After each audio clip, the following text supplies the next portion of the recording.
Muted and unmuted. Hey, terrific. Okay. It is currently 5 o'clock, and I would like to call to order the Malibu City Council regular meeting of July the 11th, 2022. This meeting is being held by teleconference due to the COVID-19 pandemic, and we appreciate everyone's patience as we navigate this Zoom meeting process.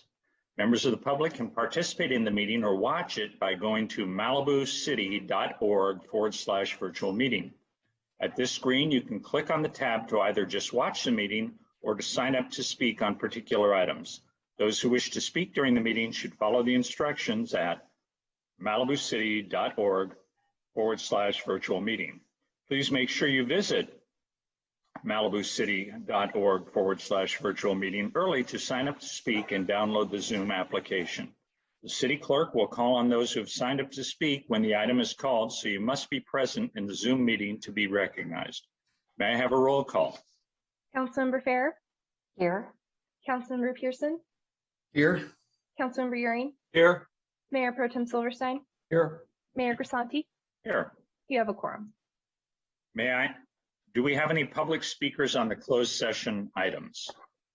I'm checking right now to confirm, and no, you do not have any speakers for the closed session items.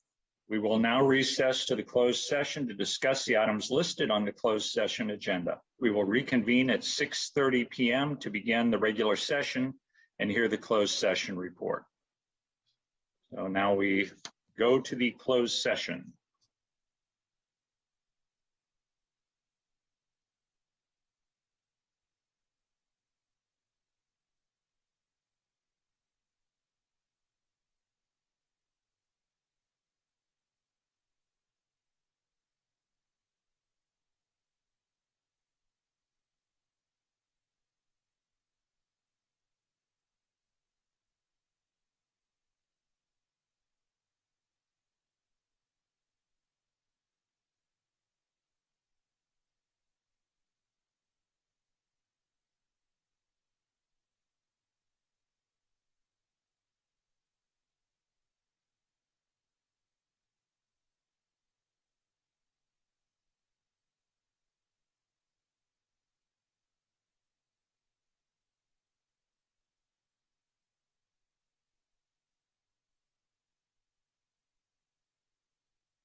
Is there a reason my video is not working?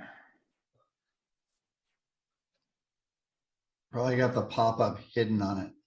Now, Alex shut him down. Mine just came back on, Paul, so try it again. Thank you. Here I am. Hey, what do you know? Okay, it's 6:31. So I'd like to call to order the Malibu City Council regular meeting of July the 11th, 2022. This meeting is being held by teleconference due to the COVID-19 pandemic, and we appreciate everyone's patience as we navigate this Zoom meeting process. Council members,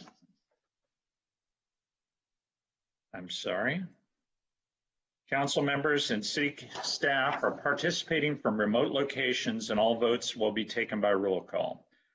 Members of the public can participate in the meeting or watch it by going to malibucity.org/virtual meeting. At this screen, you can click on the tab to either just watch the meeting or watch it by going to malibucity.org/virtual meeting. Those who wish to speak during the meeting should follow the instructions at malibucity.org/virtual meeting. Please make sure you visit malibucity.org/virtual meeting early to sign up to speak and download the Zoom application. The city clerk will call on those who have signed up to speak when the item is called, so you must be present in the Zoom meeting to be recognized. Council members, if you have comments to make during the meeting, please raise your hand and I will call on you in turn so we can make our discussion clear for the record and the public. May I have a roll call? Councilmember Fair, Here. Councilmember Pearson, Here? Councilmember Euring, Here. Mayor Pro Tem Silverstein, Here. Mayor Grisanti. Here. You have a quorum. Okay, will you join me in the Pledge of Allegiance? I pledge Allegiance to to the flag of the United States of America and to the republic for which it stands, one nation, under God, indivisible, with liberty and justice for all. Okay, may I have a closed session report? Yes, at 5:00 p.m., the City Council convened an open session and then recessed to closed session for the items printed on the posted agenda. All 5 council members were present and took no reportable action. Okay, may I have an approval of the agenda? I'd like to make note that on item 7, I believe it's C, the library item, the council received correspondence from the Los Angeles County Library Director, Sky Patrick, asking that that item be rescinded. So I would move that we take that item off tonight's agenda. Councilmember Fair, Yes. the letter actually requested that the city take the action to rescind. It did not state that they were going to rescind it themselves. So I would recommend that you keep it on, just to clarify for the record that that the direction from the council is amended to rescind that. Okay, thank you, Trevor. Okay. So I move to approve the agenda. I'll second it. Okay, we got a motion and a second to approve the agenda. Can you take the roll for us, Kelsey? Councilmember Fair, Yes. Councilmember Pearson, Yes. Councilmember Euring, Yes. Mayor Pro Tem Silverstein, Yes. Mayor Grisanti. Yes. Motion carries. May I have a report on the posting of the agenda? The agenda for this meeting was properly posted on July 1st, 2022, with the amended agenda posted on July 7th, 2022. Okay. We have a first item on our agenda is a ceremonial presentation, an update on homeless outreach services and accomplishments. Are Zachary and Jason Flores from the People Concerned available? Hello. Yes. Hi. I'm here. Okay. Will Zachary Coyle be joining you, Jason? This is Zachary. I Okay, think Jason is also here. good. Okay. Perfect. You have the floor. Thank you very much. Hello, council people. Thanks for having us tonight. My name is Zachary Coyle. I'm an LCSW and I'm the Director of Westside Outreach at the People Concern. I oversee our Malibu Homeless Outreach Team. Jason, are you able to introduce yourself? Yes, good afternoon. I apologize. I was muted and my video, I guess I need permission. But thank you for having us this evening. We'd like to thank you all as well for extending our contract with the City of Malibu for the People Concerned and our Homeless Outreach Team. So thank you for that. And yeah, I'm ready to get rolling on this. Okay, thank you so much. So just quickly, understanding homelessness. I know a lot of you are aware with this, but just quickly going through the problem of homelessness, underscored by a lack of affordable housing, unemployment and low wages, is poverty, serious mental illness issues, and lack of services. Mental illness being the root cause of some homelessness, but then people being on the street and having a lot of trauma and traumatic experiences and the stress of being on the street contributing to mental illness and mental health problems. Substance abuse and lack of services, again, sometimes substance abuse being the precursor to homelessness, but also being one of the ways that people cope with being on the streets and either stay awake or kind of numb themselves from the experiences they're having. If you want to know more about it, we have the humanrightscareer.com link available for anybody who wants to take a look at it. Next slide. Go ahead, Jason. Yeah, so what is Homeless Outreach? Homeless Outreach, basically we're meeting our clients where they're at. For the case of Malibu, a lot of our clients are, most of them are on the beach, as you probably already are aware of that, hiding underneath lifeguard towers, under some bridges and tunnels, behind some buildings. And our job is to meet them where they're at, not just physically, but also mentally and emotionally as well. A lot of our clients have substance abuse and mental health disorders that we have to be cognizant of when we do approach them. We also provide assistance for them as needed. That varies in different types of ways. We'll talk about that in a little bit here. We also like to create a strong support system. We partner with LA County Sheriffs, Venice Family Clinic, CART, which is local out of Malibu as well. So we have a lot of different partners that we work with to create that system of support. We also link clients to various different services that we have in the community, which we will talk about in a little bit as well. And then, of course, networking with community and collaborating with other agencies. At that, I just mentioned a few of those agencies that we do collaborate with. But most importantly, our job is to build that trust with our clients. Without that trust, it makes it extremely difficult for us to move forward with them and for them to ultimately have stable housing and access to resources that they need to have a better quality of life. Next slide, please. Again, so some of these services provided would be, of course, the outreach and engagement, and that comes with building of trust, as you will. Medical care, again, we partner with Venice Family Clinic. They come out on every Thursdays in Malibu and offer different types of medical treatment, pretty much your wraparound treatment, if you will, both mental and physical. We've had a few clients here in Malibu that have had different forms of cancer. One gentleman who we'll cap this conversation up with in a little bit here, but he had a skin cancer, which with an open wound, and he was able to get the proper treatment and take care of that. Mental health services, again, that's a big one. A good majority of our clients do have mental health and also substance abuse as well. Domestic violence services, some of our clients come through, have experienced various different types of domestic violence, and sometimes that's why they're on the street. So we do have a support system for that. And the people concerned, we also have a money management program where it's optional for clients to partake in different types of savings and banking account resources. And most recently, we are starting to work on credit report management and ways to better manage your credit.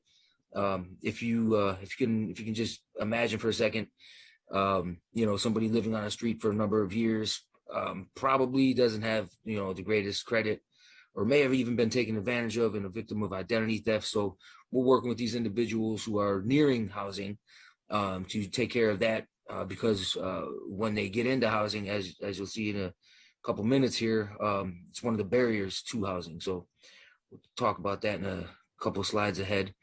And then also we provide interim housing and permanent supportive housing, which of course is our ultimate goal. Next slide, please. So some obstacles and barriers to housing, again, mental illness, substance abuse, those are pretty much the two big ones there. And we deal with a range of different types of mental illness and substance abuse. I've thrown a number out there. I'd say almost 100% of our clients have some sort of mental illness. Being on the streets causes depression, even, without any other type of, schizophrenia or schizoaffective disorder. So depression is a big one, anxiety, schizophrenia, schizoaffective disorders. And these are the clients that, that we're working hard with to, try and build that trust so they can have the proper type of treatment, which of course, VFC provides a phenomenal team of individuals who are able to medicate, clients on the street. And we've seen some pretty amazing turnarounds just from that mental illness and mental health treatment that they are getting. Some other barriers are public assistance and affordable housing, which we'll talk about here in a second. So next slide, please.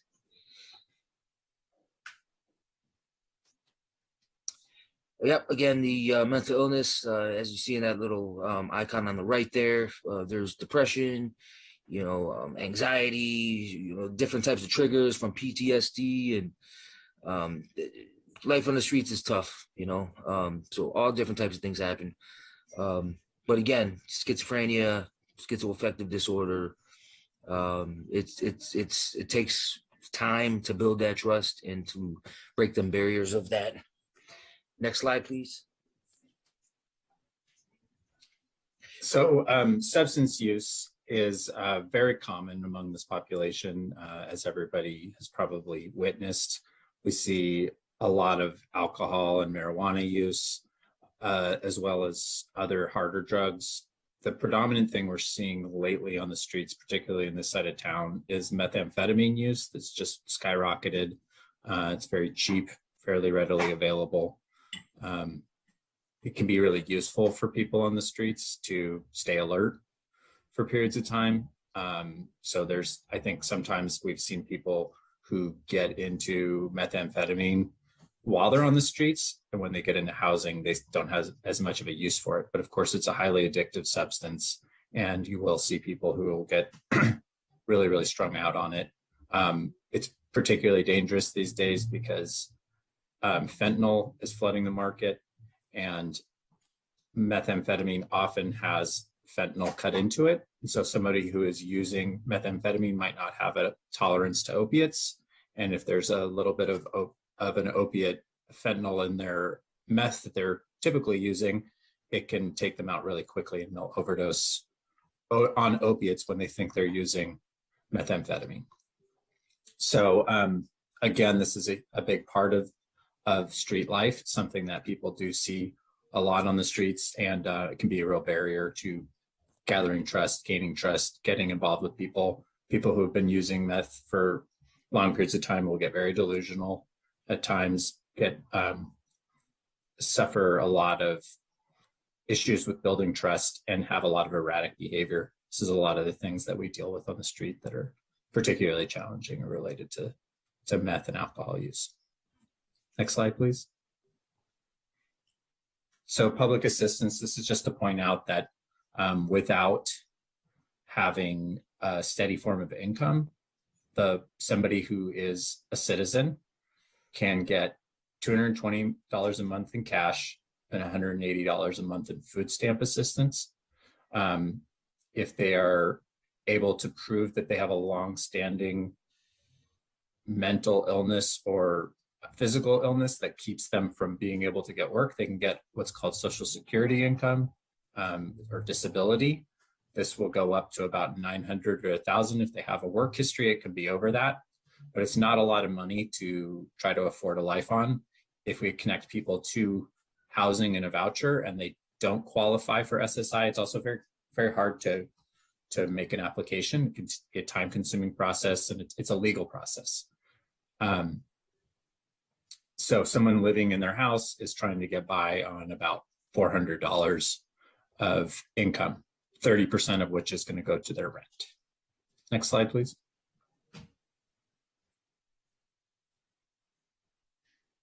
Affordable housing in LA is a huge, huge, huge problem. Even with vouchers, the rental market is really saturated, and we can barely keep up with our housing vouchers to be able to get people into. If someone has a voucher, finding a landlord that's will agree to rent to them and get them inside is a real challenge. So as everyone in Malibu knows, the affordability of housing is extremely, extremely challenging these days. Next slide. And this just goes to show, these are in 2020, the most expensive areas for a one-bedroom in the country. Not going to be surprising to anybody that LA is up there, and probably the coastal areas and more high rent areas cause that to be even higher. So people who are trying to, consider somewhere along the coast to be more their home are going to be really challenged to find something to live in that area. Next slide. All right, Jason, you want to take this part? Yeah, sure. So understanding the process, is it really that complicated? And when we talk about the process, we're talking about the whole gamut from start to finish. That's dealing with, just take, for example, a chronically homeless individual who's been on the street for 20 plus years or so. They probably don't have any forms of identification and things like that. So it's quite the process. Is it really that complicated? We'll find out. Next slide, please. There we go. That's pretty much in a nutshell of what we're dealing with here. I mean, there's so many different barriers to housing. If you can imagine, not having any type of identification, how do you get a driver's license or a state issued ID card if you don't have a birth certificate or a Social Security card? And how do you get a Social Security card or birth certificate if you don't have a form of photo ID? And then after you get them IDs, you have to battle the system of housing. And now I hear they're doing facial recognition. And as I said before, checking credit scores. So there's a ton of issues and a lot of bureaucracy when dealing with the system and getting somebody some sort of benefit assistance to get in housing, or even just your overall wraparound services to begin with, so it's very difficult. Next slide, please. Again, just to get that ID, you need a Social Security card and a birth certificate to get an ID, and vice versa. But when a client does get issued a voucher, what they're asking for is proper photo identification.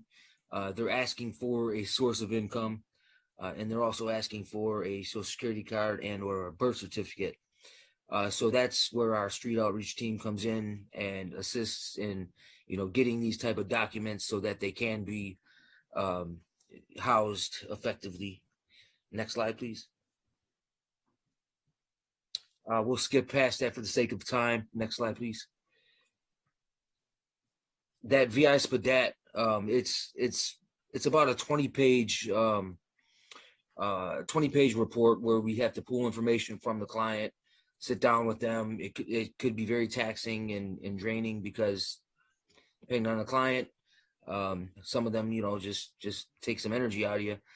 But it's about a 20-page report, and then they have to sign at the end. So it's another barrier to the process. And this right here is a sample email that we get. So when a client does get a voucher, highlighted in yellow there, it's kind of hard to see, but it says 5 business days. And that's the time that we need to have all these documents in place and ready to send off for them to get this voucher approved. So 5 days to get all these documents, it's quite the task. And that's another barrier. Next slide, please.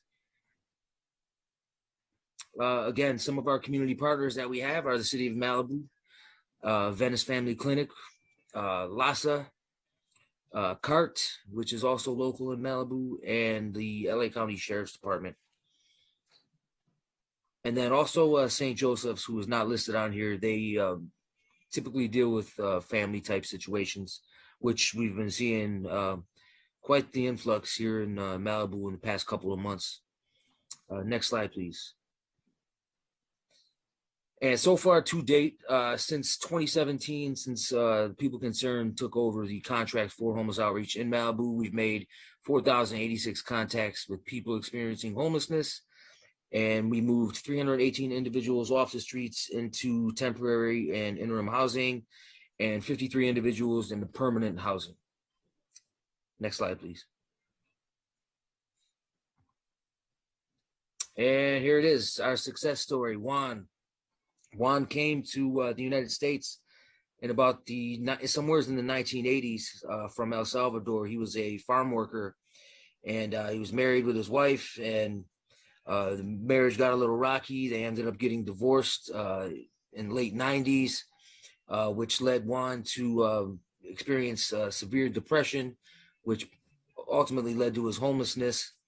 And for the past 25 plus years, he's been living out of his truck, working as a day laborer at the labor exchange over there by the library.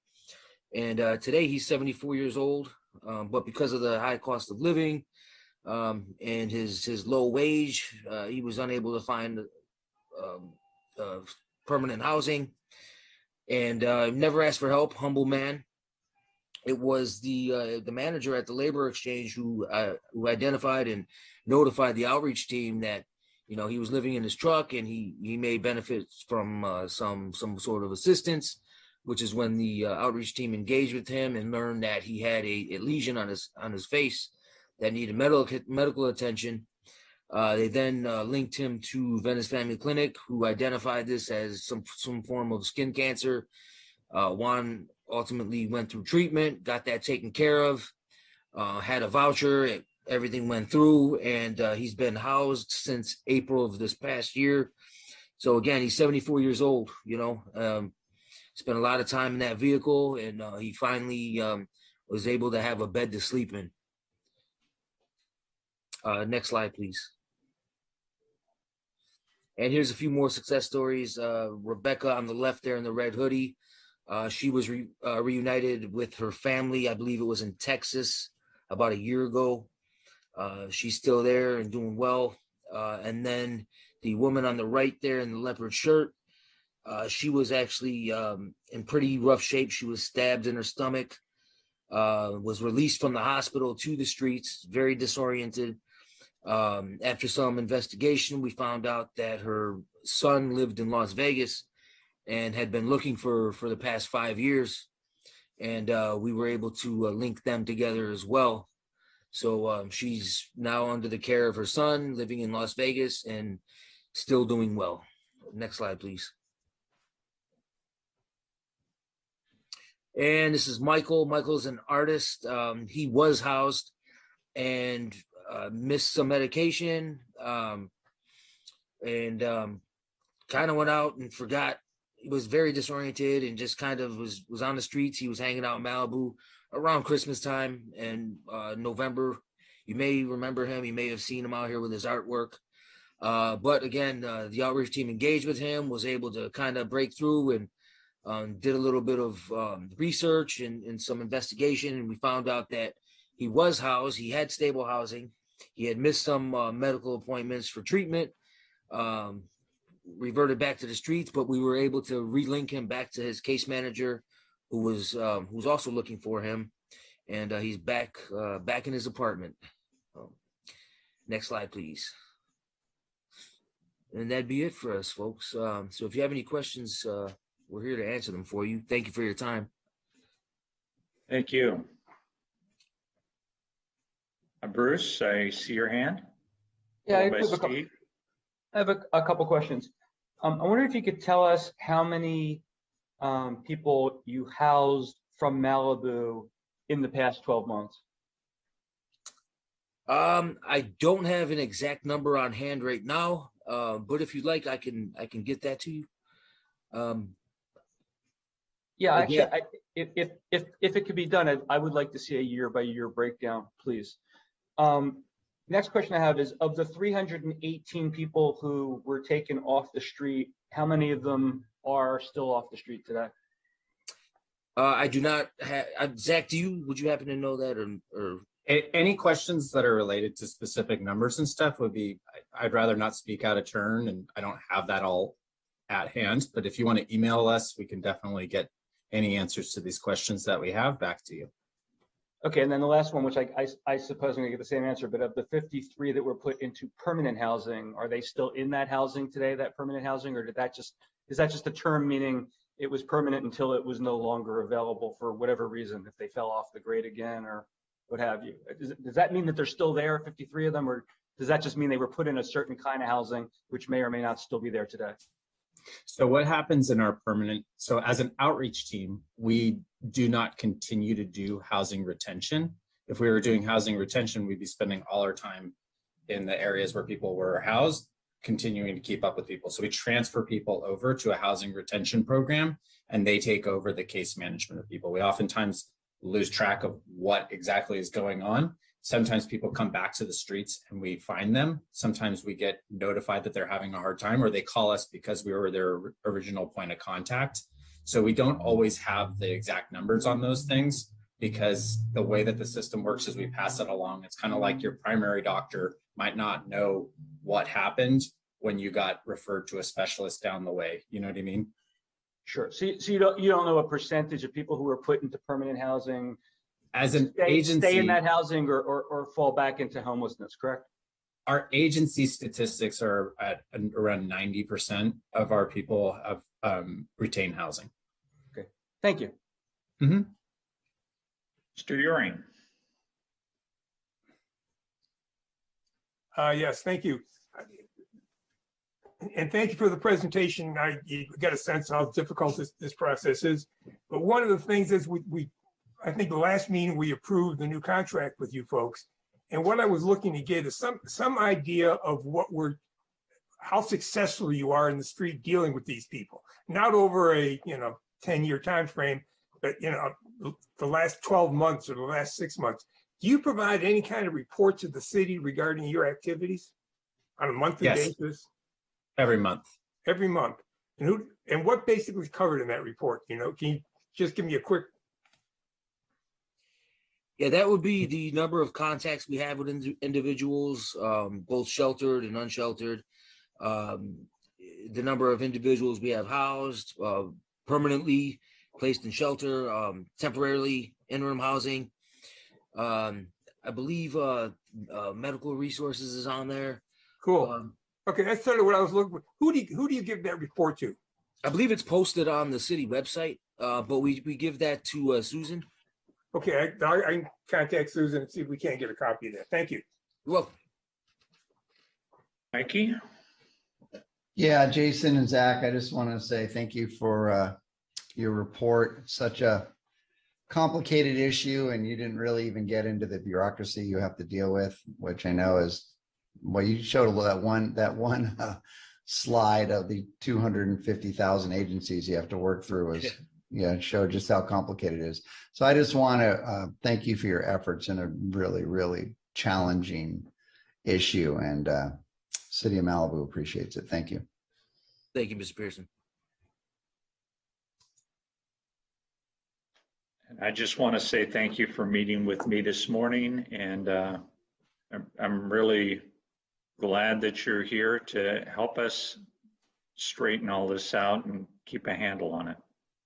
Thank you. Thank you, Mayor Grisani. Susan Duenas, are you available?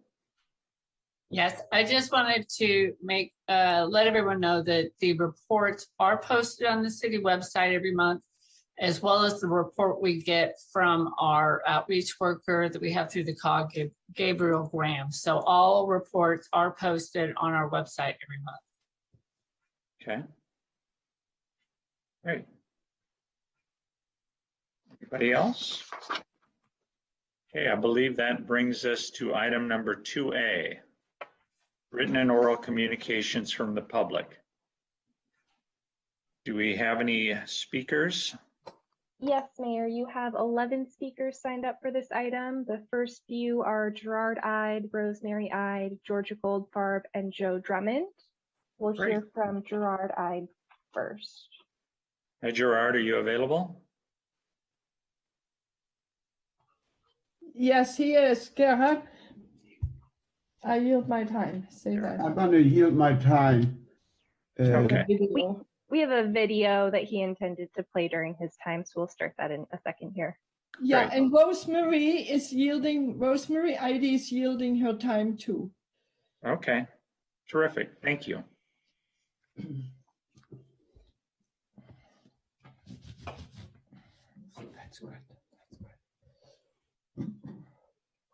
This video is about 6244 Bush Drive, the property originally purchased by Karen Fair and not specifically about option 4, so please play fully during public comment. Thank you. We've been falsely accused by getting special treatment from the city on permits and approvals. Our submissions were processed by our architect. We paid all fees. We got in line with the other applicants. No favors were sought. None were provided. One-story house at 6244 Bush Drive before fire. An application to raise the roof over 18 feet was made only 10 days before code enforcement issued a stop work order to the Fairs. The city deemed the second permit for added square footage as incomplete. House built to 40% larger, now with a second story, before a second exemption permit issued, stop work order in place. March 2021, city demands that the height be immediately rectified on the permit. Meanwhile, second story is illegally built. City Code Enforcement Officer Doug Clevenger confirmed the order. Karen Fair was seen at the Bush property between March 8 and 10, 2021, while illegal construction without city permits for the second story occurred. The city was contacted, and according to staff, Richard Mollica and Doug Clevenger, the city immediately issued the stop work order violation for the property. The city permit notification attached to the outside of the property listed the Fairs as the owner builder. The city was forced to issue a stop work order to a council member's illegally built second story and expanded square footage without permits. Karen Fair was seen at the property and knew what was going on. No penalties were enforced, nor was she made to alter the illegal building. In fact, just a few weeks later, she, Karen Fair, and her family was somehow rewarded for this illegal act with a building permit to carry out the construction. She marketed it as a package, with her son acting as her broker. Land, plans, and planning approval when it was for sale. Dear requester, there were no applications made on 6244 Bush Drive for an addition with an exemption before the fire. Fair says that Silverstein wants an investigation of favoritism by city staff towards city officials. Fair does not believe this occurs. She views the allegations as a reflection of Malibu extremists targeting Fair. Fair's daughter bought a burned-out property that already had permits in place.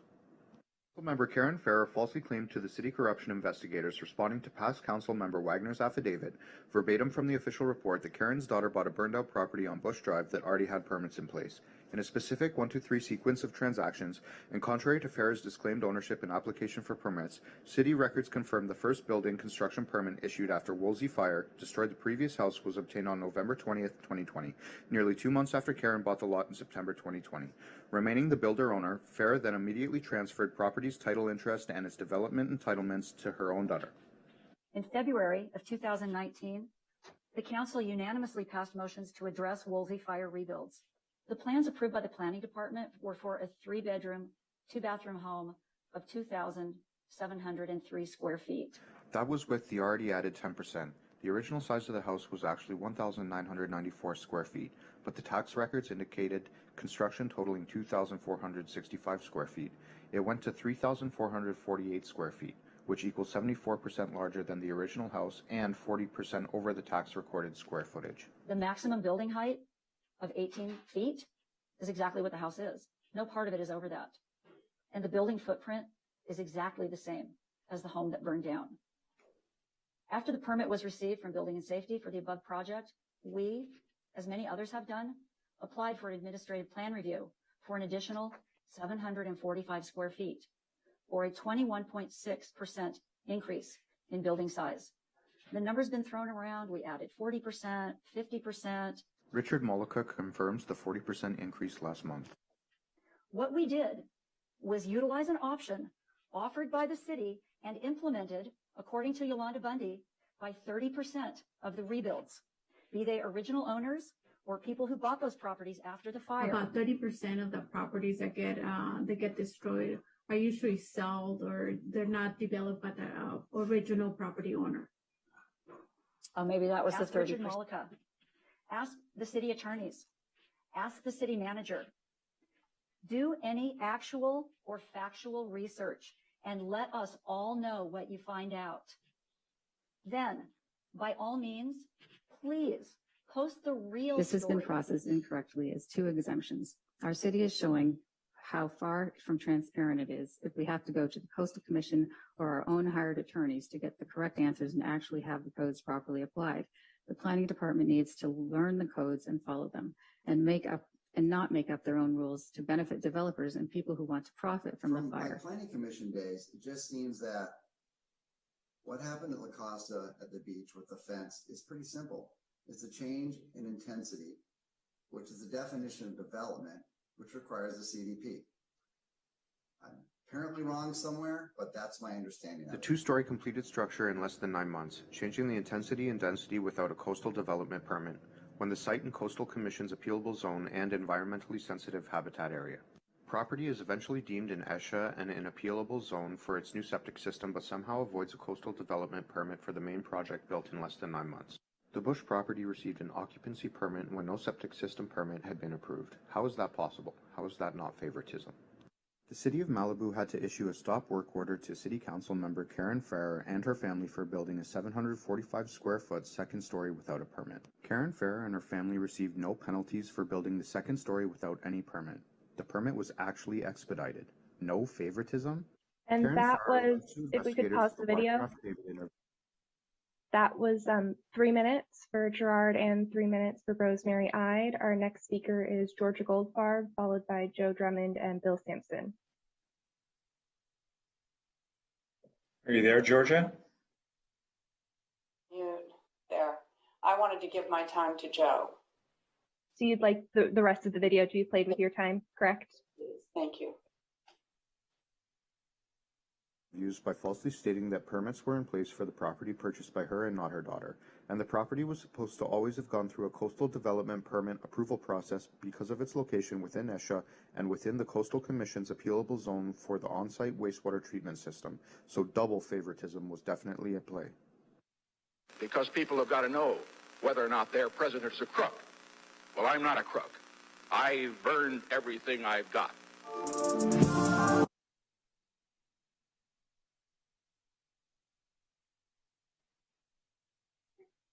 And that was the end of the video and Georgia's comment. Our next speaker is Joe Drummond, followed by Bill Sampson, Lloyd Ahern, and Craig Hill. Joe, are you available?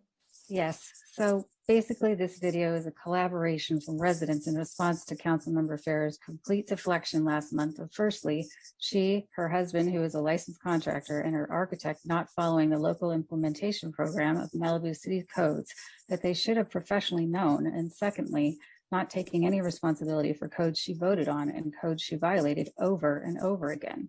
The house was over to the 10% height limitation in the rebuild codes, over 10% square footage limitation required for an exemption, avoided the coastal development process completely after being deemed an environmentally sensitive habitat, and avoided any penalties or delays with a code violation for building the second story before permits were in place.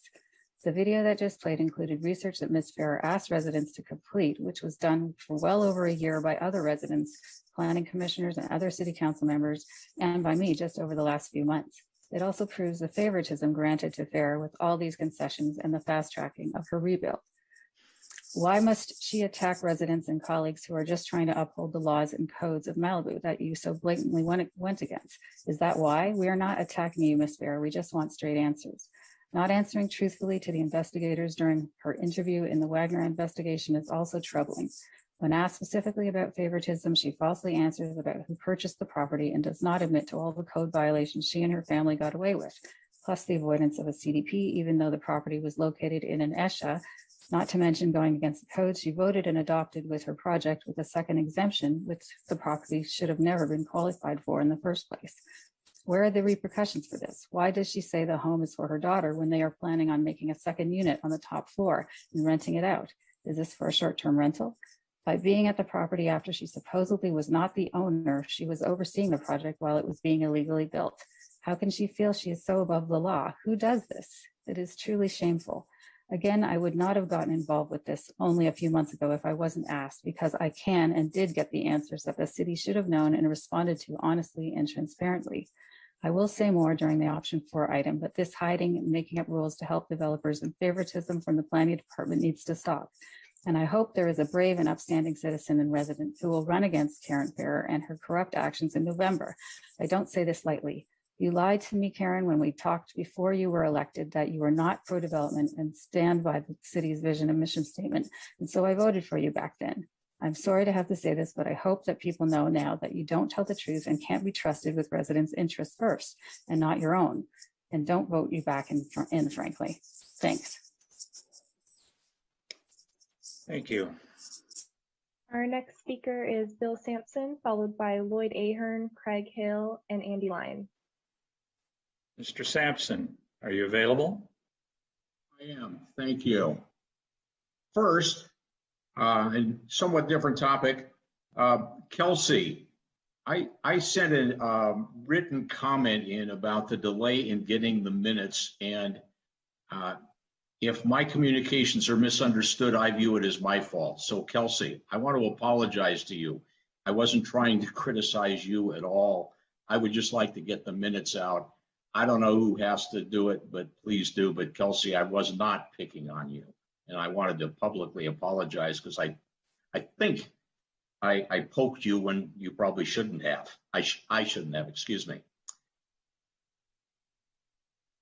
Then on the library issue, I'm not going to, that's later, I know. However, politician and lobbyist Laura Rosenthal is not registered as a lobbyist. Bill, I'm talking about lobbying, Paul. Paul, I have the floor. Please be quiet. As long as you're talking about something that's not on the agenda, you have the floor. Once you I am don't have talking the about floor. lobbyists, Paul. You have now taken about 15 seconds of my time and I want it back.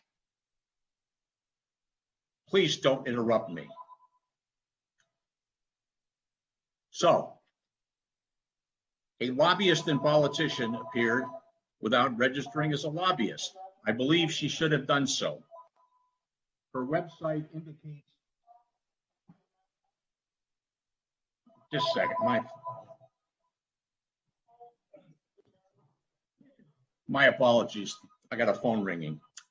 It's my house cleaner lady. However, Mrs. Rosenthal is not registered as a lobbyist. Her webpage says that she is on the board of directors of the LA County Library Foundation, and it also mentions her role in political advocacy.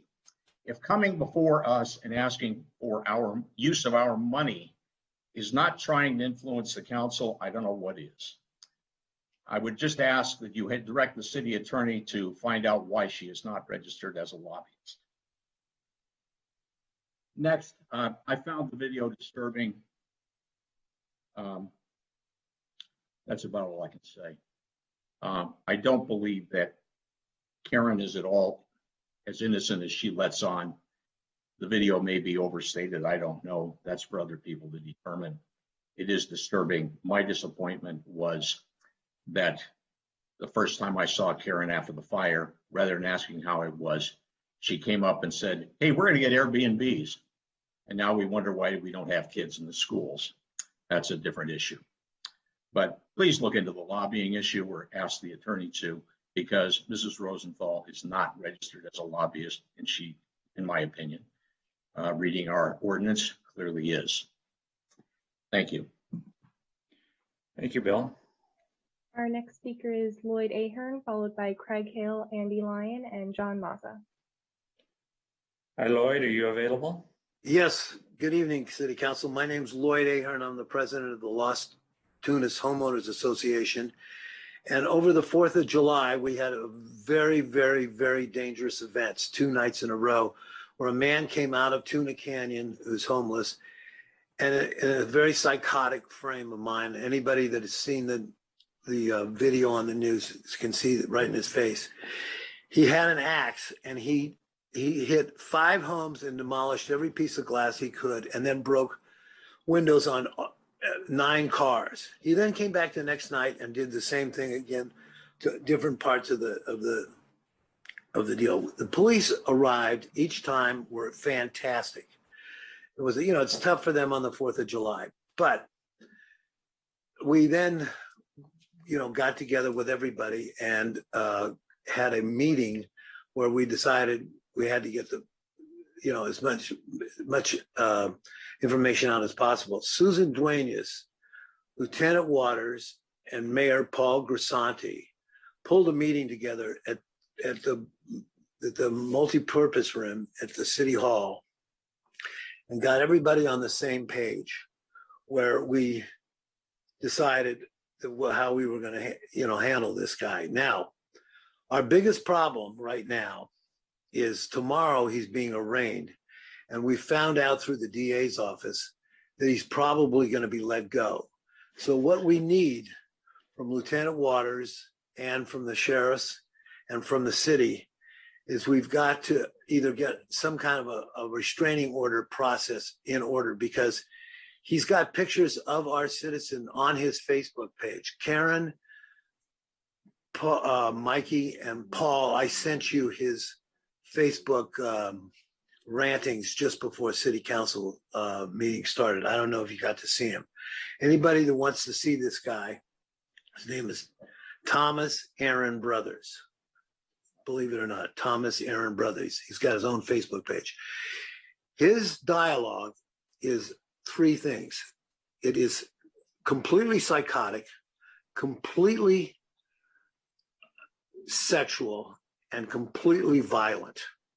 He is a danger to Malibu, to the people that he'll know that those were the people that got in jail. The people on Los Tunas Beach have immense respect for Lieutenant Waters, for Susan, and for the detectives that showed up, and the people, the 2 officers that found him in Santa Monica. That's another story that's fantastic. But we're in danger, and it's starting tomorrow, and we need your help. And I know Lieutenant Waters will be able to fill you in on it. And if Karen and Mike, that's your time. Thank you. Thank you, Lloyd. Our next speaker is Craig Hill, followed by Andy Lyon, John Mazza, and Jack Silverman. Mr. Hill, are you available? Yes, good evening, Mayor and Council and staff. Yikes. Now for something completely different. 2 separate but related ideas. In past months, various groups, Parks and Recreation Commission, Arts Commission, have each been mulling over their ideas of what to do with city land. I think it's time we get a grassroots committee on the land priorities, develop a survey. May or may not need to be a formal ad hoc committee with 2 council members, et cetera. But there's no need to spend 6 figures on a third-party consultant. No, the community can sort this out ourselves with volunteers. There's no imperative to build anything right away, or ever maybe, but some potential priorities might turn out to be relatively inexpensive, like a park or a dog park or things that don't involve a lot of infrastructure. The committee could also look at best means of repurposing the Triangle lot away from metro obligations, either by buying out the Measure M funds or swapping the obligation to a different property. I've heard widespread agreement that intersection at Webbway should be a flagship presence of the city, not parking lots and a gas station. So I don't know, maybe a visitor center or something cultural. It could even have a little integrated cafe with an operator that would pay rent to the city. Now, a separate issue, but which might have some synergy with that parcel visioning. I'm just sort of freewheeling here to spark people's imaginations, but we've got 17 million in library funds, and this part of the discussion isn't agendized, but already 5 libraries in the county system have tool lending programs. Imagine a version of that that's less about being able to borrow a weed whacker, but more about creativity and DIY projects. So it might likely have a 3D printer, for example, or a large format photo printer. Of course, it might have a few wood chippers that could be borrowed in brush cutting season.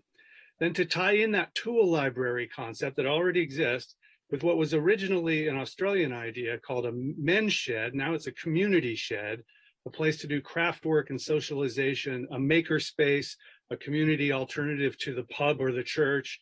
So we'd have a physical workshop space in which the community could hold educational artisanal workshops, anything from knitting to welding. And then for the library funds to apply, this would be a glorified tool library that would have to be set up through the Malibu branch. And I don't know if there's space in the county building that could be appropriated for something like this, or conceivably the city could put a workshop building on its property behind La Paz, which is close to the library. So there could be some kind of synergy there. Just thinking out loud here. But in short, the Citizens Committee on the City Parcel Priorities could also at the same time help survey priorities for a Malibu style tool library, like the other libraries in the county, but tailored for Malibu's needs and interests. Thank you. Thank you, Craig. Our next speaker is Andy Lyon, followed by John Mazza, Ryan, and Jack Silverman. Hey, Andy, are you available? I'm here. Thank you. Good evening, everybody. Nice public comments so far. I like that video presentation. That was great. I wanted to try and comment on the agenda, but there's no way to comment on rearranging. And I wonder why these things end up at the middle of the night, like this item 7B. I was hoping that that would have been pushed forward so that people of Malibu would be able to watch how council people justify giving out $500,000 to Laura. That would be really helpful for people instead of these things getting, midnight. I'm sure there's like 100+ people on right now, and I'm sure they're all going to drop off by the time that hits. But that's, I don't know how this, it's crazy how those things always end up in the middle of the night. But I would really like, I will try and stay up to listen to how Mikey and Karen can justify that. As far as, so that's that. Lloyd, on his comment, maybe the people that did the first presentation could be there to welcome the gentleman with the axe out of jail, since they're now contracted with the city. That would be cool. And thirdly, what I wanted to really talk about with the skate park that seems to be going nowhere yet. I haven't seen any movement on that. And I know that Robert Gold has been making noise about the skate park going into the houses that Gillen's building. And I understand his concern. And maybe, since we got money to give away to wherever, we should be looking at maybe having somebody on staff at that skate park when it opens up to ease their concerns about noise and what have you, and rowdy behavior by skaters. I mean, skateboarders are rowdy by nature. And, my son is really enjoying the skate park. He's getting really good. I was going to play a video, but it's like he's there all the time. And I just thought that this was already supposed to be happening. And I don't want to see that this thing gets pushed back, or, they renege on the deal that they made with getting their permits by giving that 1.7 acres. And now, their house is going to market, and, now we don't get a skate park. So, maybe some status on what's up with the skate park. If, you could, clue me in with that one, because Glider really, he's ready. He's progressed. He's beyond temporary skate park now. He wants a real one. So anyways, have fun with the rest of the meeting. I'll be waiting to hear about the money for the library fund. Thanks. Thank you, Andy. Our next speaker is John Mazza, followed by Ryan and Jack Silverman. Mr. Mazza, are you available? Yes, I just got unmuted. I'm going to talk about a totally different subject, and Paul, you're familiar with it, but this month there was a meeting with Caltrans about repaving the highway, a long portion of the highway starting at Webb Way. And I wanted to point out what was not brought up, and that is the fact that the city has approved and is working on what's called the median project, about a $6 million project in exactly the same spot. And that project will make it impossible to put in any bike lanes. The Planning Commission listened to staff and did not allow them. So you have two conflicting projects, one of which is our money, and it's a big chunk of our highway money that may be built and then torn out, or the other way around. Part of what we considered when we looked at it in the Planning Commission was, what's the paving going to look like when all this stuff gets ripped out? And we put in a provision, try to make it as smooth as possible, because there's going to be big chunks of it ripped out. Now they're going to pave the whole highway. The question is, will it happen before or after? And this is a section of highway that has no beach parking. So I do not believe we have a conflict with Coastal Commission in that section. Nobody's going to walk from Cosentino's to the beach just to park up there. So I would suggest that the council reprioritize that project with the hopes that Caltrans is going to be ending up paying for most of the cost rather than us, or that the two agencies won't spend the same money twice and they'll end up with a coordinated project instead of wasting money like we did on planning at Westwood Beach. So I think I would hope that you could agendize that. It is a priority project. It's in the Public Works Department right now. And it, no question about it, conflicts with Caltrans. So we criticize Caltrans for not talking to the Coastal Commission. Apparently we didn't talk to Caltrans. So, and it'll save us $6 million. We can spend somewhere else like the Las Flores Light or some other place on the highway to make it safer. Anyway, thank you. Thank you, John. Our next speaker is Ryan, followed by Jack Silverman. Mr. Embry, are you available? Yes, I wanted to mention a couple things. Just as a prior speaker was interrupted, it is inappropriate for staff members or even the parliamentarian of a meeting to interrupt a First Amendment speaker's right to address their elected officials and their government, and I really wish you'd stop it. This happened to me last week by the city manager's secretary during a Public Safety Commission meeting because I included in a sentence of my speech the word minutes, which was a successive agenda item. Of course, approval of minutes always is. And they said, oh, no, and I got cut off. And I raised my hand and was ignored. And so this has got to stop. And you guys need to go to Brown Act training. This was mentioned by John Cotty almost a year ago, that, yeah, it's time that you do all the Brown Act training. Well, maybe COVID's made that more tricky, but I think it's made it easier for everybody to attend. So that's something that needs to go on.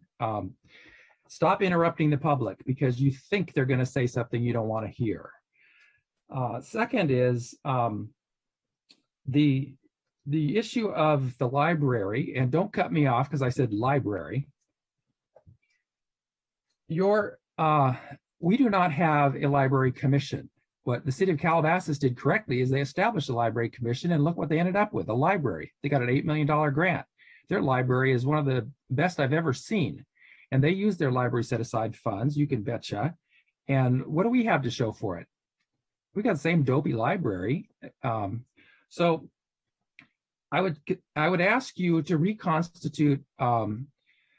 Well, you need to dissolve or reorganize your library subcommittee because the two members are conflicted and ineffective, and they're not abiding by the constraints. That's one thing I'd like you to do separate from the item.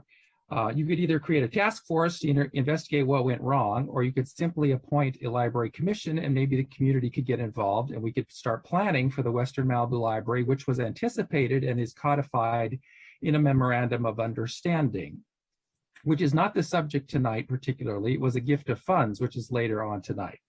So, but that memorandum does contemplate a Western Malibu Library, which has never happened and needs to happen. So that was a misconception made by a council member in a prior meeting, a statement that was inaccurate. Last is that there was a death investigation at Trancas, which was in March, and it's been 3 months. And the public, we need to know what's going on in our town. I called the homicide investigator several days after it occurred and never got a call back. So that pretty much winds it up. Thank you. Thank you, Ryan. Our next speaker is Jack Silverman. Mr. Silverman, are you available? Jack, you should see a pop-up.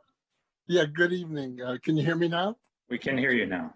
Yeah, I might be a little confused. I'm a Woolsey Fire person. I'm not sure. Is this for talking about Woolsey Fire for 6A? No. Oh. But I have you signed up for that item as well, so I'll call on you when we get to that item. Okay, I'm sorry. I'll wait. Thank you. And Mayor, with no other sign-ups or raised hands from the public, that concludes public comment. Thank you very much. Do we have any commission or committee updates? No, you don't have any commission or committee updates tonight. Is City Manager Steve McCleary available to give us a report, an update? Yes, I am. Thank you, Mr. Mayor, members of the council. First, I'll start off with a report on what's happening with COVID. As you may have heard, we did have an outbreak as defined by County Health at City Hall. Fortunately, it was just a small number of folks, and we believe that they actually got those cases outside of the building. But nonetheless, when you have a certain number of folks who are reported with COVID in a certain time period, they do consider that an outbreak, and as a result, had to comply with county health orders to follow strict social distancing, and also to follow to wear masks inside City Hall and outside if you cannot have proper social distancing. We are hopeful that that will be lifted by the end of this week, at which point we would be able to go back to the masks are recommended but not required. In terms of COVID stats, for Malibu, as of July 6th, we had to date almost 2,500 cases, 2,484 cases had been reported for Malibu and 13 deaths.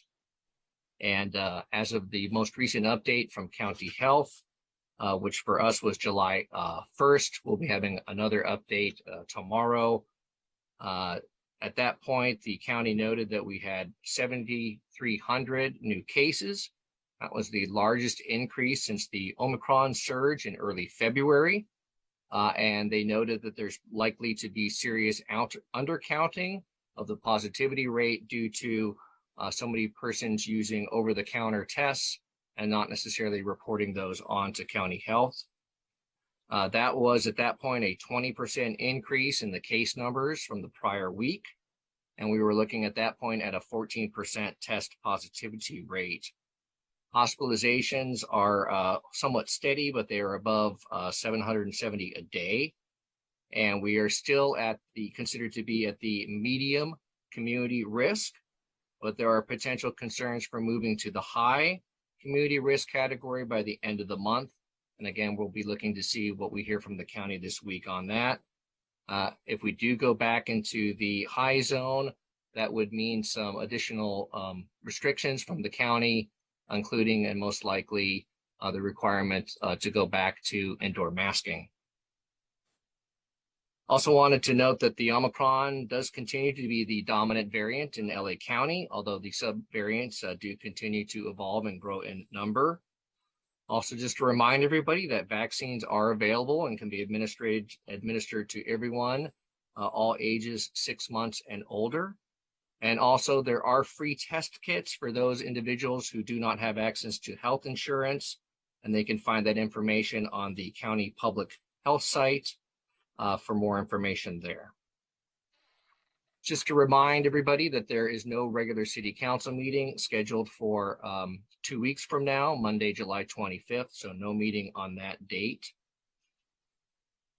Wanted to give a report to council on what is happening with the day use impound yard. Again, we have a pilot project set up there running through early October. And the first date that we took cars or vehicles to the lot was June 18th. And as of through yesterday, we have now towed a total of 106 vehicles to the impound lot during that time period. So it appears to be functioning as designed. Also wanted to report that we were recently notified by Caltrans. They were proposing a hybrid pedestrian beacon near Malibu Seafood. I think many of you may remember that proposed project.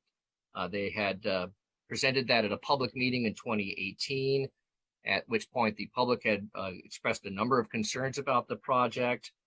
City Public Works staff also contracted Caltrans with a number of concerns, including the proposal of eliminating parking along PCH for the project. But we did hear from Caltrans last week that they have decided to terminate this project, so that will not be moving forward. Also wanted to report briefly that we continue the process of mediation for the school separation process. We met this Saturday. We are making progress, and we do have plans to continue the mediation meetings. Also wanted to report that last week we had a meeting of our school safety ad hoc committee, so we're making progress there. Also in a separate meeting, city staff met with Captain C2 and Lieutenant Waters to really hone in on I think a realistic range of options for how to potentially staff the Malibu station. That would be looking to staff that station beginning of July 1st of next year.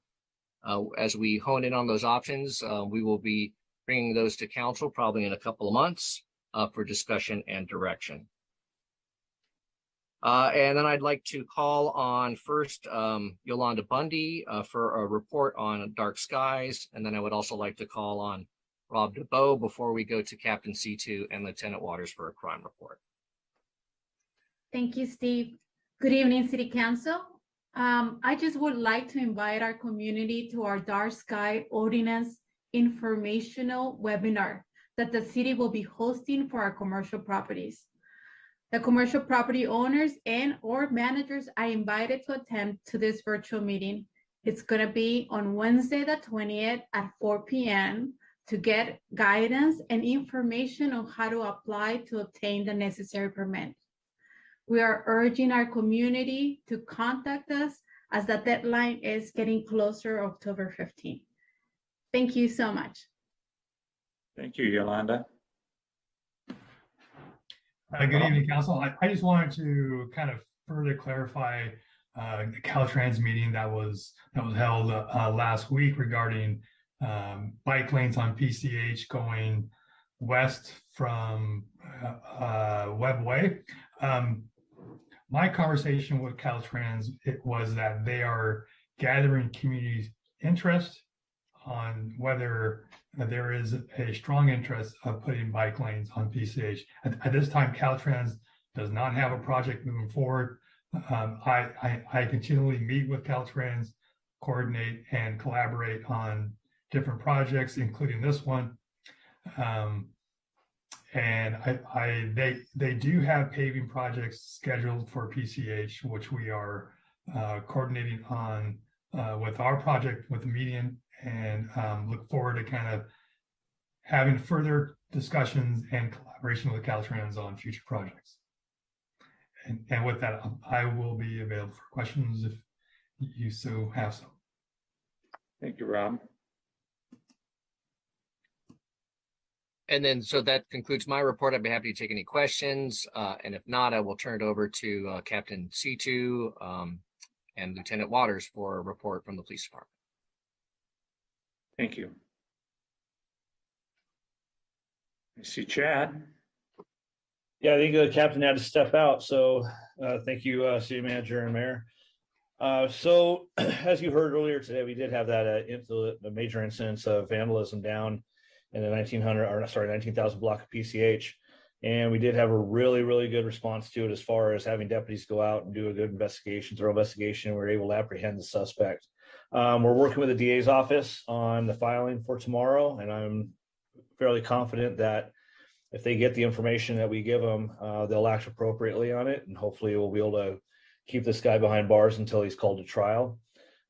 He does seem to be somewhat disturbed and is definitely a threat to the area, although he has not committed any violent crime yet. I believe it's imminent, so we're going to make sure we let the DA's office know that. I'm going to be calling somebody who's a liaison with our department directly so that he can also work alongside the filing DA, and hopefully we'll have a good result from that.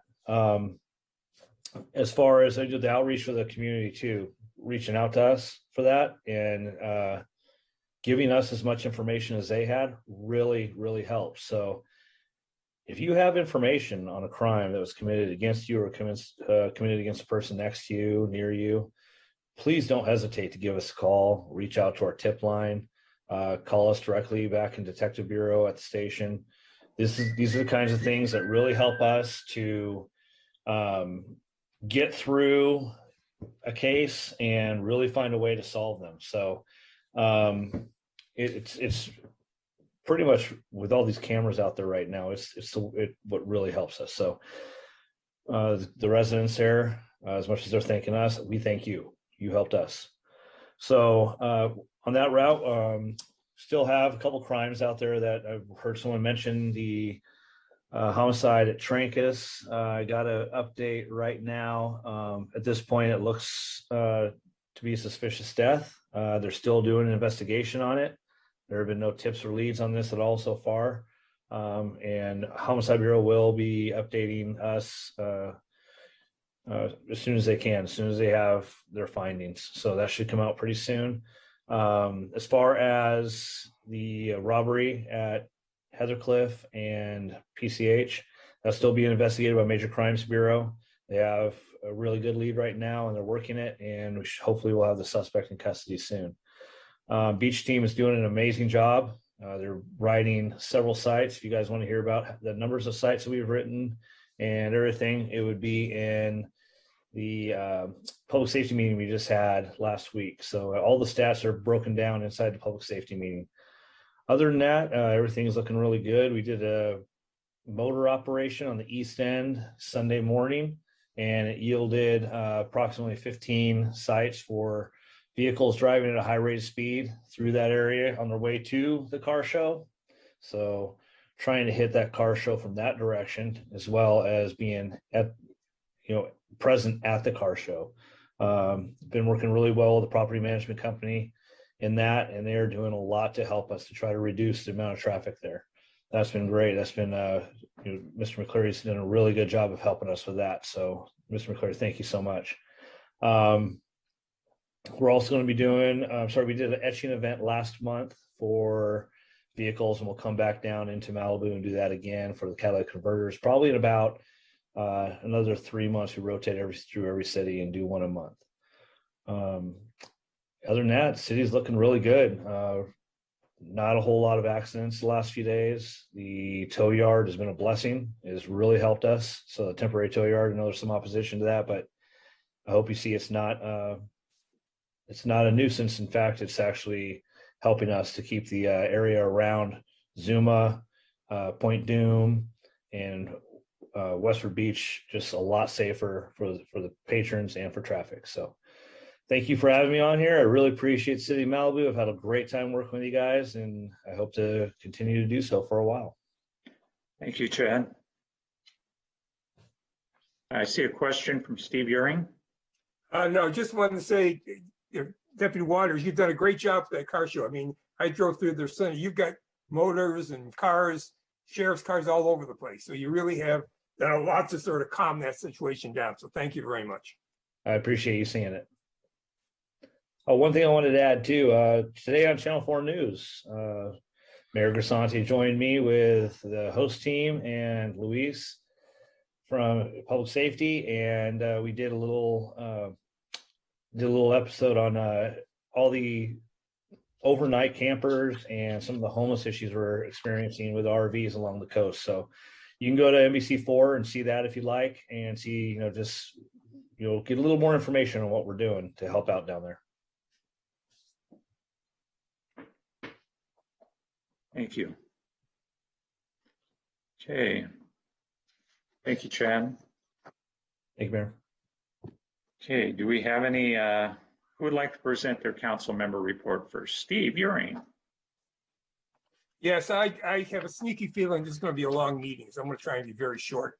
Couple things. The power shutoff we had a week and a half ago, sort of like deja vu all over again. The cell towers were down, the street lights were not working.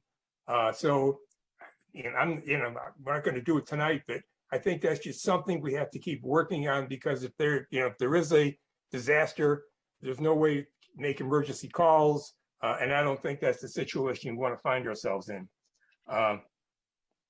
The Cavallo Foundation, I read a story about them. They were one of the groups that got one of our general fund grants. And what they do, they work with disadvantaged children through horse therapy. And there was a very good article written up about them. They had one of their big fundraisers. And I just want to thank Terry Hutchinson for giving back to the community with the donation that we gave her. And I encourage other people that got one of these general fund grants to let us know what you're doing. I think it just makes us feel good to know that the effort we're putting into that is really being well used. Fireworks. I want to thank the people that did not do fireworks this year. I know there were a number of parents who I guess were disappointed with that. That there are a whole bunch of people in Malibu who have animals that were just very happy they didn't have to lock their doors and turn the music on and deal with that we typically do on the 4th of July.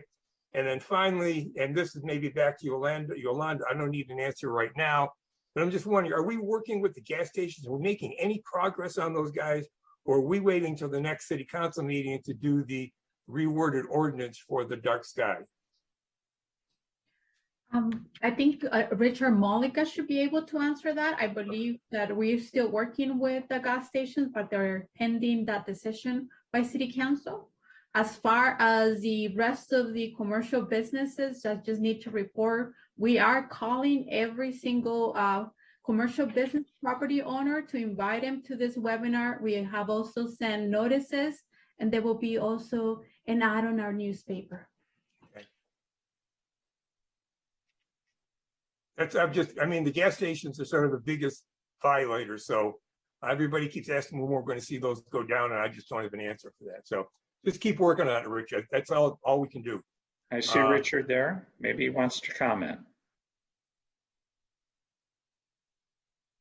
You're muted, Richard. Richard, you're not muted, but you might have a problem with your microphone. We can't hear you. Well, there. We switch microphones. We'll see how that goes. I'll work on it in the meantime. I wanted to let you know that we have an item to bring to the council. It probably will be before the council in August, and it's the recommendations from the Planning Commission to address the concerns that Jim Benya presented to the council and follow up on what you initiated. Okay, got it. And with that, just thank all the speakers. Paul, back to you. Thank you. Thank you. Mikey? Thank you, Paul. Yeah, thanks to all the speakers. There's a lot of interesting comments there. A couple of comments. If you're waiting for 7B, those funds are not going to the Library Foundation, the $500,000. It doesn't, that comes from a letter from the Library Foundation, I believe. So if you're waiting on that, that's where that's at, not to give it away. boy, yeah. You made a good comment, Steve, about if I get too deep into this, there was so many things going on. I attended the Caltrans West Malibu paving project meeting with Paul was on there too. I just got to say, it was one of the worst public meetings I've ever participated in by far. It makes anything any other agency is doing look incredibly functional. There was technical issues. There was people understanding how to speak issues. You couldn't understand anyone issues. You couldn't get an answer to anything issues. It was a bizarre meeting, and I'm not blaming anyone. Caltrans was trying to communicate. It was, I circled Rob because apparently he understood their talk a lot more than I did. I pretty much left there not really feeling like we got a lot of value out of that meeting. To John Mazza's comment, good comment. It was just so hard to communicate during that meeting. It sounds like maybe John listened and he would know that. It was kind of give up time. So there's that. I also attended the Santa Monica Bay Watershed meeting, which I believe Paul was also on. Interesting to hear what's going on there. Still involved. You heard we had mediation all day Saturday on school separation district reorganization, and very long day, actually a very long day. But, we continue moving forward and making progress. It was good to see Supervisor candidate Bob Hertzberg make a statement on camping in Esha. And he actually reached out and contacted and let me know he wanted to do that. And I met with him, and Karen was there too this weekend, and we helped him craft that message. But he brought the whole thing up. I'd never met the man before. Sunday, was it just yesterday? Every day seems forever. So that was interesting. Someone commented on fireworks, arson watch. I was out multiple days over that weekend. It was notable that there was a far less fireworks. The only play, I went from West Malibu all the way through Topanga, down Tuna Canyon. I was all over the place. The only place I saw, and I'm sure I just missed other ones, but fireworks was Broad Beach, actually. So not sure what that was about, but very small amount, like dramatically smaller and less than I've seen before. So for all the people, whoever said it first, I think it was Steve, that didn't invite fireworks, thank you. That was really nice to see. And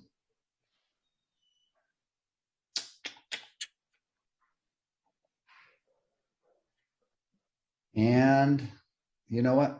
With that, I'll just let us move forward, I guess. Thank you very much. Thank you, Mikey.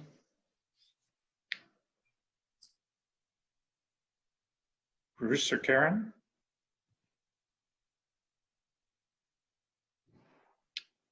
Neither of you wants to raise your hand? I'll do it. Oh, sorry, Paul. I'll give my Okay. comments. Thank you. Obviously, we're in campaign season. We can only assume with the comments tonight that they're politically motivated by somebody who has aspirations to be on the ballot. So that was obvious to see. Lloyd, thank you for bringing what's known as the Axeman to our attention. Lieutenant Waters, thank you to you and your staff at the station for everything you've done in his apprehension. It seems unusual to hear him described as somebody who's not committed a violent crime. I guess that only applies to crimes against people, not property. Seeing the videos from people's Ring devices, it looked extremely violent to me, both the attacks on their homes, their front doors, their garages, and their cars. Let's see, but moving on, 4th of July was pretty calm. A lot fewer sirens this year. Calmer is better for sure. We have gotten a lot of emails this past week on various things on tonight's agenda, a gigantic spectrum of opinions, as is usually the case. So as we move through these items, we'll, I'm sure, hear more. As Mikey said, we did have mediation all day on Saturday with the SMMUSD reorganization team. And the recap from that is this. We are continuing to work together with the help of a neutral mediator in reaching a solution for reorganization. There is a shared belief that progress is being made toward reaching an agreement. And that's all we have on that. Yes, yesterday, Mikey and I met with Senate Majority Leader Robert Hertzberg to discuss a lot of different things that are important to Malibu, particularly the history and risk of wildfire. And as Mikey said, and maybe someone else did, he is one of the candidates for the third supervisorial seat. Today, I attended a 2-hour meeting organized by Congressman Ted Lieu. It was a virtual meeting of the Council on Veterans Affairs. There was a lot of information there. Susan Duenas and Luis Flores from the City Public Safety Department were also present, as were some members of elected officials of our COG cities and several other elected officials at the county level, state level, and even national level. One thing that's important to note is that there's a huge project and influx of federal money into the West LA VA facility to provide permanent supportive housing, and anything that can relieve pressure with our veterans in West LA is sure to have an effect on Malibu. And I learned today that there are 90,000 veterans registered for services at the West LA VA. So I think ultimately that will have an effect on Malibu. And I think that's it. Thank you. Thank you, Karen. Bruce? All right, thanks, Paul. I will keep my comments short. I spent a ton of time over the past 2 weeks, and before that, for that matter, doing substantial historical and legal research on the library matter and the option 4 matter and some other things that are going to be coming up for discussion tonight. So that's been a lot of my time. I did attend an ad hoc school safety committee meeting for school safety. I think we made a little bit of progress, but until we actually do something, that really doesn't make much difference. So we're continuing to plug away. Lloyd, the comments about the axe-wielding vagrant, I know that sometimes my position on homelessness in Malibu is unpopular because I take a hard stand and want us to clean up our streets, but I think this is another example of what's happening by failing to be proactive in that regard. So maybe that's yet another wake-up call. I don't know how many wake-up calls we're going to need before we actually wake up, but it's yet another one. And I certainly hope that steps are taken to keep that gentleman incarcerated pending trial, and if not incarcerated, at least somehow find a way to keep him out of Malibu, because he doesn't live here. I don't know that he has a home, but this is not his home, and he shouldn't be here in the first place, much less destroying people's property. Andy Lyon, I think that the comment about the agenda and the inability of speakers to even comment on the agenda is well taken, even though we take a lot of time at meetings listening to speakers, and it's good. It's all you're right. But I think, I guess the way you comment on the agenda is by speaking in two-way like you did. And I agree, it's always troubled me that we have some items late at night that we will not get to in a given week, perhaps not even get to 2 meetings in a row, and yet they end up scheduled still in the same slot the next time they come up. I would think we'd have some kind of protocol for bringing things that are remaining from the prior week early before the new things, because it's really left over from the prior meeting. It's not a new matter, but we have a policy, whatever it is, I guess.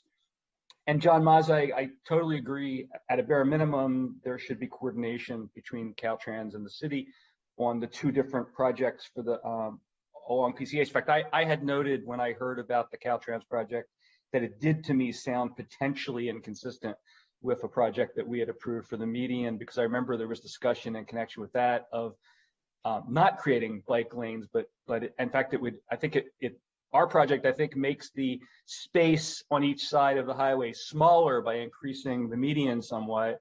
And now Caltrans talking about having bike lanes. So I may be wrong in my recollection of those projects, but they sound like they're potentially in conflict to me. But at a minimum, the people that are working on them ought to know and ought to be coordinating. So I think that covers just about everything. Oh, a number of comments tonight have been made about an elected official who's taken some positions, and then note that that person's running for county supervisor. I hope that none of that is taken as an endorsement or a recommendation by anybody on city council of who Malibu residents should vote for in an election, because that would not be proper. But it's always appropriate to give thanks to people when they do something that benefits Malibu. But I just hope that that's not taken the wrong way. Thank you. Thank you, Bruce. As with everybody else, I had busy holidays. More recently, I was at the presentation yesterday arranged by the Malibu Navy League for the government of France to have their Consul General present a knighthood to Martin Copenhaver, who's been in the 90265 for over 40 years. He's currently 101 years old. He participated in the Normandy landing. And it was a very emotional thing, and I was really glad that they were able to have it. And I can't thank the Navy League and especially John and Ann Payne for pulling that together and making that happen. And Mr. Copenhaver for doing what he did so that we would have an America to enjoy now, 78 years later. And also to the government of France for remembering people this long after the favor was done. And that was very impressive. The paving project video meeting that I took part in with Mikey was even more strange than Mikey described it. And it was surrealistic in the extreme. And they had not had any contact with the Coastal Commission or the Highway Patrol or the sheriffs. And apparently they got a call from the Coastal Commission 2 days later telling them that there was no way they were taking away 2,100 parking places on Pacific Coast Highway. So it was decision made in a vacuum, apparently. And there were lots of other things, but I'm glad that we had a fairly safe 4th, and I'm glad that the tow yard is working for us right now. And I would love to get on to the consent calendar. So what does anyone, Kelsey, have any members of the public pulled any items from the consent calendar? Yes, we have 3 items that have been pulled. They are 3A1, 3A2, and 3B3. 3A1, 3A2, and 3B3? Correct. Okay. Do any members of the council wish to pull an item from the consent calendar?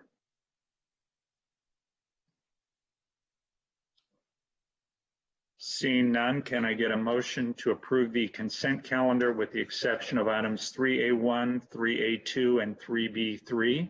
I so move. Oh, I'll second it. Okay, we've got a motion and a second to approve the consent calendar with the exceptions of 3A1, 3A2, and 3B3. Kelsey, will you take the roll? Councilmember Fair, Yes. Councilmember Pearson, Yes. Councilmember Euring, Yes.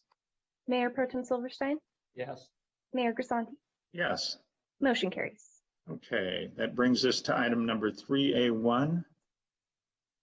Can we hear from the person who pulled it, please?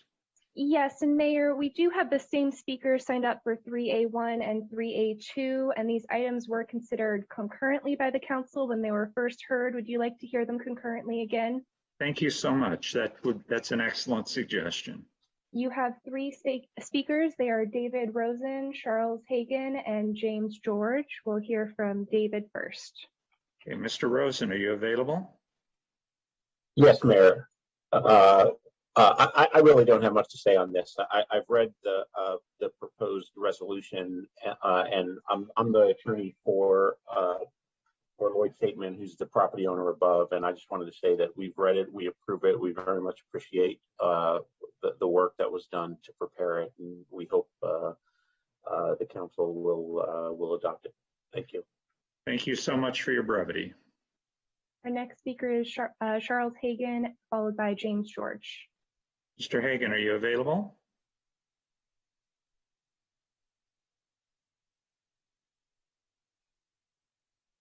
You should see a pop-up ask you to unmute on your iPhone.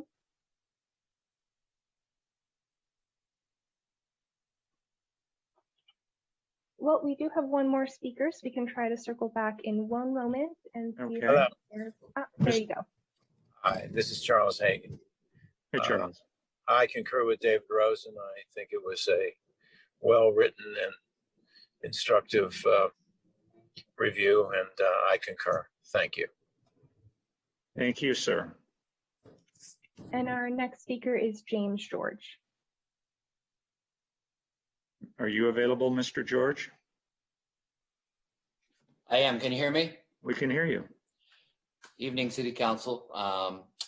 Thanks for looking at this issue in such depth. I concur with Charles and Eric as well. This was very thorough, and I think it encapsulates many of the issues that we've talked about over the last few weeks, and we look forward to a vote on this. And that's all I have. Thank you very much. Bruce? I see your hand. Yeah, thanks. I just wanted to unmute my thing. So I appreciate the public comments. I just want to say that I appreciate the city council giving me the opportunity once again to work with Trevor in putting those resolutions in proper form, in good form, because one of the reasons I ran for city council was I was troubled by the way historically our resolutions were written. And that's why, and I know some people think I'm just being a pain, but that's why I've objected a number of times to the resolutions and not to the decision that we've made, and asked for an opportunity to work on them. And interestingly, when the Manny brothers sued over the denial of their off-site parking project, they raised as one of the reasons that there was something improper that I had worked with the city's attorneys to prepare the resolutions, which is just insanity, if you ask me. And by the way, the court definitively entered the dismissal order this past week. So absent an appeal, that matter is resolved in our favor. But so I'm going to move, unless anyone else has any comments, I'll move to approve these resolutions. We have a motion and a second to approve 3A1 and 3A2. Can you take the roll for us, Kelsey? Mayor Pro Tem Silverstein? Yes. Councilmember Pearson? Yes. Councilmember Fair? Yes. Councilmember Euring? Yes. Mayor Grisanti? Yes. Motion carries. Okay, that brings us to item 3B3, which is an approval of minutes, I believe. Yeah. Yes, and you have one speaker signed up. It's Bill Sampson, and we'll hear from him now. Hi, Bill. Are you available? I am. I have been the secretary of a couple of organizations over the years, and do not take that as my volunteering to help you. I will not. However, I would sit there at my laptop and generally get the minutes out that night. I suspect it's a little more difficult for a city council. You're a governmental body, I know that. However, while researching the library issue, I came across minutes from June of 2021 that were just approved in April, and they were approved with some formatting errors that I don't believe caused any substantive problem, but the headers were wrong. it referred to a different committee. I don't know how to do it. The staff works hard. I know that they generate hundreds of pages for the planning commission and for you folks. I know that, and minutes tend to be much shorter, but at the rate we're going, we should not call them minutes. We should call them annuals. I don't know how to do it. Please see that it gets done, because some of us actually read them and find them helpful. Thanks very much. That's all I got. Thank you, Bill. Do we have a motion to approve the minutes for the meeting of November 2nd, 2021? I'll make a motion to approve. I'll second. A motion and a second to approve the minutes for the meeting of November 2nd, 2021. Kelsey, will you be kind enough to take the roll, please? Councilmember Pearson, Yes. Councilmember Farrer, Yes. Councilmember Euring, Yes. Mayor Pro Tem Silverstein, Yes. Mayor Grisanti. Yes. Motion carried. Okay. Brings us to item number 4A. Is everyone in good order to continue on, or do you need a moment? Could we take a 5-minute break? This is going to be a long item. Sure. Let's take a 5-minute break. That puts us back here at 8:18.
Okay, we are back.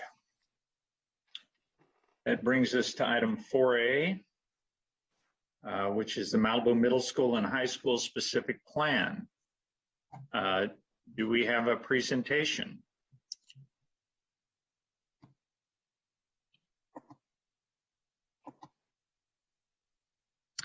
Yes, thank you. Good evening. Hi, Renika. Hi, good evening, Mayor Grisanti and honorable members of the City Council. My name is Renika Brooks, and I am a staff planner with the Malibu Planning Department, and I'll be presenting the Malibu Middle and High School specific plan, which has been requested by the Santa Monica Malibu Unified School District to establish development standards and plans for the redevelopment of the former Juan Cabrillo Elementary School campus and the existing Malibu Middle and High School campus. The plan will be implemented in 4 phases over the next 10 to 15 years. This item was originally scheduled to be considered by the City Council on June 13th of this year and was continued from a couple of meetings to allow the school district additional time to resolve outstanding concerns related to traffic and circulation. These concerns included the traffic impact analysis was done based on a student population of 1,000 students when the full build out of the specific plan allows for 1,200 students. There were also some inconsistencies in the traffic analysis data, and the circulation and queuing impacts did not reflect the proposed configuration of the student drop-off and pickup areas. These outstanding traffic concerns have been adequately addressed, and the City Public Works Department has issued a conceptual approval of the traffic analysis. Tonight, the Planning Department is requesting the City Council to consider the adequacy of the environmental impact report, which was certified by the school district, and to approve the Malibu Middle and High School campus specific plan and the associated legislative amendments. During this presentation, an overview of the specific plan and the EIR will be provided, followed by a summary of the recommendations provided by the Planning Commission, and we'll conclude with a summary of the public correspondence. Oh, not yet. Well, you can keep it there.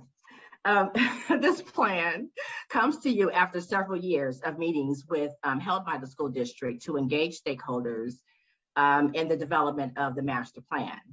In early 2019, the Planning Department engaged in conversations with the school district to discuss the proposed project and the master plan. Because the master plan includes development that does not meet the current development standards provided in the LCP and the Malibu Municipal Code, the Planning Department determined that a specific plan would be most appropriate rather than considering a series of variances to deviate from the code. Because the school district serves as the lead agency under CEQA, the city could not formally begin processing this application until the Board of Education certified the EIR, which occurred in January of this year. When the application was originally submitted to the city, it included the coastal permit for phase 1, which included the demolition of the former Juan Cabrillo campus, the construction of a new high school building, the implementation of the Escher restoration plan, and associated development. However, given the extensive timeline for the approval of the specific plan, which requires certification by the California Coastal Commission, the school district has requested the specific plan move forward in advance of the coastal permit, for phase 1, which is the subject of this item tonight.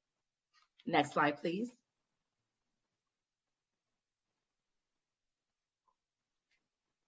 Thank you. The specific plan area is located on 3 of 9 contiguous lots that are owned by the school district, located in the Malibu Park neighborhood. It's located approximately 1/4 mile northeast of Pacific Coast Highway in Zuma Beach, and the site is approximately 50 acres in size. Along the western property line, which you might be able to see highlighted in blue, is a mapped blue line stream that warrants protection as an environmentally sensitive habitat area known as Escher. Next slide, please. The implementation of the specific plan requires the council to certify the adequacy of the environmental impact report and to approve amendments to the LCP in the form of modified language and exhibits to reflect the specific plan. Similar updates are required to the Malibu Municipal Code, and the land use policy map included in the general plan also requires an update to identify the boundary of the specific plan area. Next slide, please. Depicted here is a site plan showing the existing campus, which includes the Blue Line Stream along the western side of the property. On this exhibit, it's like a dark hunter green color. Because this stream warrants protection as ESHA, it requires all development, including the fuel modification, to provide a 100-foot buffer. The 100-foot buffer is shown here in red, and the 50-foot buffer is shown in yellow. As you can see, the existing development includes structures within this 100-foot buffer setback, and in some cases includes development that comes right up to the edge of the stream. Next slide, please. Depicted here is the proposed site plan, which shows all buildings relocated outside of the 100-foot buffer, but includes minimal development such as reconfigured drive aisles, permeable parking areas, and teaching platforms within the 100-foot buffer. That will in no case exceed the 50-foot buffer from the ESHA. Next slide, please. Depicted here is the phasing for the specific plan. I'd like to note that the school district currently has funding to implement phase 1. Which includes the demolition of the Juan Cabrillo campus, including the abatement of hazardous materials and the construction of the new high school building, ESHA restoration, and associated development. The school district does require additional bond measures to design and implement phases 2 through 4.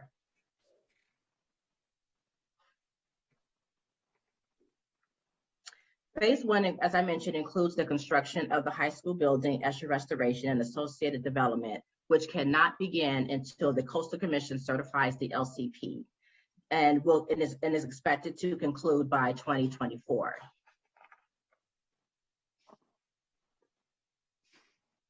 Phase 2 of the specific plan includes the completion of the middle school quad and a new gym, which is expected to be implemented between 2024 and 2026. Phase 3 includes additional middle and high school athletic facilities, which is expected to be implemented between 2026 and 2028. And phase 4 includes the relocation of bus barns, the construction of the new Performing Arts Center, the new pool and pool buildings, which is expected to be implemented between 2028 and 2031. Next slide, please. Implementation of the Malibu Middle and High School campus plan, as currently proposed by the school district, requires modifications to several development standards, including increased building heights for the proposed high school and middle school gymnasium, both proposed at 36 feet. The new high school gymnasium and the Performing Arts Center are both proposed at 45 feet, where currently 28 feet is the maximum height. The plan also requires electronic messaging centers, which are currently prohibited by the Malibu Municipal Code. The plan also requires the reduction of the 100-foot setback to accommodate new permeable parking areas, teaching platforms, and fuel modification. The school district is also requesting the safety pool lighting to exceed the current thresholds required by the Malibu Dark Sky Ordinance.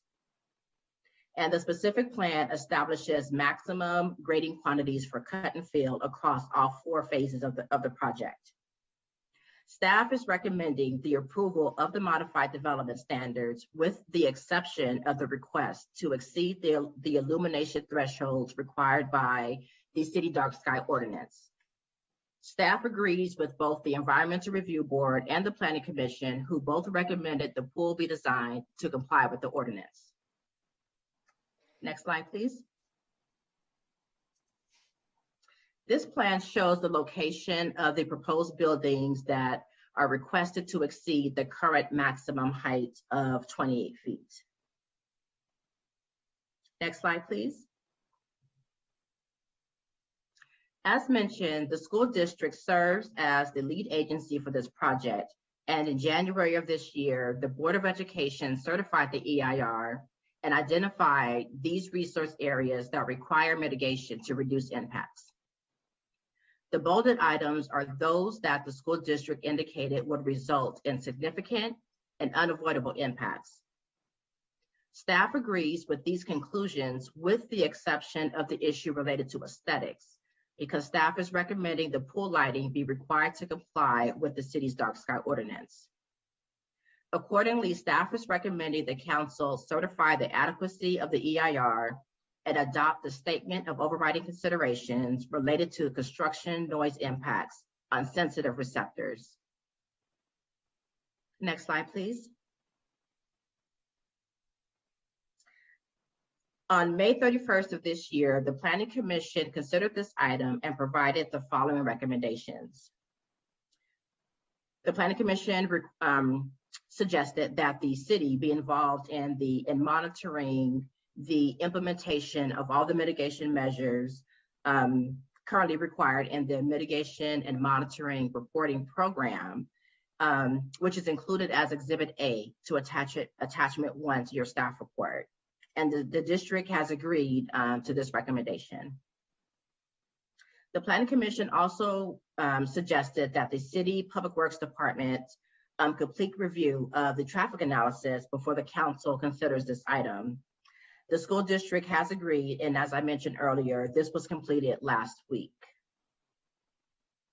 The Planning Commission required or suggested that the entire campus, including the pool lighting, be required to comply with the city dark sky ordinance.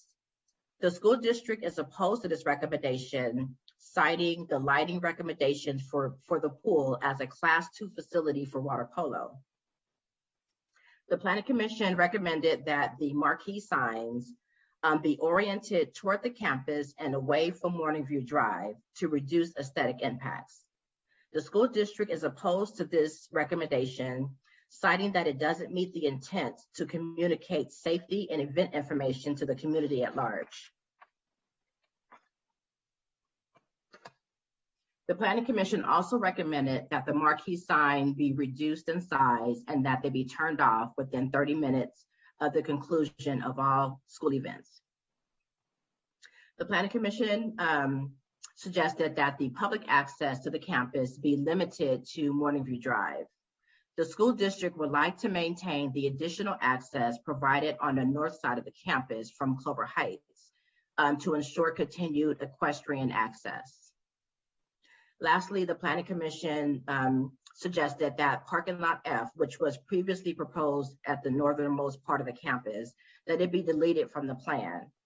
This was to address concerns from residences on the north side of the campus who were concerned about increased traffic circulation, increased noise impacts, and lighting impacts. The school district has agreed to this recommendation and has since removed parking lot F from the scope. Next slide, please. To date, staff has received a host of public correspondence on this project. Initially, a lot of the correspondence was related to parking lot F, again, citing concerns about circulation, noise, and lighting impacts. And as I mentioned, the school district has agreed to remove this parking lot from the scope. There was a lot of follow-up correspondence where the community was pleased to hear that this parking lot was removed from the plan. Staff also received concerns regarding unpermitted tilling that was occurring on the school district northernmost property located off of Clover Heights Drive. And the planning department is currently working with the school district to ensure compliance with this issue. There was a lot of correspondence citing support for the pool lighting to be allowed to exceed the city's dark sky ordinance. And there were concerns raised regarding the increased building heights that it would potentially block scenically impressive views of the ocean. I don't know if I mentioned this, but the school district, although it is requesting a new threshold for heights. Each building would require a coastal permit, which would also require a site plan review, where the primary view analysis would be done for all the subsequent buildings. Staff received concerns regarding the relocation of the bus barns to the equestrian center. As I mentioned earlier, the bus barn relocation is proposed as part of phase 4, which again would require the passage of a bond measure before it is implemented in 2028. I'd like to note that should the council decide to require the bus barns to find a new home, the city would potentially require an addendum to the EIR, which will likely delay the demolition of the Juan Cabrillo campus and the abatement of hazardous materials, which is scheduled to occur this summer while this campus is empty. There was also a letter that suggested the city enter into another joint use agreement for use of the other athletic fields on the school campus. And there were also several letters of support for the specific plan, which where individuals were encouraging the council to improve this item. Next slide, please. Last week, city staff met with members of the California Coastal Commission to discuss the proposed local coastal program amendments. And although, unfortunately, their comments weren't provided in writing, we did have a lengthy discussion about the amendments and the proposed changes, which I'll be reading into the record shortly. The Coastal Commission recommended removing the reference to the dark sky ordinance from the LCP amendment, simply because the dark sky ordinance currently is not a part of the LCP, so there really isn't anything to reference in allowing and requiring the pool to comply with the dark sky ordinance. The Coastal Commission also recommended that we tighten up the language regarding the permitted development within the ESHA buffer, which again, I'll be reading into the record shortly.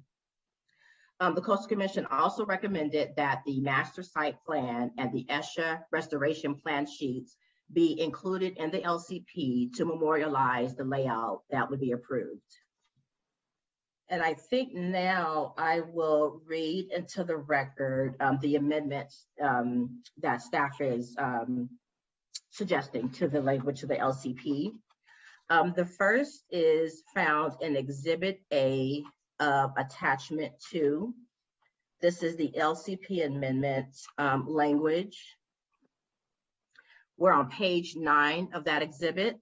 Staff is recommending that we strike the reference to the dark sky ordinance. On that same page, in section 6, the permitted uses in ESHA buffer discussion, which would read, new development and substantial redevelopment as provided in the Malibu Middle and High School campus specific plan may be allowed in the 100-foot ESHA buffer, but in no case closer than 50 feet as shown on the Malibu Middle and High School campus specific plan, ESHA restoration map numbers 1, 2, and 3 of the Malibu LIP, if it does not significantly disrupt the habitat values of ESHA and may include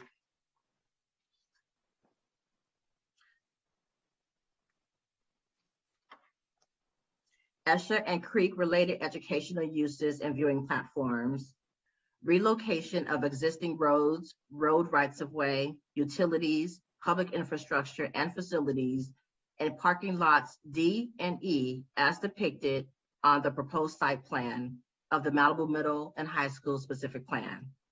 The redevelopment shall be accomplished in a manner that involves no increase in development footprint for the portion within the habitat buffer area. The rest of the language in that section remains the same, with the exception of the fuel modification, where staff is recommending that language be updated to reflect the state fire marshal who oversees compliance with fuel mod. Again, the Coastal Commission also had recommendations regarding the ESHA restoration plan, really to ensure that there is a safeguard where if there's any deviation from that plan, that there's language to require an LCP amendment. So that section, which is section 7 of the same ordinance, has been revised to read: the ESHA restoration plan dated July 2022 on file with the city shall be implemented as part of phase 1 of the Malibu Middle and High School campus specific plan and completed by phase 4 as specified in the plan. Work shall be completed as shown in ESHA restoration map numbers 1, 2, and 3. As a condition of approval and prior to issuance of a coastal development permit for phase 1 of the specific plan, a phased ESHA restoration plan shall be submitted for review and approval by the city biologist. During phase 1 of the Malibu Middle and High School campus specific plan, demolition of hardscape within the 100-foot buffer of the downstream area would occur. Restoration activities would occur within the entire reach, include weed abatement, broadcast of native seed planting of native stock and invasive plant controls. Bank stability improvements and erosion control will occur in the upstream and downstream portions of the ESHA during phase 1, which include the proposed pedestrian trail and new drive aisles. Demolition of development areas within 100-foot buffer of the upstream and midstream area would occur during phase 4, as the bus barn and other existing structures will remain operational until phase 4 commences. Upon completion of phase 4, the pedestrian trail would be completed and connect to the existing trail system on campus. Any proposed changes to the ESHA restoration plan on file with the city must be approved by the city biologist in consultation with the California Coastal Commission biologist. And these same changes are recommended in the Malibu Municipal Code zoning text amendment.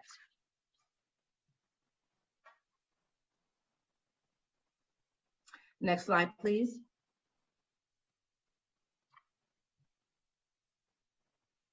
This does conclude staff's presentation on this item. I'd like to note that on Friday, staff did receive an updated specific plan from the school district, which would affect Exhibit A of Attachment 3 to your staff report.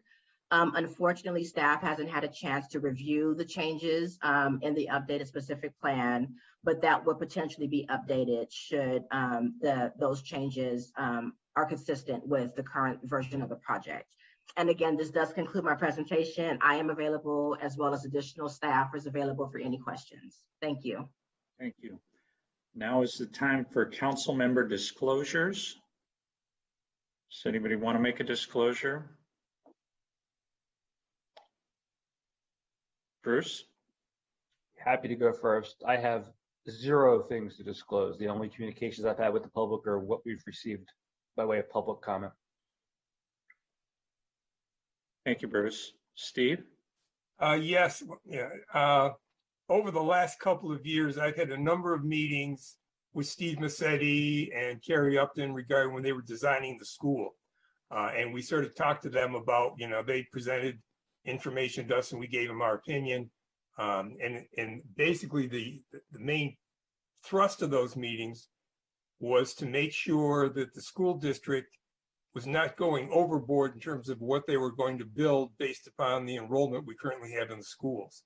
What we didn't want to see was the city moving, or the school district moving forward immediately with a $500 million school when you've only got 900 kids in there. So it was really just a give and take of making sure that what we were getting in the initial phase was going to be good and we weren't going overboard without really being able to identify additional enrollment. That's it. Thank you, Steve. Mikey? Essentially no disclosures. I was on campus and talked briefly with Steve Massetti with Steve McClary one day. I actually don't know that anything of substance even came up that I remember. And Michael Burke, one of the architects, gave me a run through on the building, I think in phase 1, which not at the campus, at my house, as looks amazing. It's made with a lot of natural materials and big wide open spaces and movable walls. It looks like a college campus, like a junior college campus interior to me. It's really amazing. I think that's it. We have nothing else other than all the letters that came in. Thank you, Mikey. Karen? There wasn't anything that you learned through that meeting that was not in the staff report or materials? Sorry, say that again, Trevor? There wasn't anything that you learned through that was not in the staff report or the materials? I'm looking at the design of the phase 1 building. Yeah. Yeah. That's fair. I don't know. It's really the only time I looked in detail what the building looked like with renderings. So yeah, I did learn that. I haven't actually really looked at it anywhere else. Like I said, it was incredibly impressive, and their thought pattern on blending into the environment and just using technology and local materials and just looked like an incredible learning environment. It was really stunning. And Michael Burke is willing to do a presentation. There you go. Here's something sure. Willing to do a presentation with anyone on city council to show them, because it's actually really impressive to have his presentation.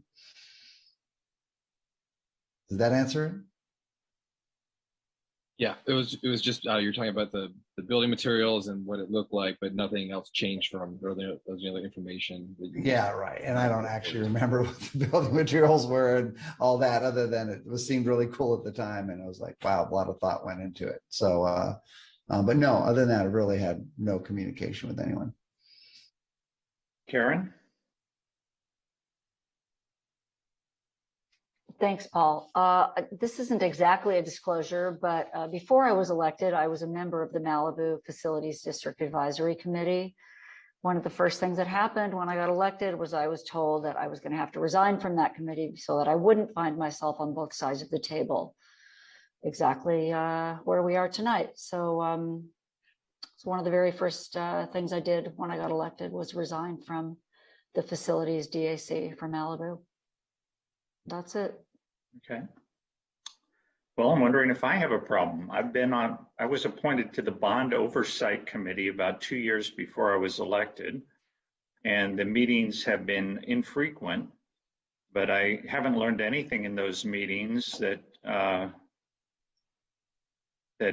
is relative to what's going on here. And I had a lot of fun plowing through the 400+ pages of this item, and looking forward to voting on it. But the Bond Oversight Committee, can you describe your responsibilities on this? Is an uncompensated position that it's an uncompensated position, and the idea is it was something that was required by the state of California starting probably about 20 years ago or so. And for every public bond project, there's supposed to be a bond oversight committee of community members. And so I'm on that one with some other people, and basically you get a chance to ask if to make sure that the bond money is not being spent on things that have nothing to do with the project. Basically, it's a financial control kind of a thing. Okay, so there's no project design or application. It's just to ensure that the money is only spent on the proper. To ensure that the money is only spent on the projects that the bond was contemplating when it was passed. Okay. Okay. I believe that brings us to the applicant's presentation now. Yes, Mayor, we do have Stan here from the school district to present. And then I just wanted to note for you, in addition to the school district, we have 15 members of the public signed up to speak. So that will be about an hour of public comment total. Okay. All right. And how much time does the applicant have? They have 15 minutes unless they'd like me to reserve some time for rebuttal for them. Yes, okay. I would like to request that we be given 25 minutes. With 8 minutes for presentation and the balance for rebuttal. Okay. And I see Steve Uring has raised his hand. No, that's a mistake. I apologize. Okay. Now I see Bruce has raised his hand. Yeah, I'm sorry. Could Kelsey repeat again how much time they have and then say what they asked for? I was confused about that. Yes, applicants have 15 minutes to present. I believe that was a request from the school, and that includes rebuttal time. So they have 15 minutes total to present. Any time unused would be used for rebuttal. I believe that was a request from the school district mayor to be granted additional time, and that they'd like 8 minutes for a presentation.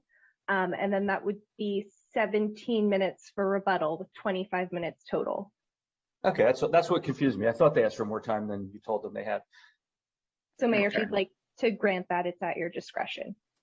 I have no objections to granting that. Does that require a vote of the council? If the majority of the council does not want to grant that, then it would overrule you, but it's the mayor's discretion to allow the extra time. Okay. I want to allow the extra time. If you think I should do otherwise, please raise your hand. Okay. Moving on, can we begin? Oh, Bruce? I just want to say, I'm not opposed to it in this particular instance, but I want to make clear that it's because it's a school district and it's a very important public issue for everyone, and that I would not agree that this is a precedent for private applications in the future. 15 minutes ought to be ample. You're saying that due to the complexities of this and the significant community impact, it would be a different situation from a typical private development. Correct. Thank you, Trevor. And before we begin, I'd like to request that Craig Foster from the district school board, he'll lead the presentation and then I'll finish it up. Very good. Craig, are you available to begin? I am. Welcome. Thank you very much. Good evening, Mayor Grisanti, Mayor Pro Tem Silverstein, council members Euring, Pearson, and Farrer. I am Craig Foster. As you all know, I am the only Malibu resident on the Santa Monica Malibu School Board.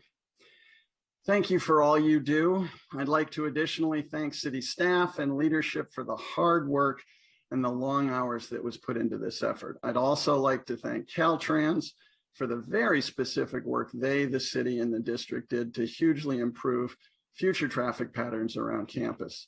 This hard, caring work is all recognized and it's deeply appreciated. Thank you. As regards the item before you, Malibu's public school families have been battered for years. First, there was the discovery of PCBs in much of Malibu High and Juan Cabrillo Elementary, which caused many to leave our public schools and many who stayed to live in fear. Then there was the Woolsey fire, which destroyed many, many homes and forced so many families to move away. Finally came COVID with its distance learning, isolation, and yet another huge source of dislocation. Moving forward, tonight and next week will be a huge step on the road back for our children, families, and schools. In 2018, this community overwhelmingly passed Measure M, $195 million from Malibu residents approved by Malibu voters alone for Malibu's public schools alone. These funds are largely to build a brand new 21st century toxin-free, PCB-free high school building. This plan is Malibu's vision, created by Malibu stakeholders to support Malibu's students as they ready themselves for college and career with spaces that are safe and expressly designed to prepare them for their lives in the middle 21st century. Designs that are dramatically different than the tools, practices, and goals of the past and what exists currently. Over 70% of Malibu voters voted to support this measure out of their own pockets. And Malibu residents and district and city staff have worked consistently and diligently to move us to this point. The school district, well aware of issues in the past, has worked hard to be as inclusive and sensitive and collaborative as possible. The district, the city of Malibu, the Malibu community, and Malibu parents all work together extensively over several years to develop this vision of the specific plan that you see here today. You will find staff recommendations to approve 2 resolutions before you today at a time when we absolutely, completely need to keep moving forward. Failure to continue moving forward will cause severe delays in opening the building for our students and teachers, and related reductions in what we can afford to build for those students and teachers due to additional cost escalations. I understand, we understand that the full scope of the plan beyond the actual high school building construction contains a few items that a few members of the community wish to address. I want to remind us all what you are being asked to approve now is not the end of the story. Yes, the district absolutely is seeking entitlement to actually build the high school building with a goal of opening it in the fall of 2024. But the future phases beyond that are unfunded and therefore entirely uncertain. Prior to any additional phases, the district will need to pass another bond. It will need to again engage the Malibu community stakeholders and neighbors in the design process, and it will need to again bring these projects to the city for approval. And they will be subject to their own CDPs and will be rigorously scrutinized with full public involvement. We understand that these concerns, if they remain, will need to be addressed. And there will be ample opportunities and political necessities to find positive solutions that will meet the needs of our students and the desires of the community at large. You, the City Council and/or the Planning Commission, will ultimately decide whether to approve those future plans. But now is not that time. I ask you please tonight to adopt the resolution to make the findings and statement of overriding considerations, to certify the EIR and adopt the mitigation monitoring and reporting program, and to adopt the resolution making the findings on the LCP amendment. This is not a case of us versus them. This is us. This is Malibu, supported by Malibu voters, guided by Malibu residents, for Malibu families and kids. There's no they here. There's only us. Please, let's take this next step for our children and their teachers towards ultimately approving the specific plan and the related amendments at your next meeting. Thank you. Go ahead, Stan. A couple of key points I would like to make. The district's EIR found two unavoidable significant impacts as discussed by Renika. Those were, one, the temporary construction noise, and two, the pool lighting. In Resolution 22-33 on the proposed LCP amendment and the ordinance, the district does not believe that the pool can be sufficiently lighted for both safety and play, such as water polo, competition water polo, without lighting that would exceed Malibu's dark sky ordinance. Of course, the district would employ all available lighting measures to minimize light spill, glare, and sky glow, but our designers say it's not simply feasible to meet Malibu's dark sky ordinance in both terms of safety and play. Next, Resolution 22-32 needs a similar amendment to find and identify and make a statement of significant unavoidable impacts for the pool lighting and include that in the statement of overriding considerations. Also, we request that the ESHA graphic be replaced with the latest one showing the fuel modification zones. I believe Renika addressed that. Further, the district does accept the new conditional mitigation measure T6 for enrollment exceeding 1,000 students, where there would be 3 improvements, which one of them would have to be at least implemented, but all 3 require Caltrans approval. This is dealing with a right turn lane from the northbound PCH to Morning View Drive. That one seems to be feasible. There's traffic signal retiming at Trancas to allow traffic apps to make turning from Guernsey onto PCH. That seems feasible. And this would be limited to just the times during drop-off and pickup during the school year. A new signal at Guernsey is unlikely to meet Caltrans requirements, but we'll continue to work with the city to discuss that. The 3 improvements just discussed would require formal application and additional studies so Caltrans could fully review and consider the implementation of these measures. However, if Caltrans says no to any of them, then that particular measure would become infeasible. Thank you. And you have 1 minute left of your presentation if you need it. Or don't need it. Thank you. Okay, I believe that takes us to public comment now. So Do we have sorry, any I'm members of the muted. public? Yes, you have 15 speakers on this item. The first few are Lou Lamont, Stacy Rouse, Joe Drummond, and Bill Sampson. We'll hear from Lou Lamont first. Mr. Lamont, are you available? Yes, I am. Thank you very much. Good evening. I'm a member of the Malibu Facilities District Advisory Committee, and I'm also a member of the Measure M Citizens Bond Oversight Committee. Also, as you know, I've served for almost 9 years on the City Council. I was one of the original members of AMPS with Laura Rosenthal and Craig Foster, and on the education subcommittee for years. During all that time, I've fought for Malibu to have its own school district and to separate from the Santa Monica Malibu Unified School District. And I'm hopeful that will eventually be achieved. What I came to tell you tonight is that despite my long and fundamental disagreement with the district about the relationship with Malibu, I fully support this Malibu campus-specific plan. As members of the Malibu FDAC, we have all been part of the design and execution of this plan, and you should know that this is entirely a plan that was approved by Malibu residents and parents. The district representatives could not have been more dedicated to following Malibu's wishes throughout the years it took to put this together.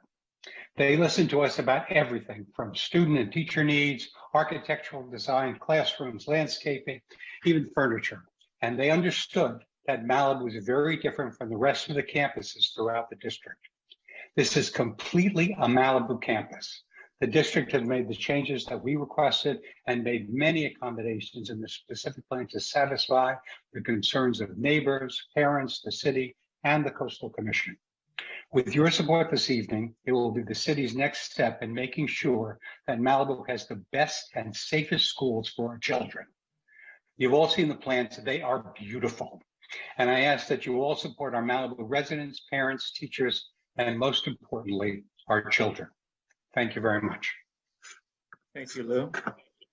Our next speaker is Stacy Rouse, followed by Joe Drummond, Bill Sampson, and Pat Healy.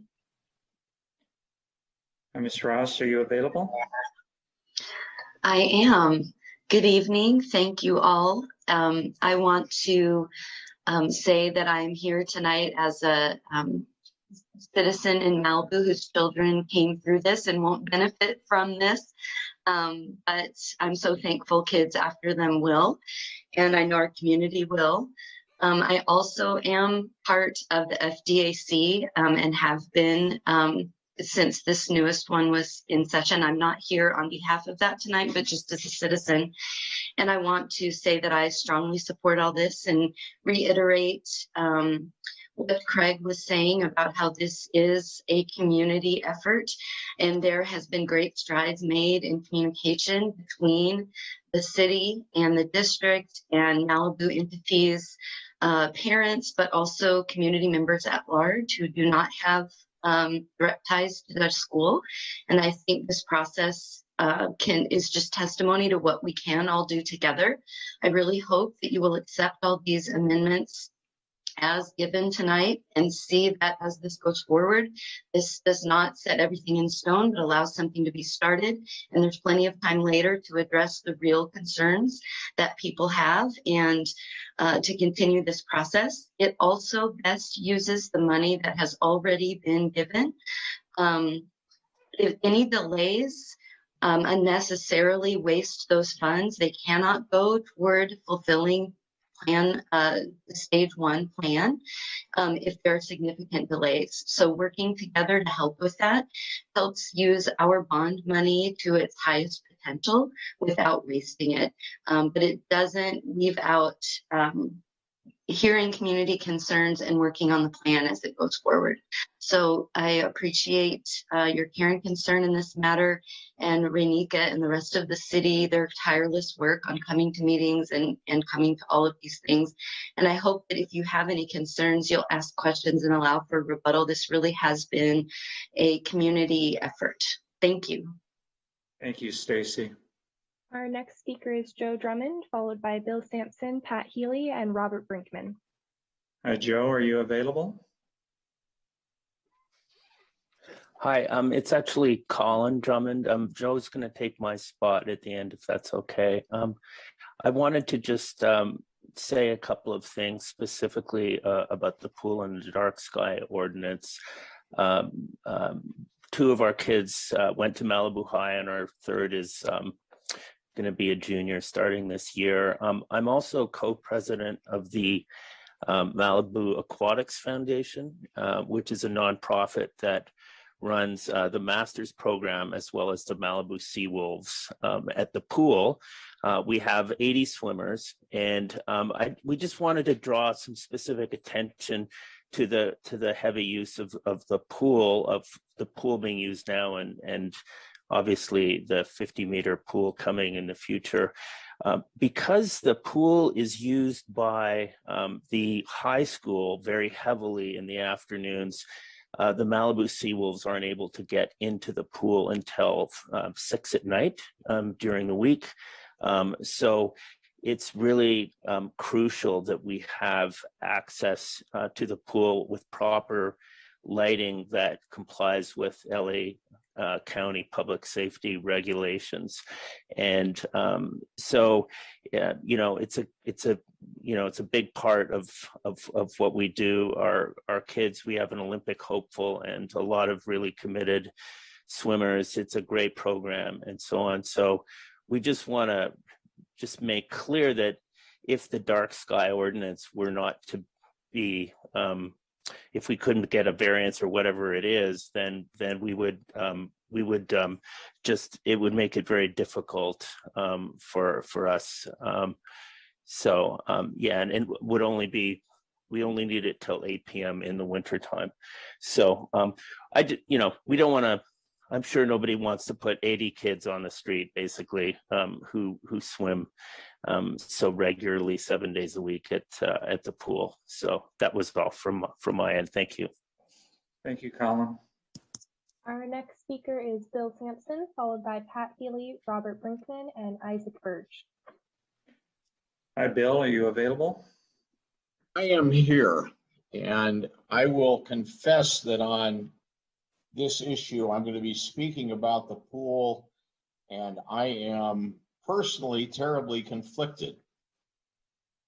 I remember getting to see the Milky Way here all the time. I also remember that the best parts of the school system for my daughter were, in no particular order, starting with getting to swim when she was real little. Oh, and Zoe Langley at the before and school after, before she could even do that. Mike Mulligan, the swim coach, the water polo coach, Bill Bixler, the band leader, Bob Perry. The important thing to her, probably the best thing she did, was play water polo and go swimming. I get in the pool with some people who can swim, and swimmers, please understand, I don't know if they'd even call what I do swimming. They can swim. But folks, I want to keep swimming also. And I view this as a burden of proof problem. And the school district would like the city to alter what the city has already passed. And I'm not convinced that the school district has met a burden of proof that it cannot satisfy dark skies and still light the pool adequately. I do not wish to be put in the position, nor do I want the swimmers I know to be put in the position of having to make that choice between the Milky Way and swimming during dark hours. It's perfectly possible, of course, to swim in the dark, but I don't recommend it for school pools. And the other part of this is, I don't even know if the new pool will be subject to there's a joint use agreement of some sort I've been fortunate enough not to have to look at in years between the city and the school district for the use of the current pool. But you've got two different entities taking care of it. Back to the burden of proof. Somehow I think that the technological people can make perfectly adequate lighting that will satisfy the needs both of dark skies and of our water sports people. It's very important to me that we keep having the water sports. It's very important to me that we have the Milky Way. Make the school district prove that they need to have this, and then maybe I'll make my choice. I don't know what choice I will make, but we shouldn't be put in that position until the school district proves we have to be. Thank you. Thank you, Mr. Sampson. Our next speaker is Pat Healy, followed by Robert Brinkman, Isaac Burgess, and John Mazza. Hi, Pat, are you available? I am. Thank you very much. Can you hear me? We can hear you loud and clear. Okay, I'm speaking on behalf of the Malibu Coalition for Slow Growth, and we simply ask that you don't approve any specific plan as presented if there are aspects in a particular phase that don't meet the city codes, without giving future residents and the decision makers input into each phase when a particular phase is before them for a CDP. If you approve the plan as submitted, the council will leave no discretion for future decision makers to determine what is best at that time, since circumstances may change over time. For example, this plan is designed for a larger student population when the population is predicted to continue to decline even after Woolsey, and a smaller project may need to be considered. So please condition the plan to allow for this and other possibilities at each phase goes forward for the CDP approval. We recommend that all Malibu development standards remain in place, and then a variance can be given at a later date if it's appropriate. And I understand, if I understood the staff report, the school district is willing to protect residents' views by limiting the height limit to no higher than 28 feet, subject to story polling and a site plan review. And that's the same thing we were asking for. So we were very pleased to hear that. And as far as the ESHA goes, there could be changes once again when the certain particular project goes before you or the decision-making body at that time, and a variance could be given for the 50-foot setback if needed, but maybe at that time they can meet the 100-foot setback. As far as the lighting is concerned, I don't understand why the Coastal Commission is saying the dark sky ordinance should not be in effect, because in essence, under our LCP, we can enact ordinances that are more protective and than the LCP demands. So again, we're recommending that the dark sky ordinance go into effect for the whole campus, including the pool. And at that time, which is probably 8 or 10 or 12 years from now, I'm sure the technology will be available to both satisfy the dark sky ordinance and the needs of the swimmers at night. Also, I didn't see any mention of the use of rodenticides and herbicides. So the specific plan should be conditioned that the school district adhere to the city's policy or ordinance with respect to rodenticides. Okay, just let me finish this one sentence. And the city's lid lock ordinance, and the bus farm should stay on the campus and not be at the equestrian center. Thank you very much. Pat.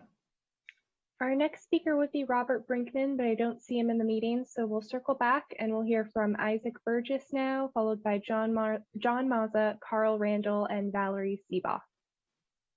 Hi, Isaac, are you available? Yes, I am. Good evening, Mayor, council members, staff, and community. I'm Isaac Burgess, Executive Director for the Malibu Schools Pathway, and thank you for allowing me this time to speak tonight regarding this item.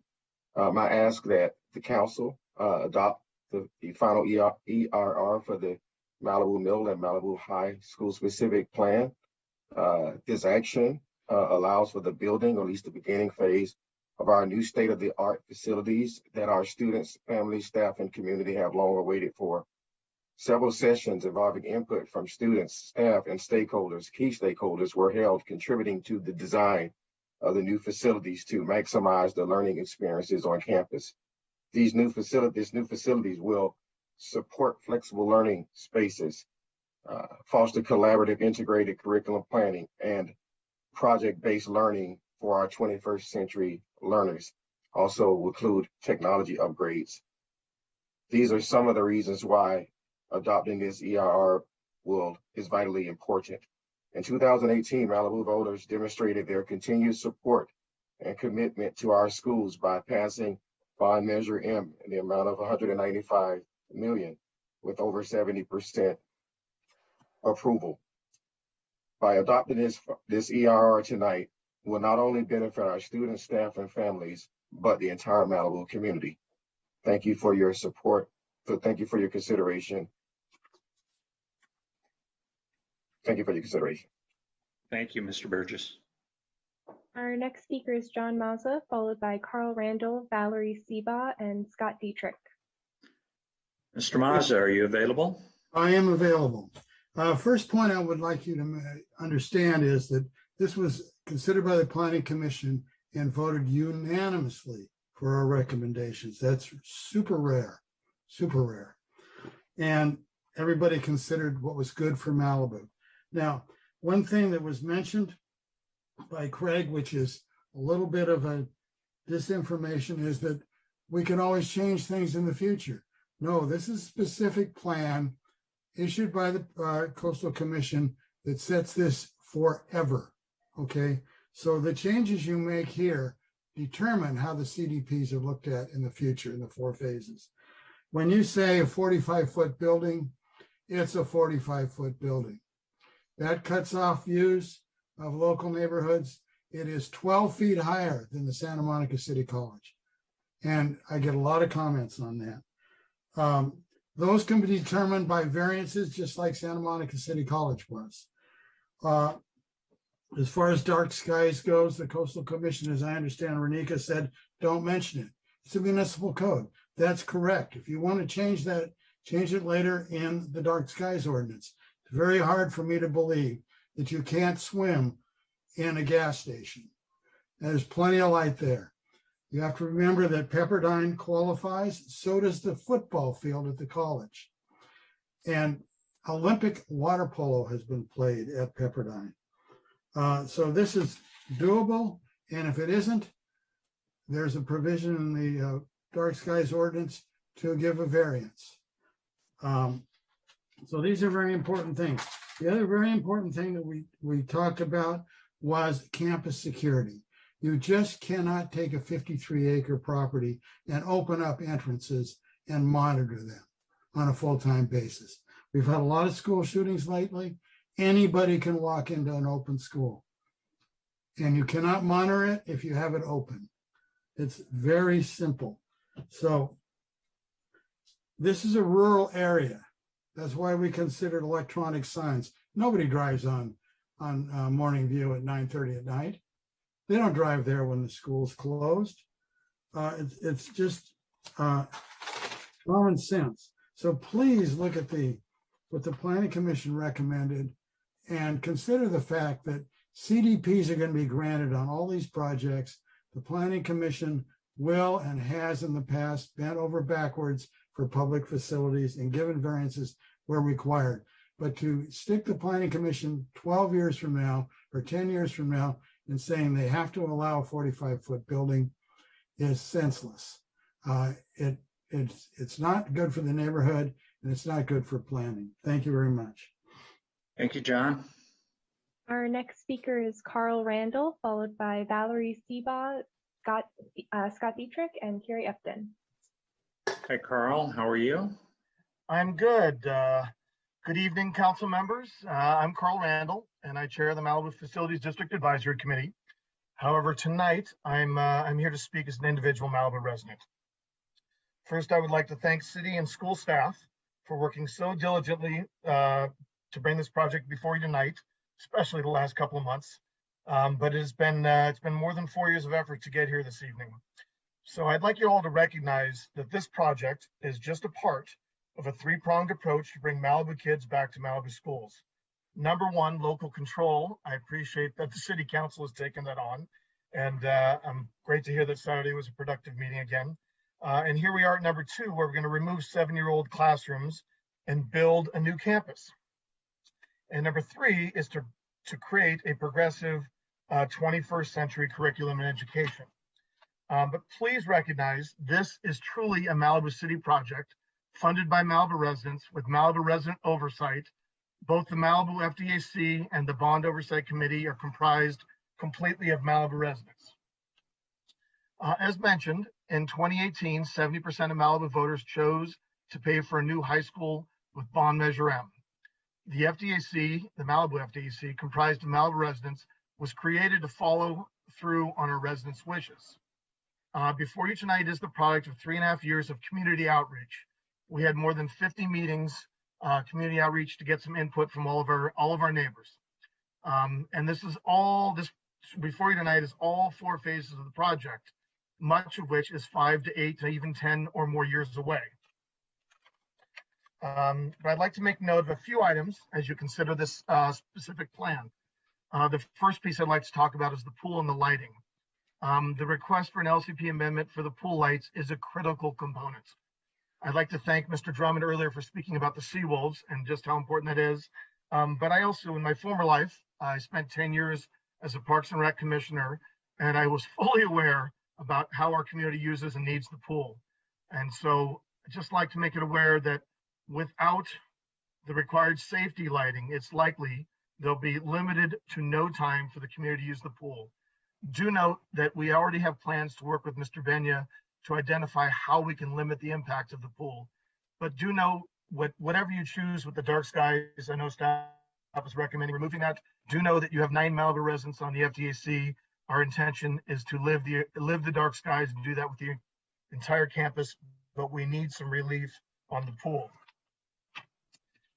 Second thing I want to reference is that the FDAC is aware of some community concern about relocating the bus barn.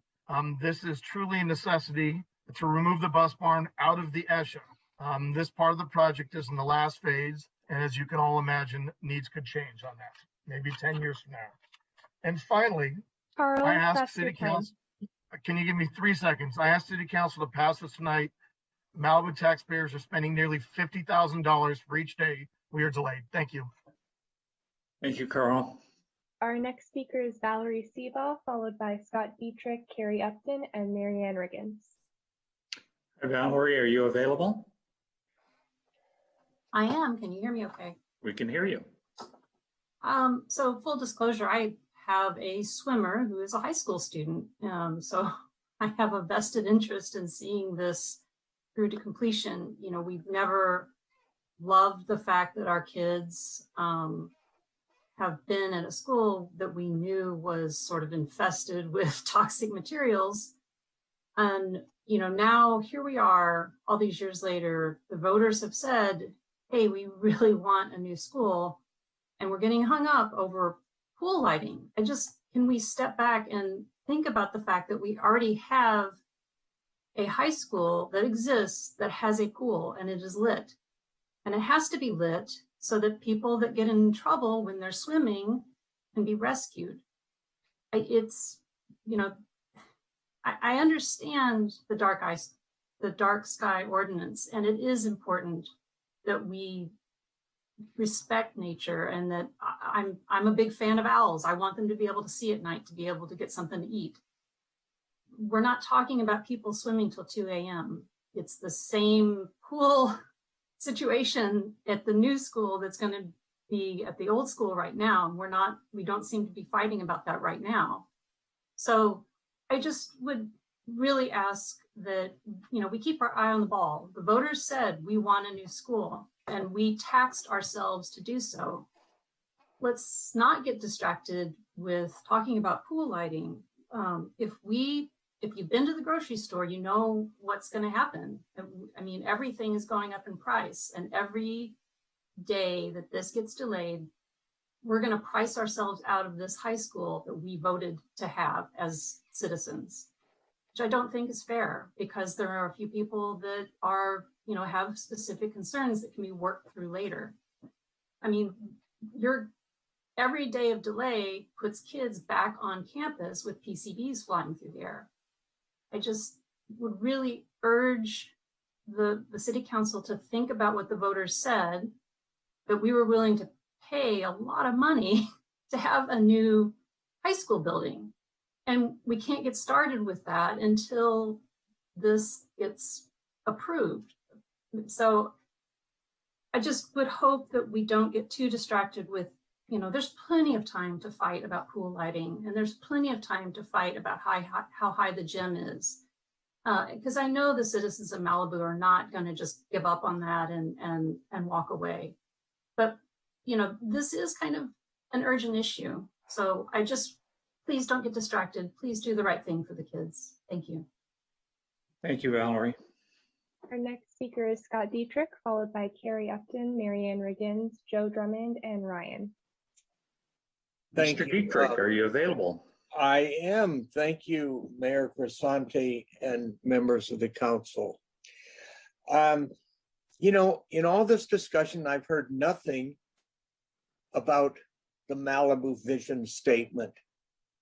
And I think we need to remember that it says that we as citizens of Malibu are willing to forego many of the amenities that other people expect in other cities to maintain our rural character. And I think that must be paramount in everything we do. In 2018, I supported Measure M, though my kids had graduated from high school and were in college. Okay, I still support the idea of a school, but I think the council has to take very careful consideration that if you pass this now as it is, which I don't recommend, you're locking yourself into everything for the future for 10 years. As Mr. Mazza said, why lock future councils in? You don't have to. This has got stage 1, 2, 3, 4. We don't need to deal with pool lighting now. I support the dark sky ordinance, but maybe that won't be an issue. Maybe it will. If it is, then we can deal with it at the time, some years in the future. We don't need to lock it in now. I think that would be a terrible mistake. The building height is another one. Don't lock yourself in. I don't see why we have to have such high ceilings, but if maybe the gym has to have that, and if it does, okay. But don't give an overall approval to something that'll come back and bite you in the butt. We've seen that with the awful tower at Civic Center by the college that somehow just got through and none of us knew about it, and it didn't come in front of the right commissions, and it was a side note, but look, it's ugly, and we're still trying to deal with that. That's wrong. What do we need an electronic sign for? That's ridiculous. We can have a school. Oh, and shouldn't we know how many kids are really going to attend?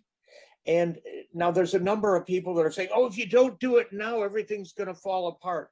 I would rather you did it properly. And in that regard, we were told that there's going to be a new plan. Well, are you approving the old plan or are you approving the new plan? But you haven't seen the new plan. So please do this step by step. Thank you. Thank you, Scott. Our next speaker is Carrie Upton, followed by Marianne Riggins, Joe Drummond, and Ryan. Mr. Upton, are you available? I am, and I apologize. I signed up by mistake. I'll speak as part of the rebuttal. Thank you so much. Marianne, are you available?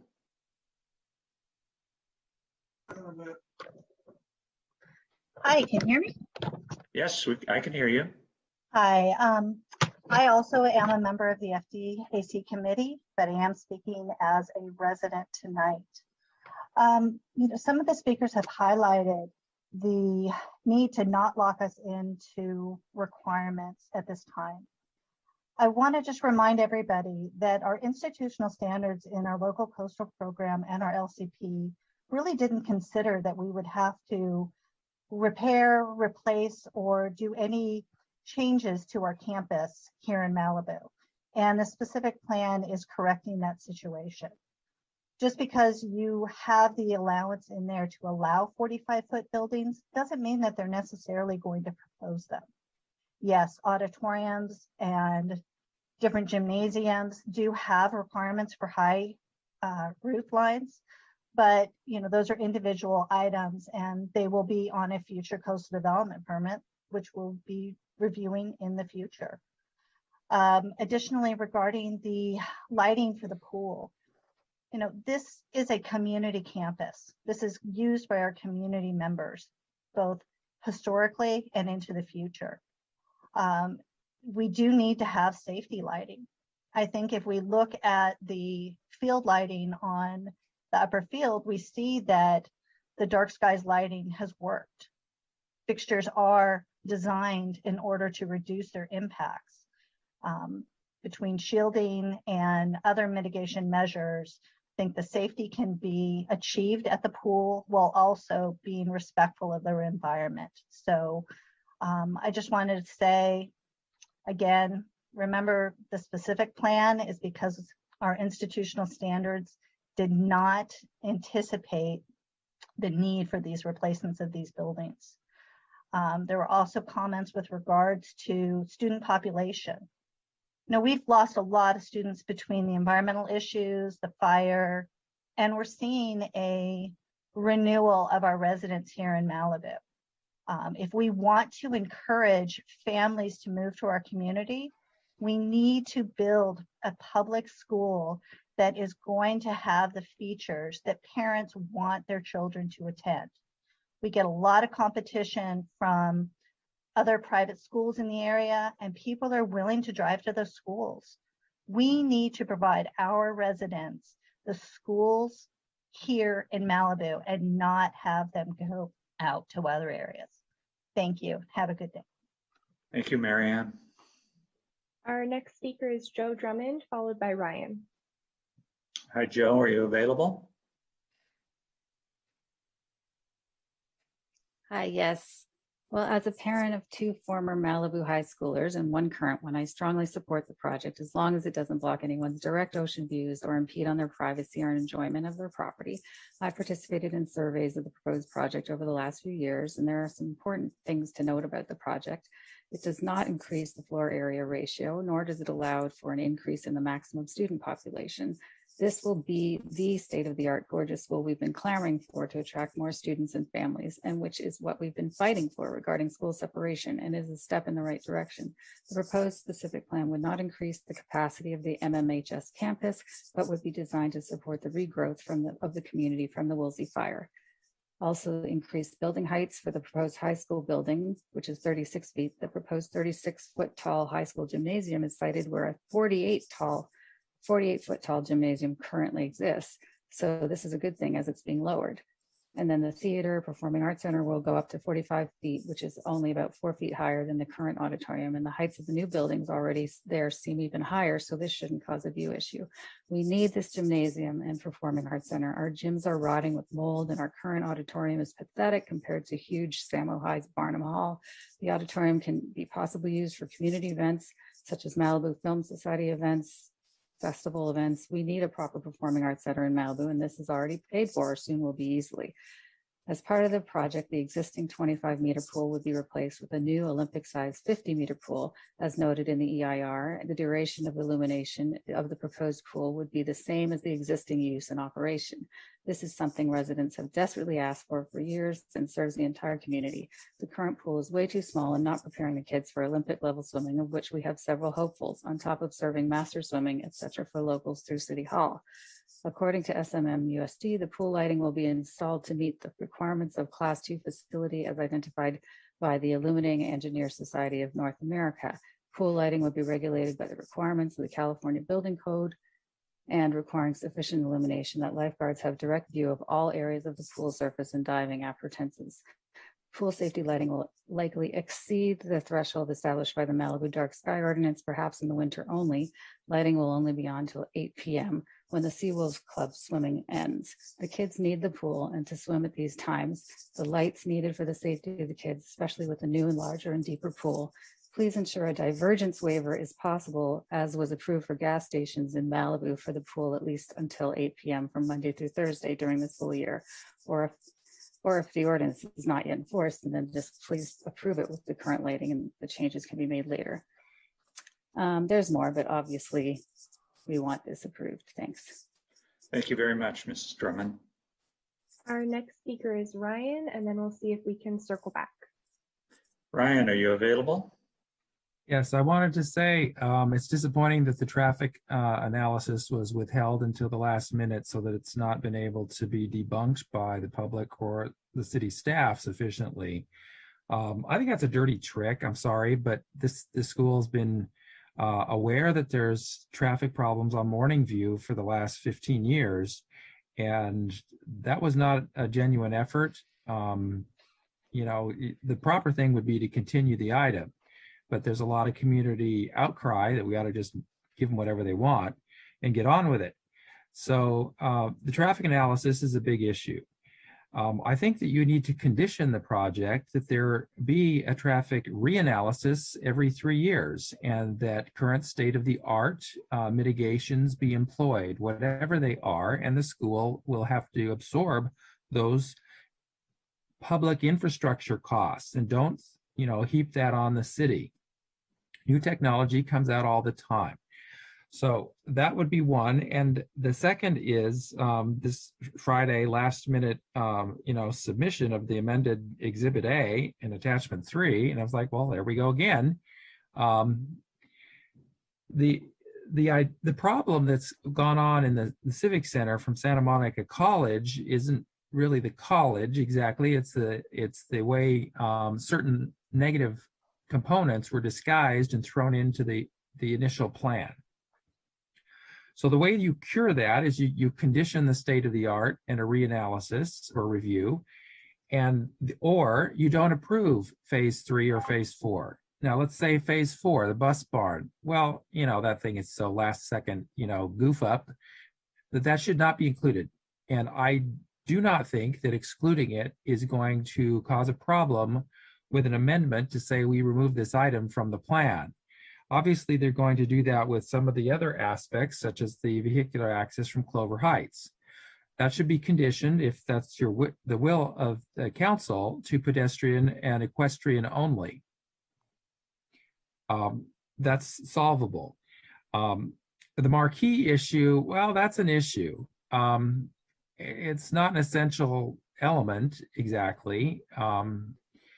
So the illumination standards and so forth could be analyzed. I think that ought to come back as a separate item and just not be included with the package. It doesn't require an EIR analysis for that. But the pool lighting should be a formula, and it should be a requirement that every 3 years they submit a report that they've done some research, review, analysis, and recommendation to follow and implement state-of-the-art light trespass, light emission, sky glow analysis to reduce that impact. And that's how you solve it. Thank you. Thank you, Ryan. And Mayor, we have one more speaker sign up. It's Mike Mulligan. Coach Mulligan, are you available? I am. Thank you very much. Thank you for taking the time to hear us. I've been at the school for 30 years now, and I've seen it grow tremendously over those years. We've had a great, successful aquatics program where the kids have won 48 league titles. They've been to the CIF finals 6 times in water polo, boys and girls swimming as well. But the important thing I think everyone really needs to know is it's just not for the high school. The pool serves the high school, the middle school. It serves water polo club teams, swim club teams. It serves 2 master swim programs that use the morning and the evening for practice time, plus a huge slew of city programs: Learn to Swim, swim lessons, aqua aerobics, lifeguard classes, junior lifeguard training clinics. We've actually, in my 30 years at Malibu, we've sent 40 kids to LA County and state lifeguarding. So we have 40 of our ex-alumni who are all out there working in the community, saving lives as lifeguards. Not only do the master swim programs use our facility, our local lifeguards come and use the pool during lap swim to stay in shape for their jobs at Zuma Beach, Malibu, including all the state beaches. So I would just, I guess it's just, we have a huge aquatic community and it needs our support. It needs the pool. And people use the pool, like Bill Sampson was saying. I was there when his daughter was there, and the community uses it for physical, social, and mental well-being. So if we can work out that light situation, I agree with Ryan. I think if we can look at the dark sky policy and adjusting the lights to meet some of those qualities, but safety is a huge, important plan for the pool to operate earlier in the morning and in the evening. And like Valerie said, the pool's only used from 5 o'clock to 8 o'clock at night during the winter when the lights would be on. Otherwise, you know, they don't use the lights at the pool. Basically, just winter time till 8 o'clock. Thank you for hearing me, and I hope you guys can pass the EIR resolution as well, because as the educational world grows and improves, we need to keep up with that and give our students the best opportunity to achieve their goals when they become adults and go through college. Thank you. Thank you, Mike. And Mayor, that was our final speaker. I still don't see Robert Brinkman in the meeting. And I do believe, though, before we go to rebuttal, staff has some additional information to present, some of the changes that were referenced earlier in the evening. Okay, let's get some more information. Hi again, Renika with the Planning Department. At the conclusion of staff's presentation, I mentioned late last week, the school district provided an update to the specific plan, which would affect Exhibit A of Attachment 3 to your staff report. And so I wanted to go over those updates so it's memorialized for the record, should the council decide to adopt the specific plan as recently updated. So this slide provides an overview of the items that were updated in the specific plan. Most of these items were updated at the request of city staff during our review of the plan. It just came in kind of late in the game. And so I'm going to go over each of these items just so you have it for the record of the updates. The first update is just to update the date from June to July of 2022. The next slide, can I have the next slide, please? This slide shows an update to Table 1. The purpose of this slide is to demonstrate how across the implementation of each phase, at no point does the site exceed the FAR. That's because some of the buildings would remain operable while other demolition is occurring. But across the entire implementation of the plan, at no point will the site exceed the maximum FAR allowed for the property. Next slide, please. This slide, I believe it was to update the number of classrooms, if I'm not mistaken. Let me just double check. Sorry, I was kind of rushing here. Yes, this is to update the number of classrooms from 51 to 52, or excuse me, 51 to 54. I'm trying to see where that, oh yes, the total classrooms for the entire plan. I believe the version that's currently included in your packet showed the total number of classrooms is 51, when in fact it is 54. Next slide, please. And this language was an update to the traffic analysis. This additional language is already included as part of the updated mitigation measures in the mitigation monitoring and reporting program. There's some additional mitigation measures related to traffic. Those measures were then updated in the plan. So you actually already have this data. Again, it's included in the mitigation and monitoring reporting program, but it was just updated in the plan itself. Next slide, please.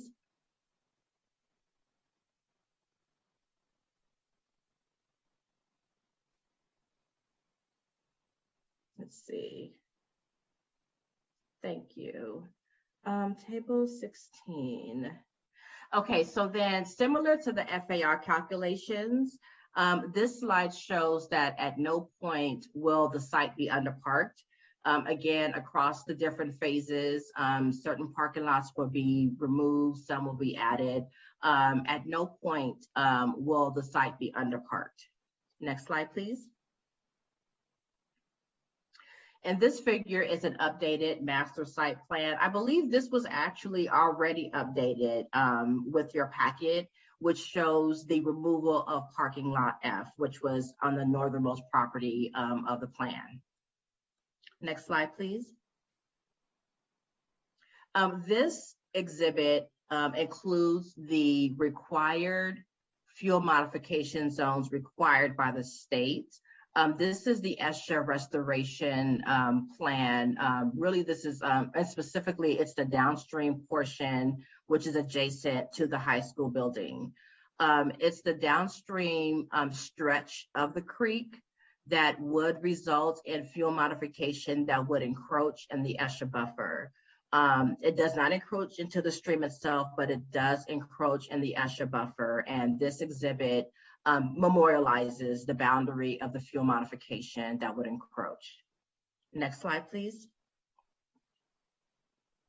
And I believe the last couple of slides are the updated circulation plan, which was already updated in your report. I believe that these two exhibits were listed in the changes the school district provided, but they were already updated for your report. Again, this exhibit shows the removal of parking lot F on the northernmost property. Next slide, please.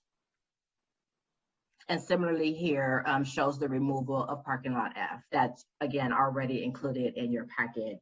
I'd be happy to answer any of your questions. I did want to just clarify for the record the nature of the changes that were done late last week. It does not in any way change the scope of the requests in the specific plan. Thank you.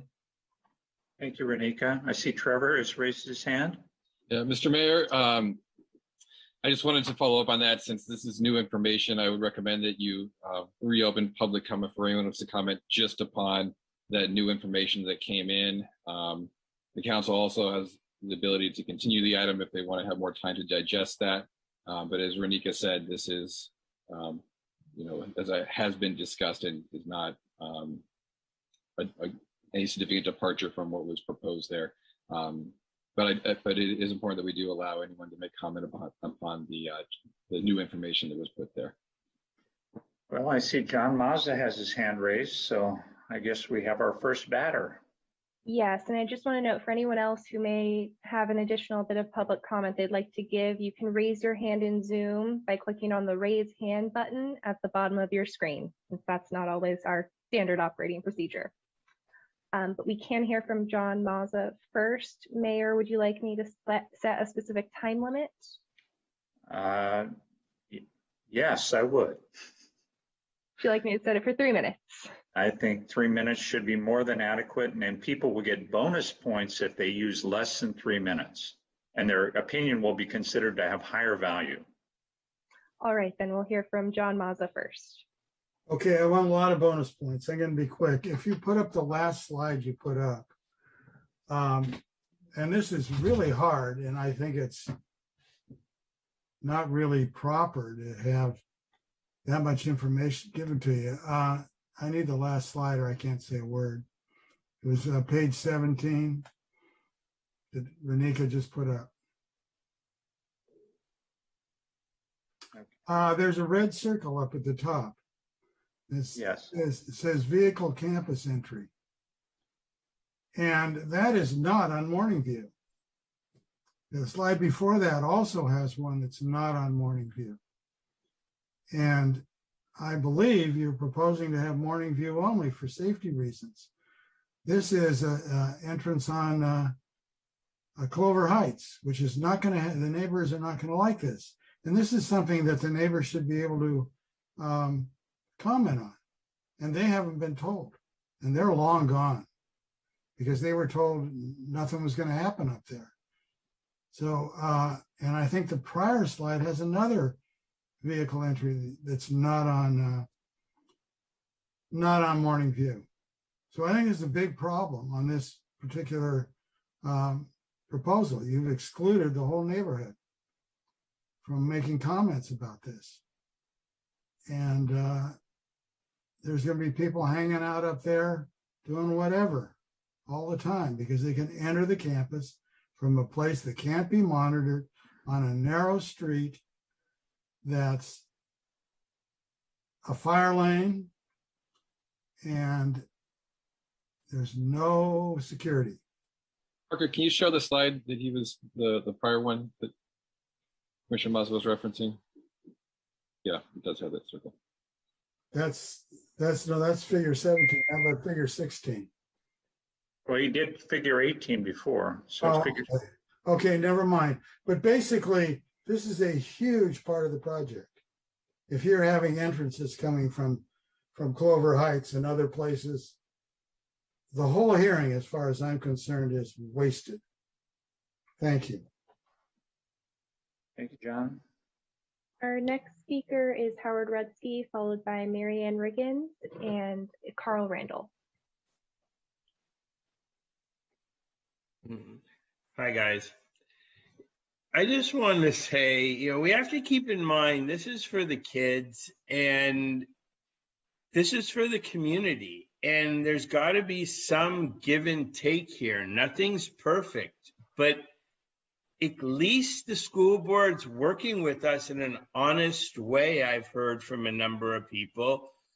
So I think we have to bite the bullet and give the community and the kids this project. Thank you. Thank you, Howard. You get bonus points. Marianne? Hi, just referencing the slides that Mr. Mazza was commenting about. If you look on the key plan, it says that it's vehicle and emergency access. And so, you need to keep in mind there are sports facilities on that upper part. And so the emergency vehicles will need a place to access, not to mention servicing of things. So even though you're not going to have public parking in that area, you still need to have accessibility for a variety of reasons for servicing the campus. So I would just note to please look at the key plan when referencing any particular items on the project. Thank you. Thank you, Marianne. Bonus points for you as well. Carl, are you available? I am, and I'm just confirming exactly what Marianne just said. That's for emergency access only. That's it. Thank you. Extra bonus points for you. Renika. Hi, I just wanted to clarify that circulation plan showing vehicular access from Clover Heights was always part of the plan. That isn't something that was new. Again, these figures only removed parking lot F per the recommendation from the Planning Commission. So again, these aren't new access points. They were always included as part of the plan. It is, however, inconsistent with the Planning Commission's recommendation to only require access from Morning View Drive. But again, these access points were always part of the plan. Thank you, Renika. Mr. Hill? Is this where bonus points are available? Yeah, but you better hurry. I better hurry. Yeah, I agree with John, and what Renika said is true. That was the recommendation, and it's gone through the public process on that already. A decision was made, so to open it up now and to put that back in is not kosher. Thanks. Thank you, Craig. You qualified. Mr. Dietrich. Thank you, Paul. I really don't like all this new information getting dumped. It's kind of scary that it seems to me that there's obvious community support for this across the spectrum. But I think that if you guys on the council put in a number of specific requirements to adding to this, and like I say, you don't need to lock us in to something happening 5 or 10 years down the road. It can be improved for everybody, and it may just take one council meeting. One question, because John and others raised the security issue. I wonder, has this ever been run by our sheriff department? Hopefully it has, but if it hasn't, that would be pretty good input. So yeah, I'd like to see this go forward, but I think with new information, and I think you guys can really improve things. There's so many unknowns going to hit us in the future that, don't lock us in now. Thank you.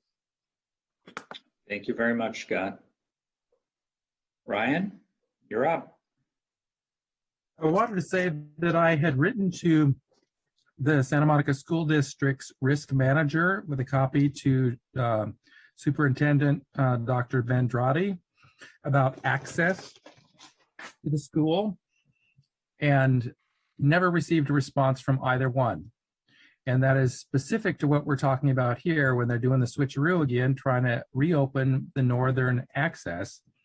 And you can call it emergency, just like Santa Monica College is calling their cell phone tower an emergency communication facility when it's not. It's going to be in operation 365 days a year for probably 35 years. It's a ruse.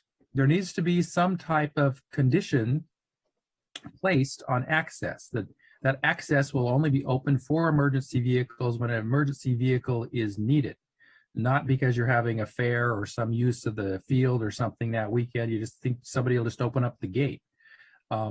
If that's truly needed as a movable vehicular width gate for fire access, label it and condition it in words tonight if that's what you're going to do. But the public has not been, we did not get a response from the school district. I did not, to my comment on this issue.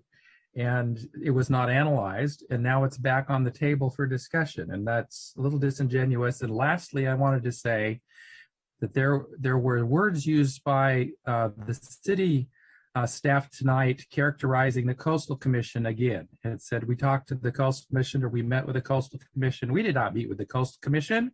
Somebody talked to somebody who works at the coastal staff, and you need to identify the person you talk to, and why they're not here to talk to us or question or answer is another big problem. But when you're trying to appease the staff of a state agency, and then you're calling it the Coastal Commission, which is a bunch of appointed people who meet infrequently, it's different. And we should not be letting the coastal staff run the show in Malibu anymore. And I'm just calling that out. Thank you. I'd like a response from staff as to who they talked to and who said what exactly on these issues, because that was mentioned in the oral report and is not in the written report. So please clarify. Thank you. Thank you, Ryan. I guess we're back to applicant rebuttal now. Correct, Mayor. Not seeing any other raised hands from the public. We can move on to applicant rebuttal. As discussed earlier in the evening, they'll have 17 minutes for rebuttal. Is Stan the gentleman who we went around for earlier? No, he's representing the school district. Very good. And I'm going to ask Carrie Upton to lead the rebuttal, and then I'll follow up after him. Great, thank you. Carrie, are you available? Yes, I am. Hello, thank you. Carrie Upton, the Chief Operations Officer for the school district. I'm speaking in part because the three people who'd be best to speak are on vacation at this moment, our superintendent and our two principals. Our superintendent's getting his 1 week off, so it's important that he does that. But I really wanted to say, all along in the planning of this, the main focus has been to support the students and their education. Education is changing. And one of the things that was very clear to all of our educators, is clear to our students and clear to many of our parents, is that the facilities that we had no longer supported the educational program and where education is going. So everything about this whole idea, this plan, was to build and construct facilities that actually work with where how kids are learning today, how we're teaching them, what those facilities will do to support the really high level of learning. We're already doing a lot of ways in our classrooms, but the teachers and the students are sort of working against themselves because they have facilities that were designed and built decades ago and no longer support where we're going educationally. So that's the importance, and everything is driven by this idea of what's really important for the students. And that's particularly, you see that in the first phase, which you'll see in the first CDP, the high school plan, really is a innovative and progressive educational facility that really will transform how learning and teaching occurs in our high school. Thank you. I'll pass it back to Stan for rebuttal. Thank you, Carrie. I'd like to point out that everyone needs to remember, should remember, that this specific plan is a set of development standards that will guide the development at this particular location.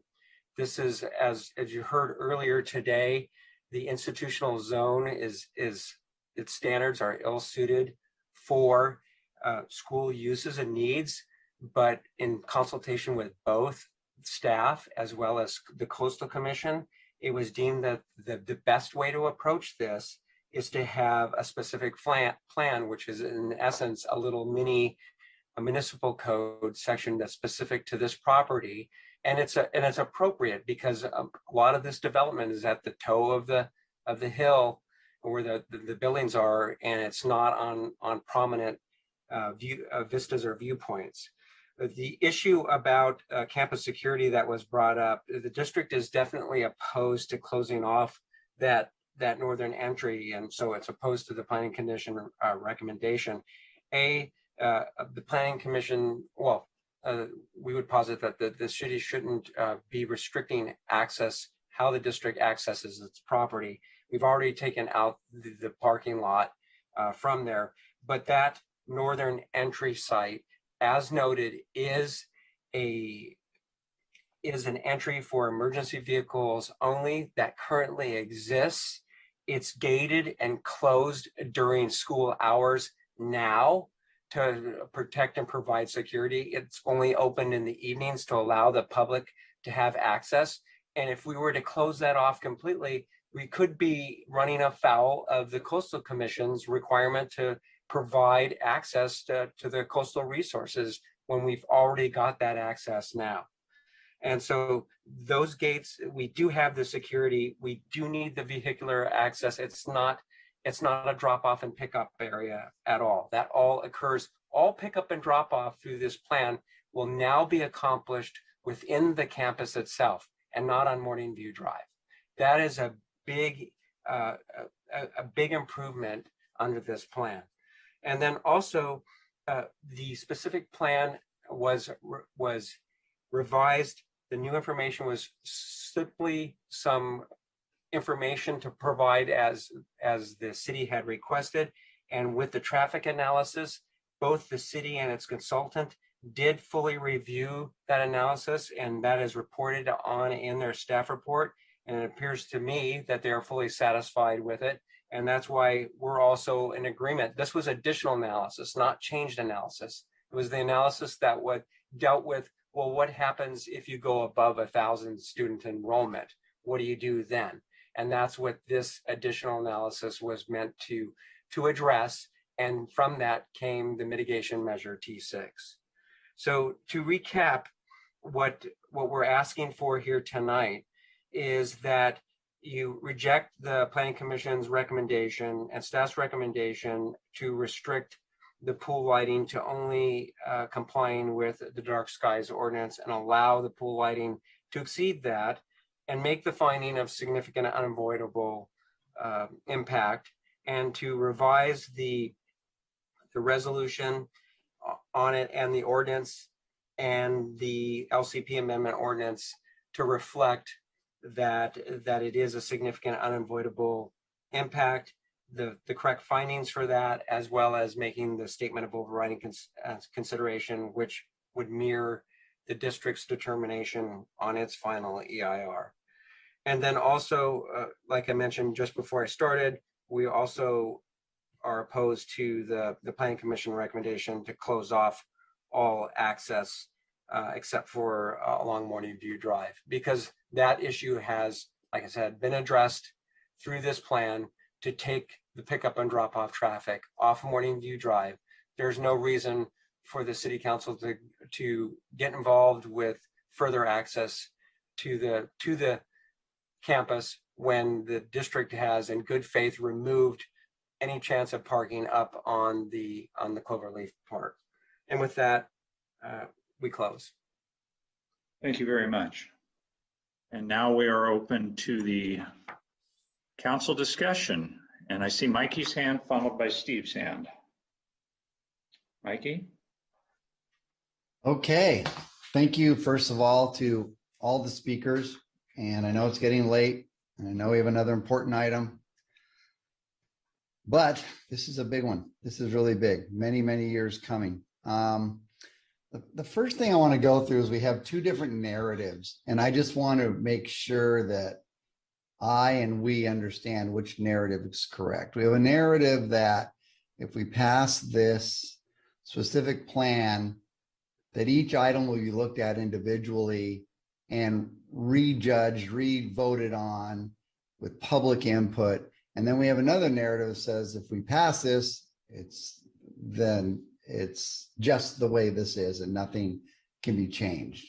So I'm not sure if I'm wording that well, but Renika or Rob or Richard or whoever, could someone please really make sure that we understand where we're at as we're moving forward on those two different narratives?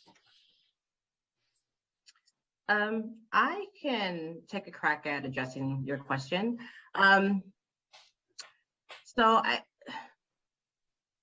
Each phase for the specific plan will require coastal development permits.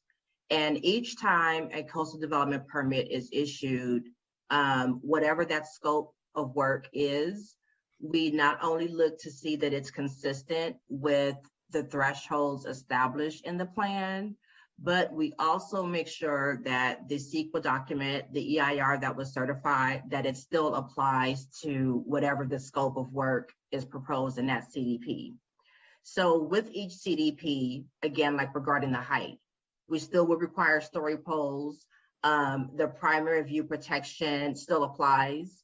Staff still goes out and does site analysis to confirm that there's no view blockage of the ocean or any of the scenic resources in the area.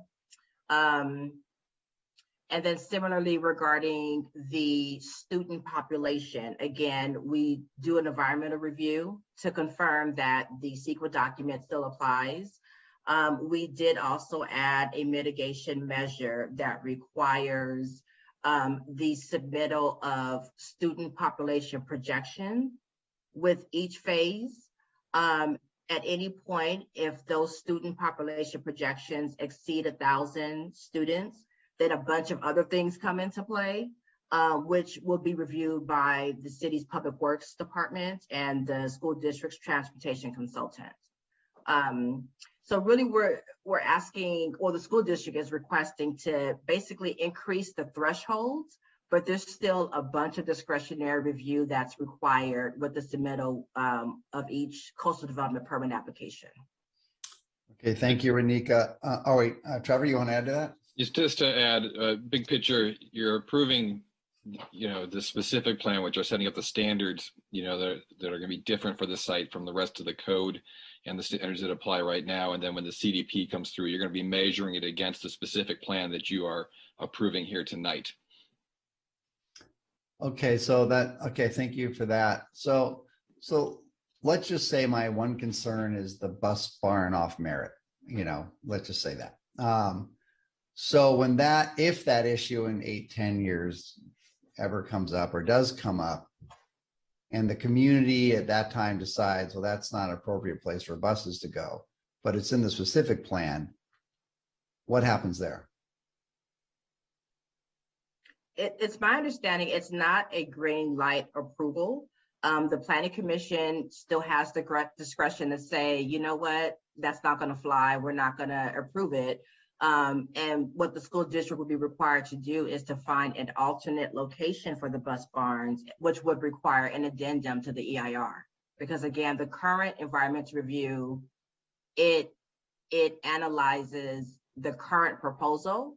If the bus barn location changed, then there has to be an updated secret review to assess those impacts. Okay, and so that would remain true for everything sort of outside our norm, pool lighting, all of that.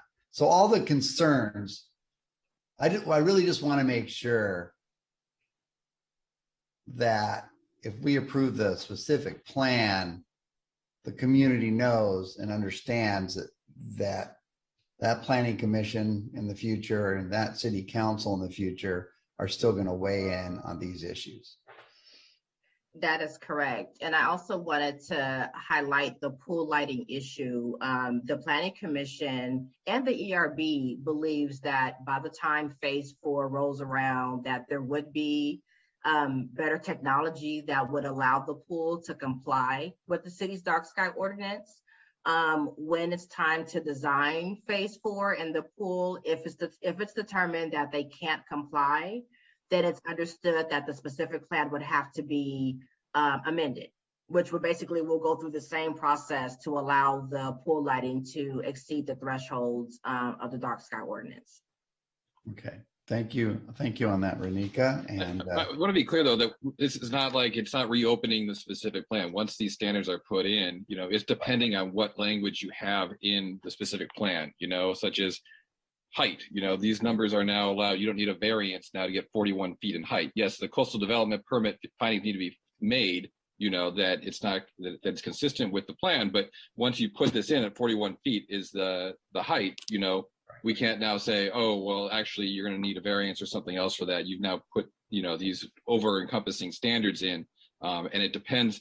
I don't know what the bus barn standards are, but what you have in there, if that's by right, then that's something that they would be able to come in with a CDP, and it'd be difficult for a future council or commission to make findings against it in some cases potentially. So you do need to understand that you are approving this specific plan that puts in these new standards in it. Yes, there will be entitlements that come through and specific findings, but it's a different analysis. You're not looking at the code as is today. You'll be looking at it with the specific plan in place.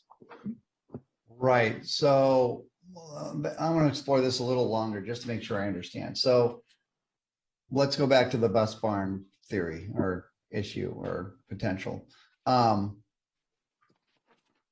Would a current traffic analysis need to be done for that, for the bus barn to be there?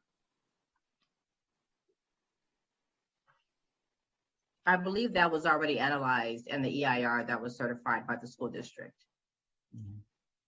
It would only require updating if when the coastal development permit is submitted to the city and we look at it, if the conditions have changed, there could be the need for an update because it's gone beyond what was contemplated in the EIR.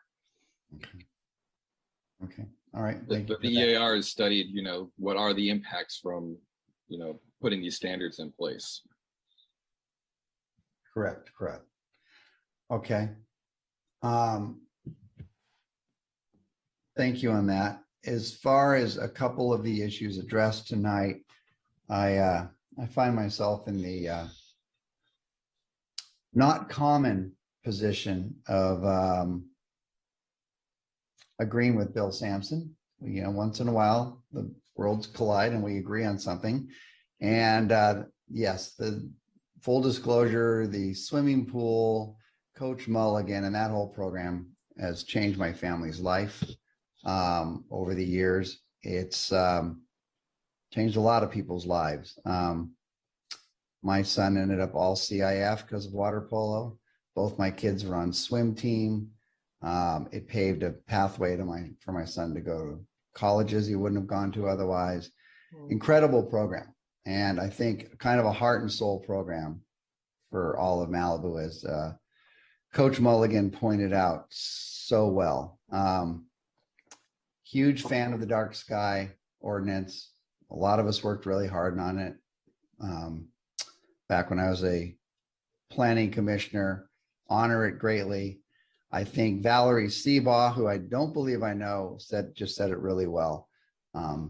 she sort of, what other people said too, that issue, it's not open late at night. And I believe also that, as Bill said and others, that technology and time will give us a way to hopefully make that work out. So it's just a gem. And, you know, I know there's a pool there already and there's already lighting there. So I'm hopeful that would be better. Hang on a second here. I got notes all over the place.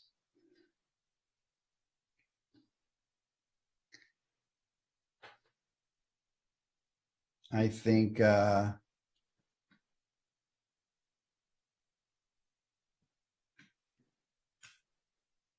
just looking at some of my comments, or some of the comments quickly, sorry. And I do agree, that back emergency entrance has been there forever. I don't see that as a problem, just for the people that brought it up as a problem. That was never, it's been that way. And actually, when it was locked so pedestrians couldn't go into it briefly, we got letters saying, hey, that's how we walk, take our afternoon walk. So that, you know, is an interesting issue. Okay, I think that is my comments for now. Thank you.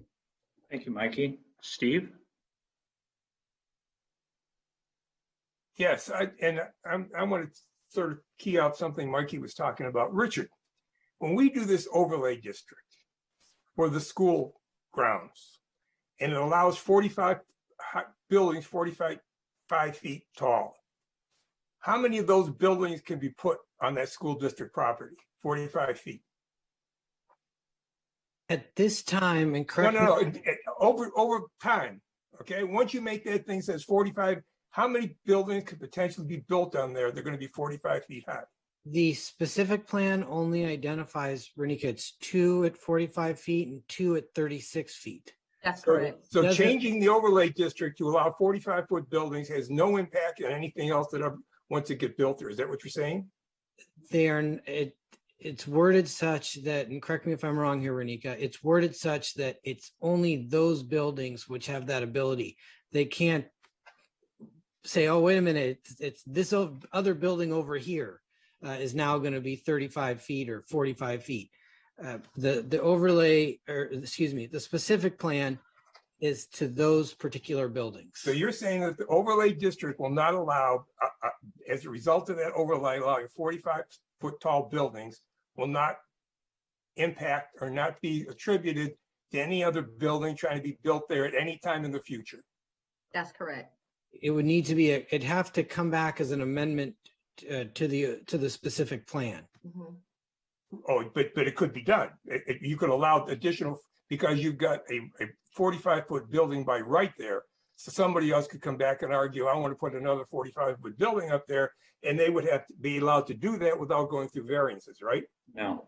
No, they'd have to come back through this whole process to amend the specific plan. But they wouldn't have to do any variances.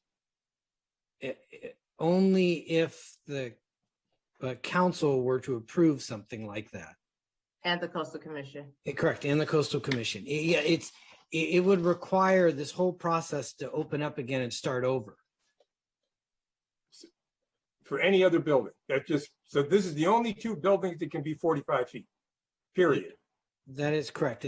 We've identified specific buildings and their heights. So those, and Renika, correct me if I'm wrong, it's 4 buildings, 2 at 36 and 2 at 45. That's correct. Okay, I got to find that because I didn't read it that way. My understanding is I've got an overlay district up here on Malibu Knolls. Mm-hmm. That allows us to build houses that are larger than 28 feet. And anybody who's building a house on Malibu Knolls right now is building their house bigger than 28 feet because it's by right, they've got a right to do that.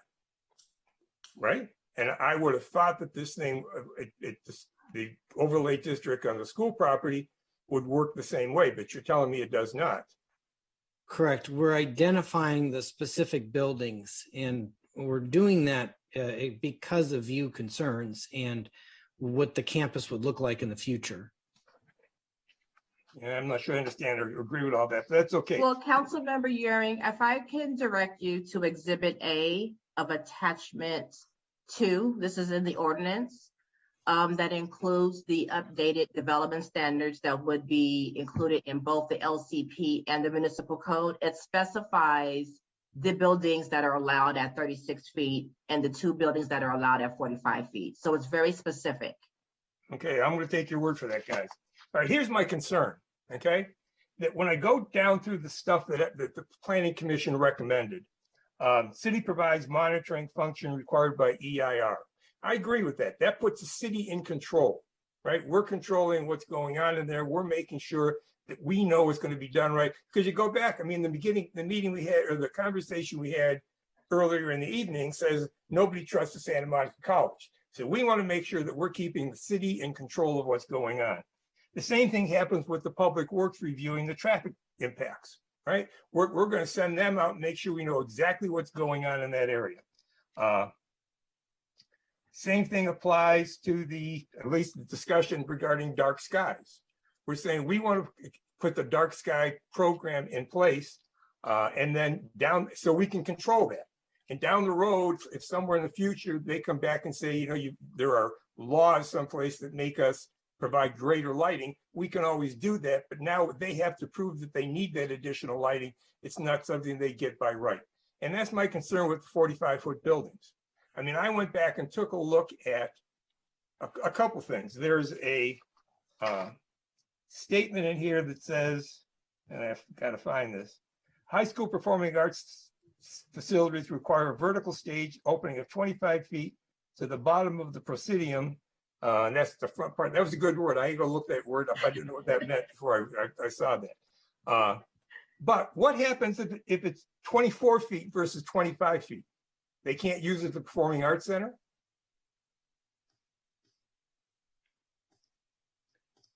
That might be a question for the school district. So The- you're saying if, you know, If it's 24 feet versus 25, does the cease being used as a Performing Arts Center? And they take you through another one. And you know, these again, the gymnasium says it meets the requirements of the National Federation of State High Schools Associations, the NFHS. So I looked them up, okay? And they're the ones requiring a 45-foot high ceiling. And what they do, they broadcast high school athletic sports. So I couldn't tell when I read it whether the 45-foot was required so they could do more broadcasting, or if it was required to make it a facility that would deal with whatever sports you're trying to be played. So my point is this, okay? And the request's been made to put these buildings, make them deal with variances, right? Keep our laws the way they are. Let them come back, because make them identify the fact that what they want to do is necessary for them to accomplish their objective, versus giving it to them without any argument. It's a different, giving it to, or giving them the 45-foot building and let them coming back and saying this is what they want to do. We now have to argue why 45 feet is not good. That's what the Planning Commission has to do, all right? And that puts us on the defensive. Remember all the other things I talked about where we've got rules that are saying we want to put the city in control and we want to make sure we know what's going on. For some reason, we give that up for the biggest thing that could change the nature of our city. And I think that's wrong. So I am a big proponent of saying, keep the rules where they are. These guys can come. It doesn't stop the school from doing what they want to do. If they can come in and justify 45-foot buildings, they can get them. All right. Nobody's stopping them from doing that. All I'm saying is make sure we're taking care of the community, the residents, and we're control of what's going on. We're not giving that control up to somebody else. Okay. And one more thing in these 45-foot buildings, okay? When we story, all of these buildings have got protrusions coming up over the 45 feet, right? There's things on top of the buildings. Now, when we story pole those things, do we identify those additional protrusions coming out through the top of the building? Richard? I believe, and Renika, part of the height here, like what comes to mind is the science building. And part of that total height was the vent hoods, if I recall these discussions correctly. So yes, the height that's included here And Renika, if you want to go into some details, but some of this is not necessarily the actual roof line, but I remember we were discussing the chemistry building, and there was a certain clearance there for the vent. That's correct. And when you story pole the building, where does it stop? Does it stop where the roof is or where the top of the vent is?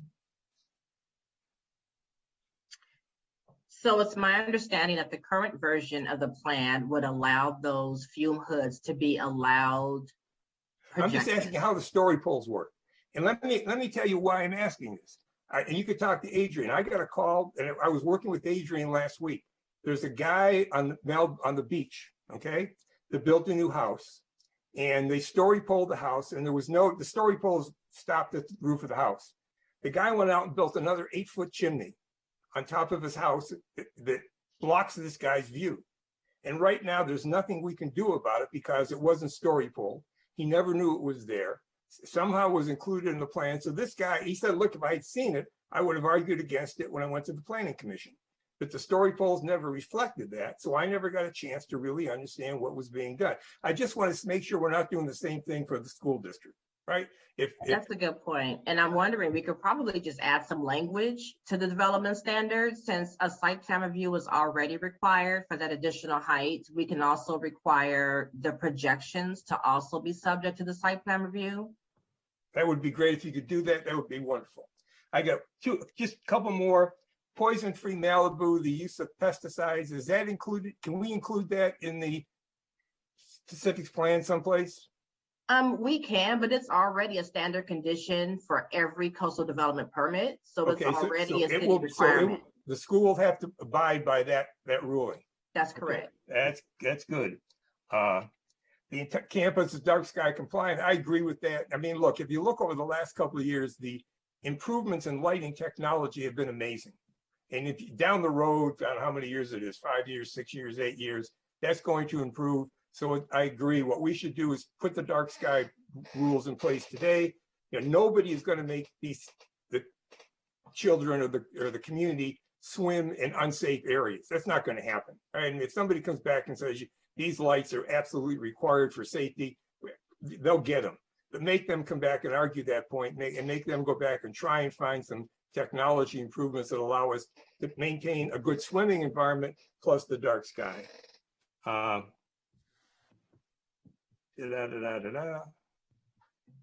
You know, we got just, and maybe the folks who are working on the school safety task force have better ideas than this than I do.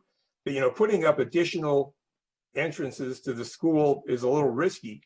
And you'd almost like to, you know, one of the things we were going to do is get some experts to come in and take a look at what's going on and give us some ideas.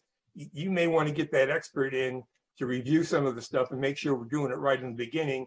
And then, you know, if he says you can open them up, you can open them up later, but don't put yourself in a position where you're going to do something that you won't be able to change later on. Paul, that's all I got for now. I may come back with more later on. Thanks. Thank you, Steve. Karen? Thanks, Paul. Okay, I'm not going to repeat so many things that have been said tonight, but it's worth noting, and I think the point was best made by Mike Mulligan, who also coached mostly my son, but also one of my daughters. This is the only pool this community has. So it's not just a school pool.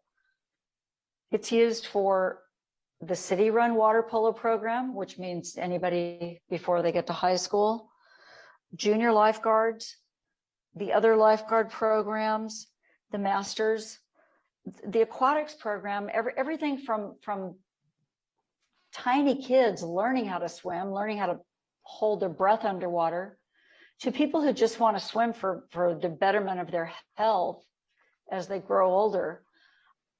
We need to have the pool in full operating condition. And I will agree with what everyone has said. Lighting technology continues to improve, and we can all assume that it will continue to improve. So I don't want to see anything held up over some dispute over lighting when we all have every reason to believe that the lighting will comply. I have a question about the equestrian center, and I don't know who from the school district would want to or be able to address it. But my understanding is that's a lease on school district property. Can anybody tell us about the terms of the lease? I don't know if that's Stan, Yes, hello, Carrie it's Upton. Carrie Okay.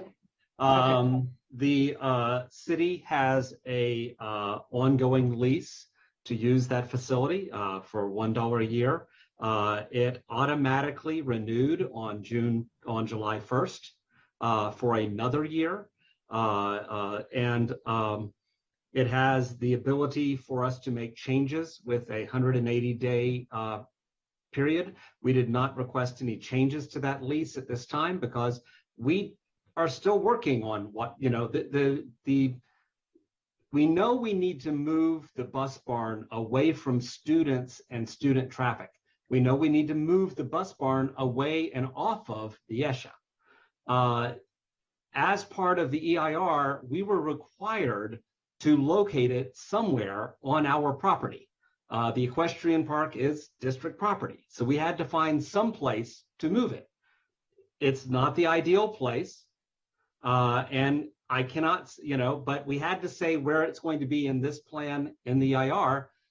In time, hopefully, we could find a better place, and if we did, then we'd have the appropriate CEQA documentation, and we'd like to find a better place for it, but we were required in the EIR to locate it somewhere as part of CEQA rules.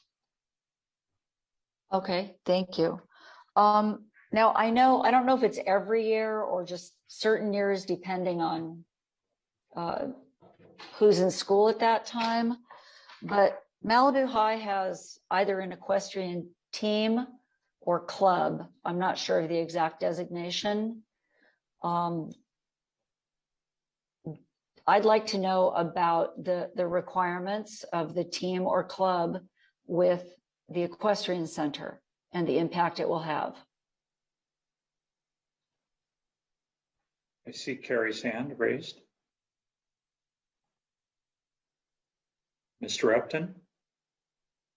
My understanding is that the school has had a club in the past. There is not at this time, my understanding is an equestrian club.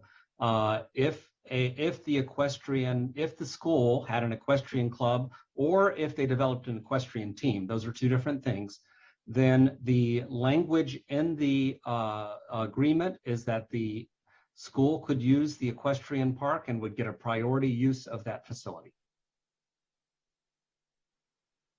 Okay, thank you. Is that how it's been operating to date? Because it sounds like it happens some years and not other years. My understanding is it's been a couple of years since they've had a club, and I would really want to confirm this, but when it happened, they were able to use the equestrian center and there was no challenges with that. Okay, thank you. Regarding the emergency access up by the baseball field, yes, there is a gate currently there. But I want to make sure this is not going to be used as a drop-off and pickup location at school. Is that correct, Renika, or whoever wants to address that? I'm sorry, you're asking about the access from Clover Heights? Yes. Yes, that's correct. The only student drop-off and pickup location is off of Morning View Drive. I believe there's two, one at the junior high school and one at the high school site. Okay, I saw Stan's hand up. I don't know if he had something to add to that. He lowered it. But... Okay, all right, okay.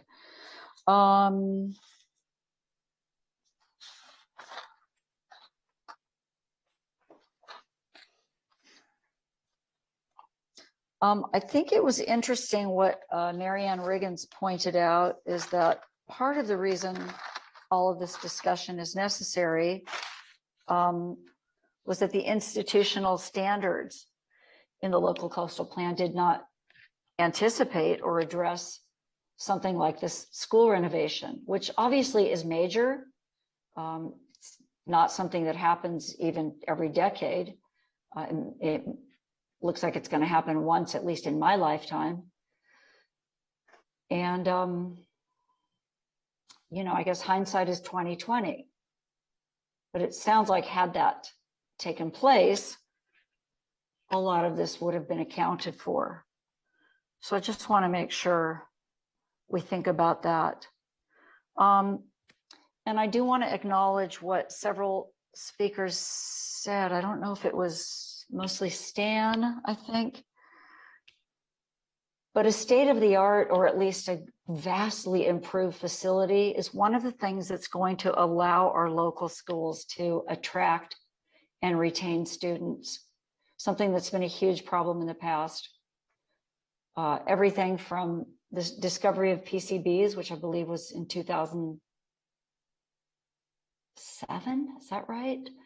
The Woolsey fire, yeah, the pandemic. I mean, we just had one thing after another. And you know, we so want local control, not for lack of trying. And I do also acknowledge and appreciate the school district's coordination with us and partnership with us on this. You know, and until we separate, we're together. And this is something that needs to happen not only for students, but for the whole community. So Paul, those are my comments for now. Thank you. Thank you, Karen. Steve, would I have a very quick question for Renika. Renika, that reference you gave me for the 45-foot buildings, can you give me that again so I can just read that? Yes, it is in attachment 2, which is the ordinance. Yeah. And it's included in both the LCP amendment and the municipal code amendment, the ZTA. Page 17 begins the LCP amendment. Item A1 is the proposed heights. Cool. And it lists the buildings and their heights. Thank you very much. I appreciate it. Sorry, Paul. Thank you, Steve. Bruce? So first of all, I want to thank all the speakers.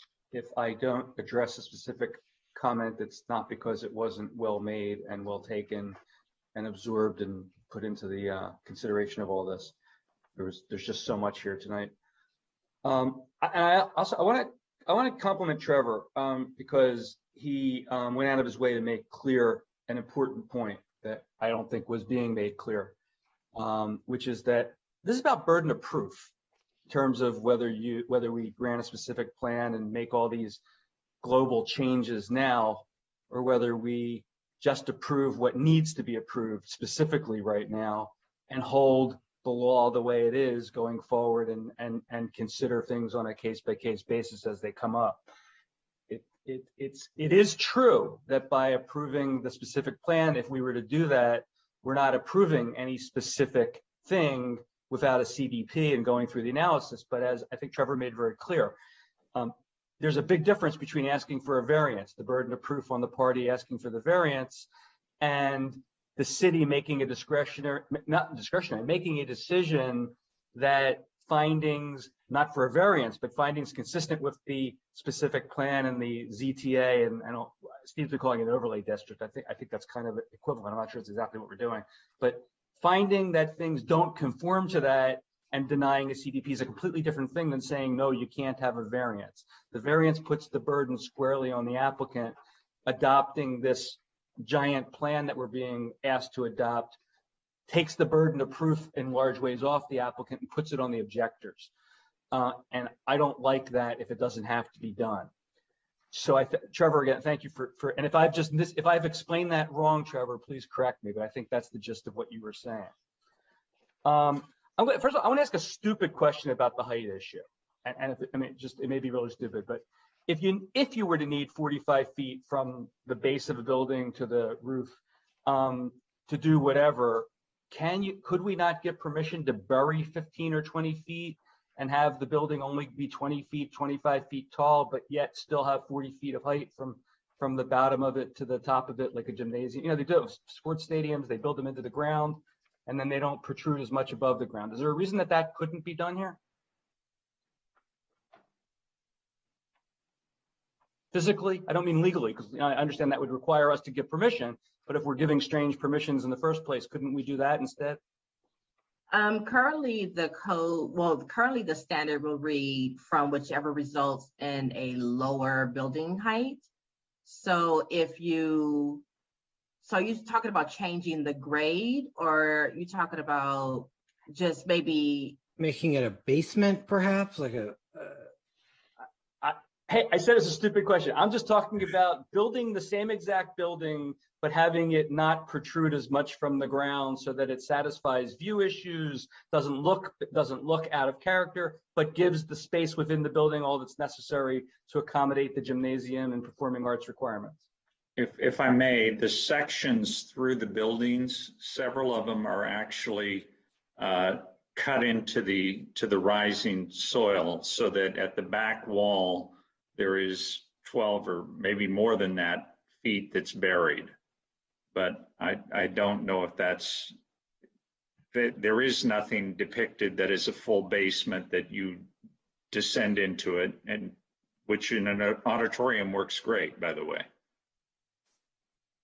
And that's not something unless we don't have to approve that tonight, right? I mean, all we really have to approve tonight is what's necessary to build the school building, the phase 1 matters. Am I wrong about that? Yes. Okay, I'm wrong about that, or that's all we really have to do? Yeah, currently the most pressing issue is to build phase 1, because it's been designed and they're ready to, demo and break ground. So the 45-foot buildings are not part of phase 1, is that right? That's correct. Okay, and the lighting is not part of phase 1, is that correct? That's correct. Okay. Pool light. I also got a stupid question about the lighting too, is like, what about a retractable roof that can be closed at night so that the lights don't shine beyond the building? I know that's more money, but that to me also would seem to solve the lighting problem, because you can have a light inside your retractable roof at night and have the roof open all day. Those don't need to be addressed tonight. A digression for a moment. I'd like to see us build in the ability to use some of the parking for our temporary impound yard permanently going forward, so that we don't have to come up with the problem of what do we do year after year, and we can't be told no, because we can condition all of this, among other, anything we grant discretionarily, we can condition on asking for something discretionarily. So I wonder if we couldn't ask about that. There would have to be nexus and proportionality if we're conditioning it for something like that. Explain that more, please. There'd have to be nexus and proportionality if we're asking, there has to be some kind of reason that you would be exacting something from them, that it would be proportionate to whatever impact you're doing there. So extracting something for the benefit of the city might be difficult to justify if it's not voluntarily offered by the applicant. Okay, well, I'd like us at a bare minimum to ask to build that into this.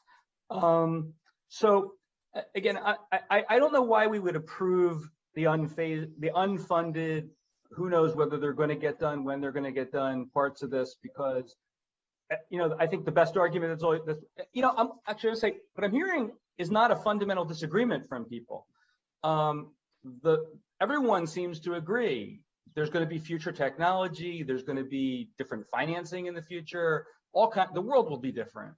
And why make decisions? Some people are saying we don't need to address the answer now. We can just approve it in this general way, and then we can deal with things on the specifics. Or the other side of the coin is we don't have to approve these things today. We can just approve what we need to approve, and then we can look at each of the things as they come up in the future. I think that's a much wiser way to go, and that's what I'm going to be supporting. I have heard it said by one or two people, we have no reason to distrust decision makers down the line. If technology gets better, of course, they'll use the better technology. No, I don't trust anyone down the line. I'd rather have the rules say you're going to have to do what the law requires down the line, unless you can demonstrate why you get a variance. And if the technology is improved, you won't be able to demonstrate why you should get a variance. But if we give you the carte blanche now and the technology improves, we still may not have the ability to say no. So I'd rather just not agree to this whole big global plan, just agree to what needs to be done to let the school be demolished and built so the students have their state-of-the-art facility that's part of phase 1, and not tie anyone's hands into the future one way or the other. don't grant any additional leeway, but don't deny it. Now, I was really surprised Scott Dittrich was the only person to say, and because I had a note about this, the only person to mention the mission statement and vision statement. And, you know, I couldn't tell from any of this discussion whether this campus is being designed with the vision statement and mission statement in mind or not. And I'm told it's being designed by Malibu residents, but every Malibu resident doesn't approve of the mission statement and vision statement or take actions consistent with it all the time. In fact, from what I can tell, it seems like a lot of people say it's a great thing other than when it's what I want to do. And when I want to do something that's not consistent with it, that should be fine, but everyone else should have to live with it. I don't know whether the majority of people in Malibu still ascribe to what is built into our vision statement and mission statement. Most of the people that I speak to and interact with on a daily basis do. We've got a lot of new residents since it was adopted. Maybe a majority don't anymore. But I think this whole thing has to be done consistent with that. And I think Scott was right when he pointed out that, you know, there's a trade-off. We say that we live here for the rural benefits of the rural community. I don't get the impression that this was designed to be a rural school. It's designed to be a state-of-the-art school. That's great. It's designed to help build the school so that the community has more children, more families. That's great. Those are all important objectives, but so is making sure that we retain the rural character of our town unless and until we decide we don't want to do that. And I've not heard any assessment of how this fits within the rural nature of our community. I'm going to accept that it does for purposes of the phase 1 campus, but I question whether it does because I haven't heard any discussion of that. I thought John Mazza's comments were the best taken. The Planning Commission, which a majority of whom often will approve a ham sandwich, want certain conditions here and don't agree with a lot of this stuff. And if that's the case, I'm not going to disagree with that. I mean, I disagree when a majority of them agree to something lots of times, but when a majority of them are setting conditions and they think that this is too broad, I think we should be very hesitant to go beyond what they are telling us this should be conditioned. Because as I said, there's some very, very liberal people on that commission, and yet they unanimously said these are the right conditions, and we should take that very seriously. And when we're told that there are individuals who work for the Coastal Commission who disagree with some of those things, like, you know, I think that point was well made too. You know, if someone were to tell you the city council doesn't agree with this because they spoke to somebody in our planning department who told you they don't agree with it, I don't agree that speaks for the city council any more than speaking to somebody who works for the planning commission tells me what the Coastal Commission tells me what the Coastal Commission believes. And I really don't like all of these back channel conversations that we don't really know what's happening. We don't know what is communicated when we're there. I'm not saying I don't believe our staff when they tell us this is what was said, but we can't challenge whether the right questions were asked. We can't challenge whether answers were interpreted correctly because we don't have access to those communications. They're all done in a black box.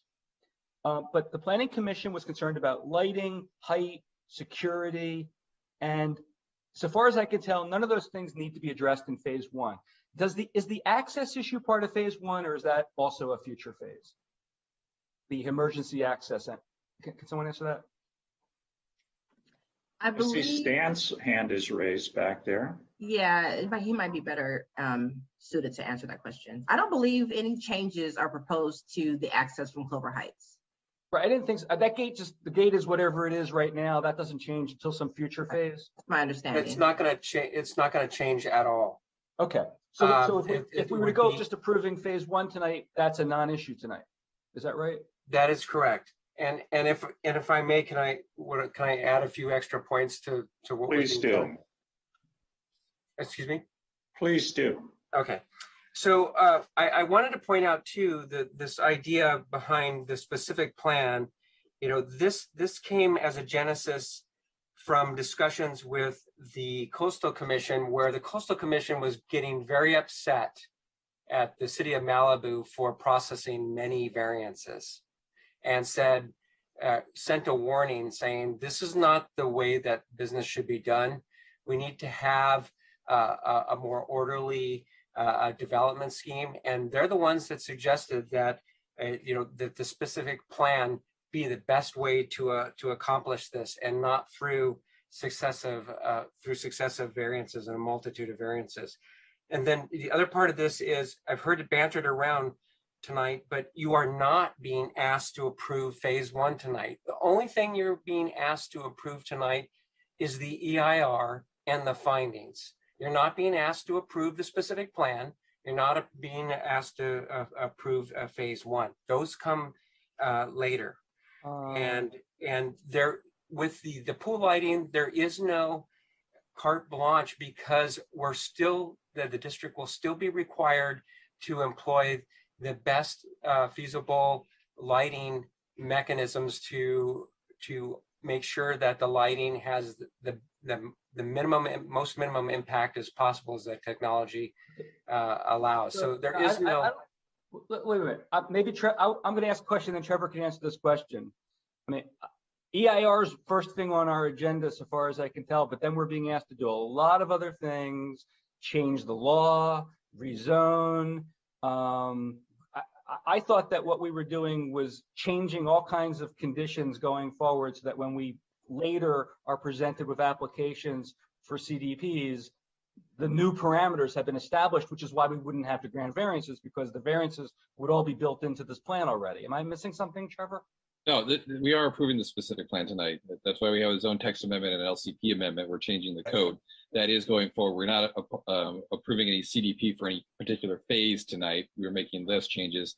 And one other issue too is he is right though that variances are not a way to probably solve this project, because you can't make variance findings for buildings that are higher than pretty much anything else in the city. That's why the specific plan is considered here before you to put in a standard that would allow that height with either a site plan review or whatever type of findings you think that are required to allow that height. But this is the way to do this, to legislatively put this through rather than a variance. But Trevor, we also 3 years from now, 5 years from now, could grant a specific plan for phase 2, 3, 4, whatever. You could have a less ambitious and specific plan. You could continue this and have it downsized to a smaller specific plan, and they could come back with something else in the future. But usually when you do put through a project of a large school, you would need to, put the whole project together, because they need to be able to plan for, the construction of what they're going to be making overall. And without that certainty, it, creates issues for them to be able to, construct that project. So you can downsize it, but it will probably create issues for them. Well, so, I mean, all I'm going to be prepared to do tonight is approve what's necessary for phase 1 to be able to go forward. And I'm not going to vote to approve zoning changes and LCP amendments that make way for phases 2, 3, and 4, which may never get done, or when they get done will be done under different technology and different other circumstances, and bind future city councils and planning commissions and planning departments to standards that are currently not binding on them and which exceed what our current law is. And I completely agree with whoever at the Coastal Commission is saying we grant too many variances. We do grant too many variances. We need to be very careful when we grant variances. And I think to the extent that variances will be required for these future things, we can take them on a case-by-case basis with an eye towards granting as few as possible, and only when absolutely proven to be entitled to get them. So that's, I probably could go on, but it's late, and I think I've made my main points. So thank you for the opportunity to speak. Thank you. I'm going to take a moment to do my speaking now, and I'll try and make it quick. As far as the height that's necessary for productions in a stage, if you've ever been backstage and looked up in the air, you'll see a very high ceiling up there. And the reason that ceiling is there is so that they can have the backdrops for various acts up there and lower them into place during scene changes. And each one of those pieces of scenery is probably over 20 feet tall. And that's what builds in the requirement to have something that is over 40 feet, because there has to be the mechanism up there to raise it and lower it, and they come in different layers. So you may have 6 scene changes up there. And my oldest sister was very into theater, so I spent a lot of time staring up going, wow. And no, I don't want to climb up there and have anything to do with changing those pulleys, but thank you for offering. The other thing is that in the sporting events, mostly volleyball and things like that, there is a certain amount of height that's necessary so that people don't hit the ball and have it bounce off the ceiling. And then you need space above that for lighting. And then you need space above that, which is taken up by the clear span roof system. And so you end up with all these requirements and you end up with a pretty tall building. But these sections, if you look at the sections in the plans, what they're showing is these things are going to be built into the soil. Now, the way we count things, we count it from natural or as graded, whichever will result in the larger measurement. So that, if there will be some, I think that when we see these story poles, it'll be there. The other thing I want to point out is that we as a city are working very hard with the idea of promoting school separation. And I'm asking you to have faith that the city of Malibu and the Malibu Unified School District, which does not yet exist, will be in control in the future, and they will make decisions that are in the best interests of the city of Malibu and the residents of Malibu as the residents exist at that time. And I will also say right now that there is no decision we can make that cannot be unmade by a future city council. We can try to tie their hands and feet as much as possible, but they are going to be sitting in our seats at some future time and able to change the things. And you may shake your head no, but that's the reality of it. And I would like very much for someone to put forth a motion to pass the, and the other thing I wanted to say is John talked about closing off Clover Heights and the Planning Commission meeting. And he was talking about closing it off because he didn't want the parking up there. They've already given up the parking. I don't think that John was saying that he wanted his friend Terry Lukoff to not be able to walk onto the campus after the kids are gone. He wasn't trying to stop the equestrians from coming onto the property that way and using it for a way to get over to the equestrian center. But those are my thoughts, and I would like to make a motion that we adopt resolution 22-32 and adopting the findings of facts, and have the city attorney read the title of the ordinance. Basically, I'm going to move the recommended action. Is there a second? I'll second. A motion and a second. To clarify, that is including the changes shown by Renika. That is including the changes shown by Renika, which I had no difficulty in understanding. Okay.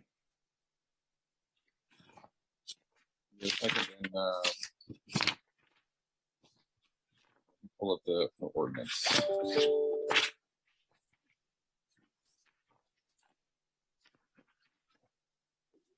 All right, bear with me, it's a long one. So this is ordinance number 501, an ordinance of the City Council of the City of Malibu approving local coastal program amendment number 21-002, zoning text amendment number 22-002, and zoning map amendment number 22-00121.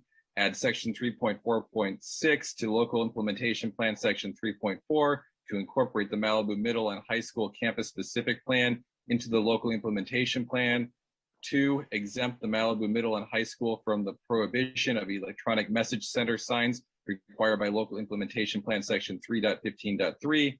3, amend Malibu Municipal Code section 17.42.020 to add subsection M to incorporate the Malibu Middle and High School campus specific plan into the Malibu Municipal Code consistent with the proposed local coastal plan amendment language. 4, exempt the Malibu Middle and High School from the prohibition of electronic message center signs required by Malibu Municipal Code section 17.52.040.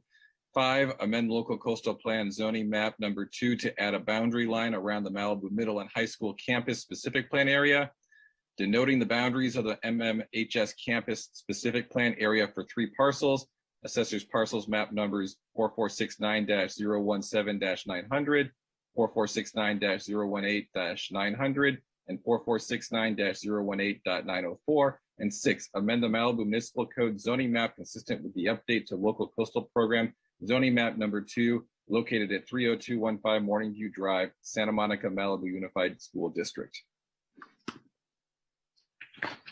Okay, we have a motion and a second. Is there discussion? Bruce. Okay, so first thing, I have 4 points. First one though is that I see Renika and John have their hands up, and I would like to hear what they have to say before I offer my comments. John? Mr. Mazza? Yes, we did intend to shut off all exits all entrances other than Morningview for security purposes. You are now talking as a city council to pay for armed guards on the campus. Are you going to put them on every location? Are you going to have cameras? Are you going to do this and that? You're opening this campus up. It's 52 acres. You're opening it up to an impossible security position. Impossible. The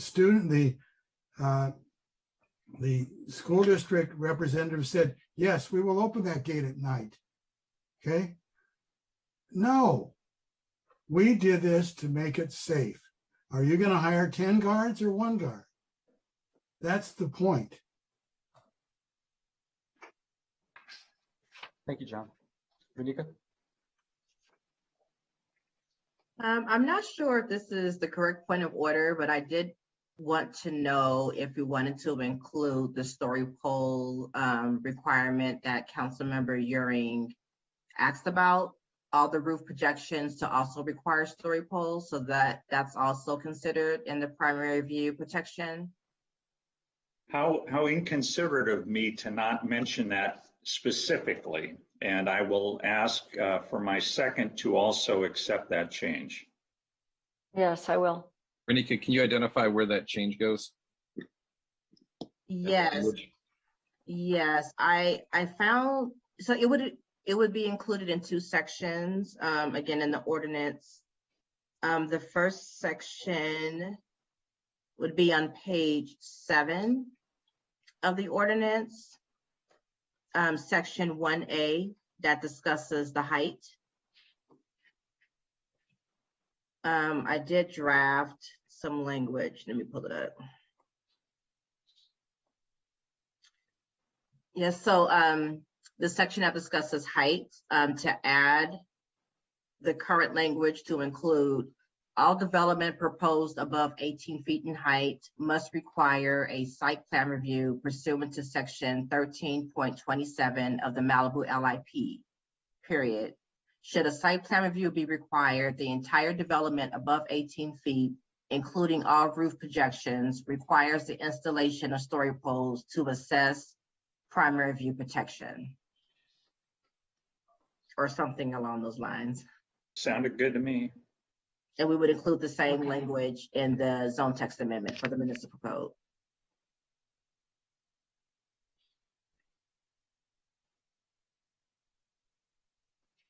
Okay, is that it for that? That's it for me.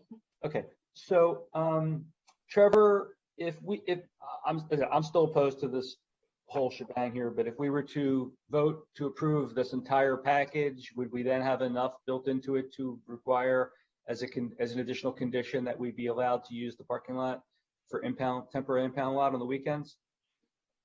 If you wanted to do that, it's probably something that you would not put in the specific plan, but rather in the CDP application when it comes forward, and that would be something that staff would raise with them, because you're talking about taking over part of their land, for a public purpose.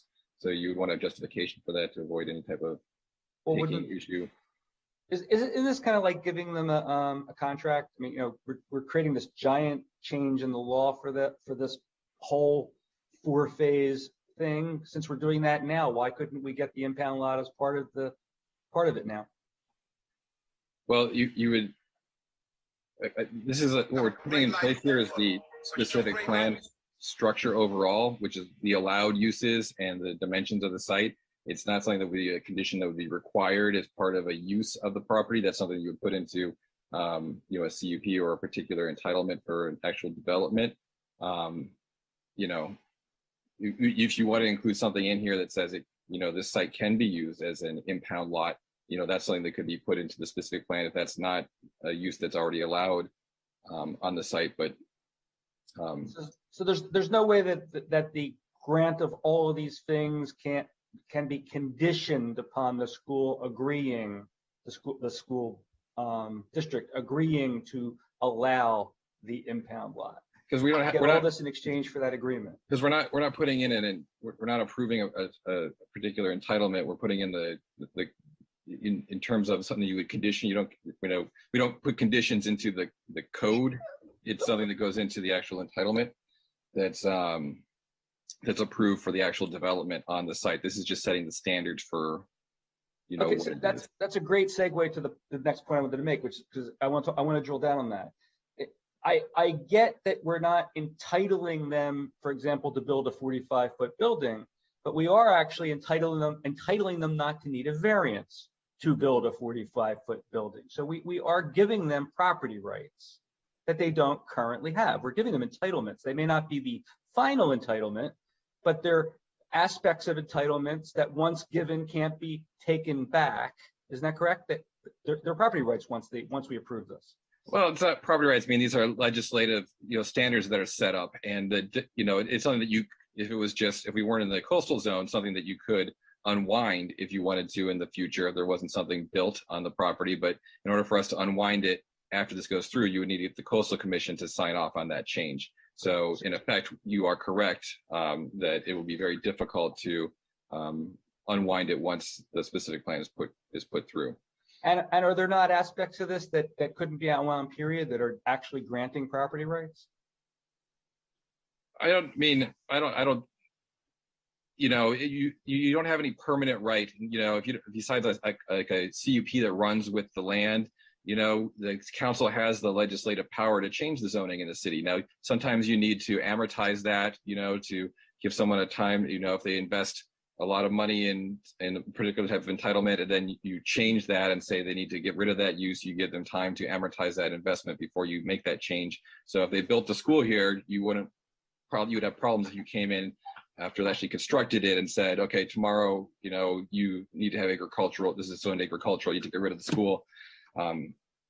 Right. So if we were to rezone this entire area and give them all the abilities that we're being asked to give, and then they build the first part of it in reliance upon all of the other things that they know they can do down the line, so long as they satisfy the CDB requirements, we couldn't then say, oh, never mind, we're taking back these laws, we're retracting your zoning rights, because they'd say promissory estoppel or some kind of a legal argument that they've relied in developing phase 1 on the permissions we granted for phases 2, 3, and 4. Well, you have the ultimate power to rezone this. Like they don't have the right in perpetuity to have this. Depending on, what kind of approval, you haven't even approved any particular site-specific development at this point in time. Once some phases get approved, then, there could be some kind of vested rights arguments. There are counter arguments that you would, make about that you can make about as well. But you're not locked in from forever being able to change this, but it would be difficult to make a change. All right. And what I'm suggesting is that in exchange for that, giving up that difficulty or granting them that more difficult leeway to us, we should ask for something in exchange. The other thing is, and Paul made the point, at the future, our school board's going to be making these decisions. No guarantee that's going to happen. No guarantee it's going to happen 5 or 10 years from now. That's for sure. We all hope it will. We all hope there'll be an agreement in the next few months or year, but I'm not banking on that whatsoever. So, I mean, I don't think we can be relying on the fact that future phases are going to be in our control alone. I don't think we can rely on the fact that we can take back what we give. And for all those reasons, I think it's grossly irresponsible to give anything more than necessary to build out phase 1, because the school doesn't need anything more than to build out phase 1. We're not foreclosing phases 2, 3, or 4. All we would be doing is saying, everyone agrees phase 1 is important to Malibu, it's important to our students, it's important to the combined school district, and nothing else changes. We have the right to approve or disapprove anything else going forward. So I don't understand what the urgency is, especially with all of these open issues that people are debating that impact future phases, because I don't think people are really debating the main points of the one that they need to do. It's grossly irresponsible. Thank you, Bruce. Steve? Yeah, Paul, I just want to understand on your proposal, we'll get these marquee signs, and the planning commission wanted to downsize them a little bit and make them shut off after an hour after the school is closed. Under your proposal, how long will they be able to be lit up? Well, let me ask. What's the staff? What's the language in the? What did the staff say? What does the staff report say? I believe let me pull it up. I believe it is to require them to be shut off 30 minutes after the end of any school events, but I don't believe we recommended the orientation away from Morning View Drive towards the campus.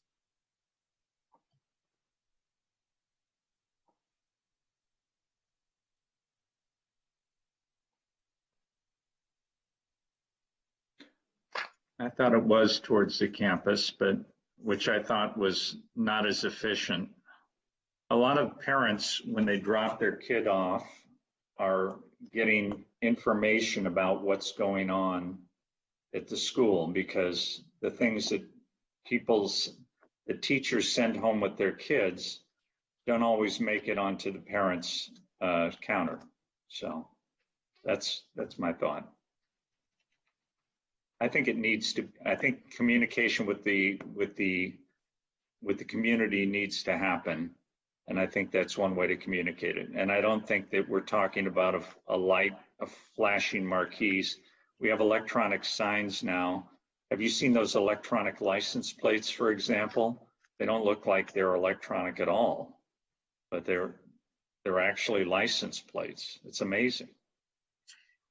I do stand corrected. The draft ordinance does require the signs to be oriented towards the campus away from Morning View Drive. That's currently the proposed language. That wasn't my preferred thing, but I didn't change it. So, Steve, is that what you were concerned about? Yep, I'm fine. Okay, thank you. And I see Carrie Upton wants to weigh in, and although Carrie, what can you correct me yes, on? I appreciate the lateness of the hour. The marquees, if they are facing towards the school, will have no purpose. What we requested was that they be perpendicular to Morning View, facing to the east, and we can turn them off as soon as an event starts. The latest an event starts is an 8 o'clock time. But it's just something so people can see it. We can have them off all weekends, all nights. I mean, we can work that out in the CDP specifically, but the idea is to have them useful when people are driving up to the campus, just as you said, for parents to see that and for people for wayfinding purposes or emergency purposes. I happen to favor that, and I would ask my second, if I make that change, if you would second that as well, Karen. Yes, I'll accept that. Okay. So we're going to request that they are the sign be perpendicular to traffic with the letters on the east facing side. Okay. So we have a motion and a second. Does that language work for you, Renika? Is that sufficient? Yes. Okay. Okay. Kelsey, will you call the roll, please? Mayor Grisanti, Yes. Councilmember Fair, Yes. Councilmember Pearson, Yes. Councilmember Euring, No, because I think the dark sky ordinance should be in there, and I think they should provide variances for the 45 foot tall buildings. So no.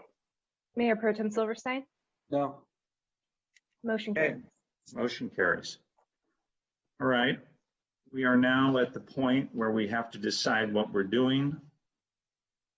I might suggest that we make a motion to go to 6A and see if we can get a vote because it's after 10:30 to do Okay. so. Councilmember Pearson and Mayor Grisanti, we do need to hear 5A today, or effectively you make the decision not to go forward with it. There won't be sufficient time to get that on the ballot if you do want to go forward with it. I know that we probably have more speakers on 6A, but if we don't do 5A tonight, it's you've made the decision by not hearing it. Okay. But you may Well- want to, if you may want to continue that to a date uncertain, we can look at a special meeting or something along those lines for 6A if you want to. So people don't have to A wait lot around. of people waiting for 6A. I mean, as How big a many crowd as I've seen this late. How many speakers do we have on 6A? If I could help you with that, you have 24 speakers for 6A and you have 1 speaker for 5A. So 24 speakers is about an hour and 10 minutes of public comment. Unless we make it 2 minutes. In which it's still 48 minutes. All right, Karen, I see your hand. May I suggest we just reorder 6A and 5A? Okay, let's go with 6A. And We still have to vote on, I think, because it's after 10:30. okay. And I see Bruce's hand is raised. Yeah, I'm not going to vote against going forward with this because it's important, but I don't think we're going to do it justice. And justice delayed is justice denied, but not doing it justice is also justice denied. So I just think that we're between a rock and a hard place on this. Okay. Is that let's go ahead with 6A? I'm going to support whoever makes that motion and seconds it, but it's not my preference. Okay. I'll make the motion that we swap the order of 6A and 5A. I'll second that. Got a motion and a second. Kelsey, will you take the roll? Mayor Grisanti, Yes. Councilmember Fair, Yes. Councilmember Pearson, Yes. Councilmember Euring, Yes. Mayor Pro Tem Silverstein, Sure, yes. motion carries. Okay. We've got a bunch of people for 6A. Will people want to lynch me if I ask them to hold it to 2 minutes? Don't we have a staff report? No. Yes, we do have a staff report. Yes. Good evening, Mayor and members of the City Council. I'd like to provide you with kind of an overview of where we are and the question that staff has and the guidance that they are seeking from the City Council this evening. This began because of a correspondence received from Coastal Commission staff. One of the analysts on May 25th contacted city staff about the processing of subsequent applications for fire rebuild properties and the concerns raised by the Coastal Commission. Just to go over quickly a brief overview of how we got here, as mentioned in the staff report. If I may have my next slide, please.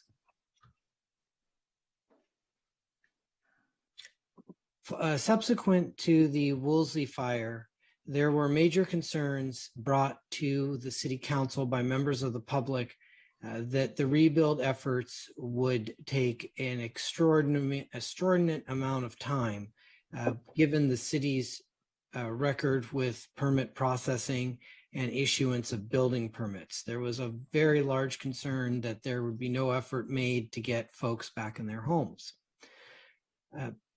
Because of that, the previous city attorney and city manager did address the council at a special meeting that took place within days after the Woolsey fire. We had yet not gotten back into City Hall. That special meeting was conducted outside in the parking lot.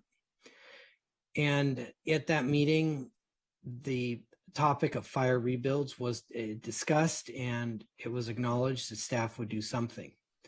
Staff returned on the 4th of December to present to the City Council a ZTA and LCPA initiation process to get the City Council to initiate changes to our zoning code and also our local coastal program.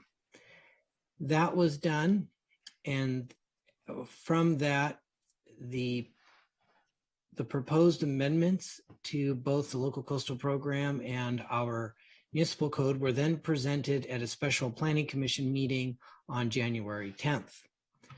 The results of that meeting were then brought to the City Council on the 11th of February 2019. I'd like to correct, though, a statement in the agenda report this evening that we published about this. And in the ZTA, when the Planning Commission looked at it and when it was published, it stated that in the non-conforming section that there would be an allowance for replacement structures to be up to 18 feet in excess of the 10%. While that was the recommendation of the Planning Commission and what staff originally published in the agenda packet that went to the City Council, that night at the meeting, planning staff advised the council that we should remove that language and just say a 10% increase in height. That way the zone text amendment and the LCPA we were consistent with the LCP. So I just bring that up as an error that was in the staff report, and I want to make sure that we clarified it. But the City Council that evening, they did approve the LCPA and the ZTA, and the first reading took place. In addition to that discussion, and that's what gets us here tonight, was the question of allowing additional development beyond 10% or even accessory structures. What if somebody wanted to either add an extra room, legalize something that was burned in the fire, or even add a pool or new landscaping? This topic was raised by a number of the public speakers, and it ranged from, could we add a basement? Could we add something like another room to the house, all the way to the extreme, which was, well, how about we just, whatever was there regardless of legality. So there was a wide range of discussion that took place. So the public did ask for this ability. And part of the reasoning is that, you know, as I mentioned, there were folks that had things on their properties that were illegal. They didn't know they were illegal. And they discovered that they had bought the home that way. And then also there was the, hey, I'm going to go through the effort of rebuilding a home. I never wanted to do that. Can I get, you know, something I wanted? So there was a general motion made by the City Council, as I mentioned, to adopt the code amendments. And in addition, they charged the planning director with not only expediting fire rebuilds, but addressing this concern of allowing additional development and to do so by utilizing the code. And this was not part of the words of the action that were taken. This was general discussion that took place as part of that, as that action was being made. And then also as part of this, they also advised the planning director at that time that allowing for additional development could go awry, and that she was to keep a lookout for abuse of the system. Some of the council members at that meeting did acknowledge the fact that such a practice could result in unwanted consequences and folks abusing the system. To respond to this concern, that is the primary reason of why the city was publishing information on the different applicant types applied for and approved on the city's Rebuild webpage, and then subsequent to this, once the folks started rebuilding, regular updates were provided to the city council at the beginning of their meetings after the fire, and also to the planning commission, stats including what was permitted by the planning department, what was permitted by the building and safety folks, and what was going through plan check. Moving along, on March 7th, the California Coastal Commission held a publicly noticed hearing, and they certified the city's LCPA. So the planning commission or city council, as I mentioned, they did approve the ZTA once the second reading on the ZTA took place. That was effective. And then early March, we had the city's local coastal program amendment certified. If I may have the next slide, please. In between here, per discussions that I've had with the previous planning director, she informed me that she had a discussion with the Coastal Commission staff and went over some of the various rebuild options, and could 2 exemptions be applied to a project.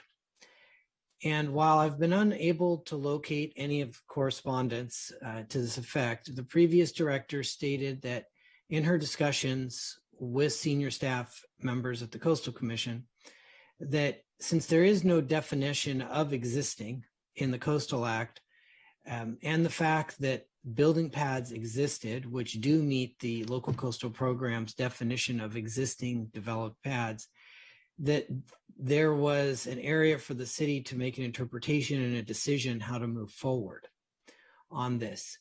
It's my understanding from talking to the previous planning director that once she received that correspondence, she did say it was vague. However, she took that correspondence to the previous city manager and said, here is what we can do, and this is the guidance that I've gotten to date. As a result of that, we then had the 2 public workshops where we then made public the various options that members of the community could then rely on for their fire rebuild. And those workshops took place at the end of March in 2019.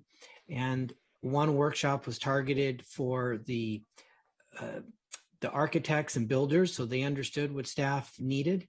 And the other workshop was publicly noticed as a special city council meeting, and also I want to say as a planning commission meeting. That way council members could be in attendance as well as planning commissioners. And that workshop was targeted towards the residents to enlighten them on the various options they had. And what was discussed there was both the planning process, and also there were members there from building and safety, as well as also the California Insurance Commissioner's Office and the LA County disaster recovery folks. If I may have my next slide, please. So the issue that we have here is that there were a variety of options presented for fire burnout properties to pursue in reconstruction. The issue tonight that raises concern from the correspondence received from Coastal Commission staff is the city reviewing and approving subsequent development without the need for a coastal development permit, if that development could meet the qualifications to obtain a coastal development permit exemption. The process was that property owners were first required to complete an application through the planning department for the reconstruction of the fire burned out property. That would then be followed by, once that planning verification was done, a property owner could then file a subsequent application for development. And then that development was reviewed for consistency against the city's municipal code and also the local coastal program.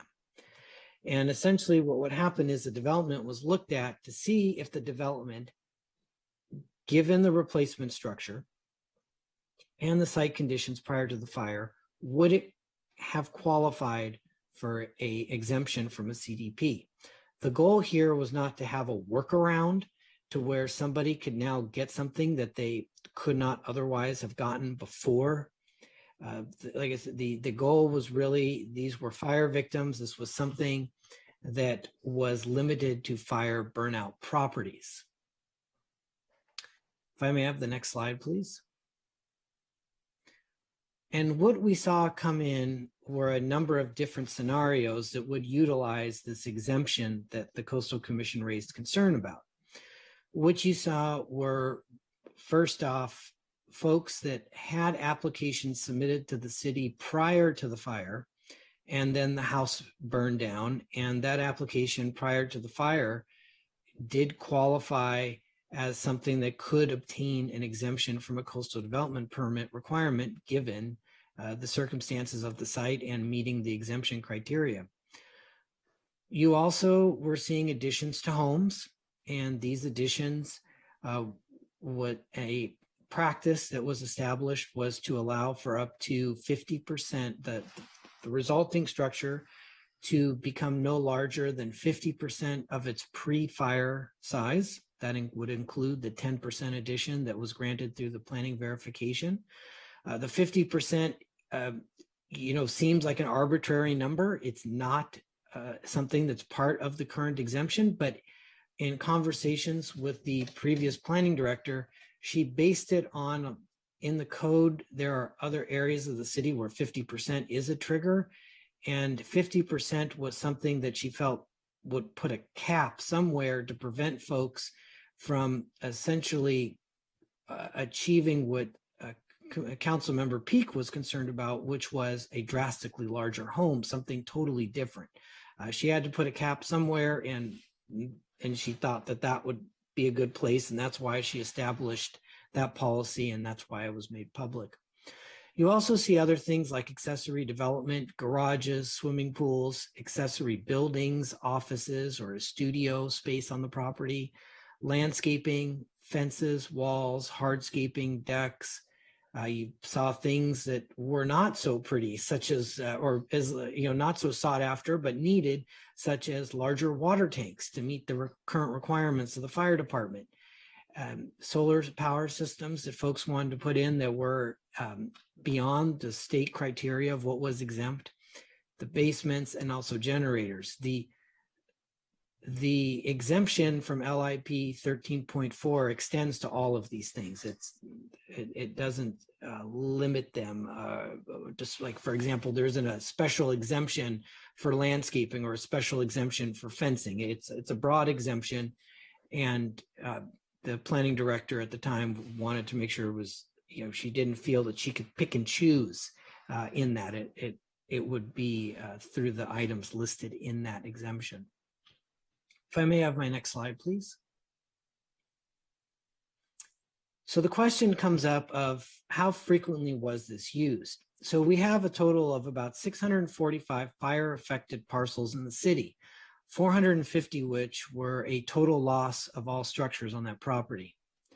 To date, we have received roughly 1,080 applications for fire rebuild applications. Now, many of these applications are multiple applications on the same property. And the reason for that is that they're not necessarily two steps, but the city granted a lot of flexibility to homeowners after the fire because folks didn't know money, time. There was a lot of things that were in play here. So what we saw were, in some cases, somebody may come in for a PV application for the house, focused on that because that's the money they had. And then after that, they came in for, say, a PV application on the guest house. Or, the focus was, let's just get the house done. I'll work on replacing my landscaping or my swimming pool at a later date because, once again, money and time. Folks wanted to get back in their properties. We had a total of about 155 option 4 applications come in, and that's what we're here tonight to talk about. And we have seen 25 coastal development permit applications. 10 have been approved and 15 are pending. Sorry about the typo here. It should say 101 approved option 4 applications. I apologize about that. These applications, the 101, now this ranges from additions on all the way to landscaping or fences. 42 of the applications are for accessory development, pools, fences, decks, that kind of stuff. 59 of these applications approved additions to the primary residence. 45 of which, and this is what the concern of the Coastal Commission, this is where the major concern came in, 45 of which were for homes that were total losses. And those we've published on our city website. And to make up the remainder of the 59, 14 were for folks with damaged homes. Now, what you saw there would be a planning verification to repair the fire damage. And then you've got a house, it's there, and then they came in and they added on to that house. So that is why we separated the two. The 45, to be clear, are properties where the main residence is currently under construction, and the other 14, you still had a structure there. It was just fire damaged. If I may have the next slide, please. What we're requesting this evening from the council is guidance on how to address the concerns raised by the California Coastal Commission staff. In the staff report, we have provided different options. As I mentioned in the staff report, the Coastal Commission's concern comes into existing. And it is their position, this is the Ventura office staff, that in order to grant that development, that exemption from the requirement of a CDP and to be able to fully evaluate it, the Coastal Commission staff feels that the structure needs to be existing. Now, there is no definition in the Coastal Act that relates specifically to that criteria.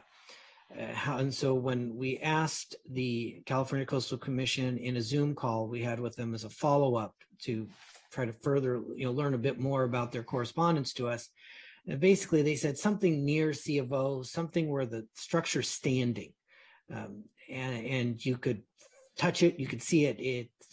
They mentioned there is no definition of existing. It's basically when you see it. So something that would be standing there.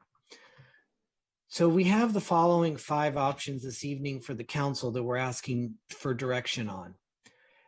One is to basically require coastal development permits for all option 4 applications that are currently pending or received in the future. However, I would like to note that when we see the coastal development applications come in, usually because of the time and cost associated with coastal development applications, the applicants tended to go for something completely different.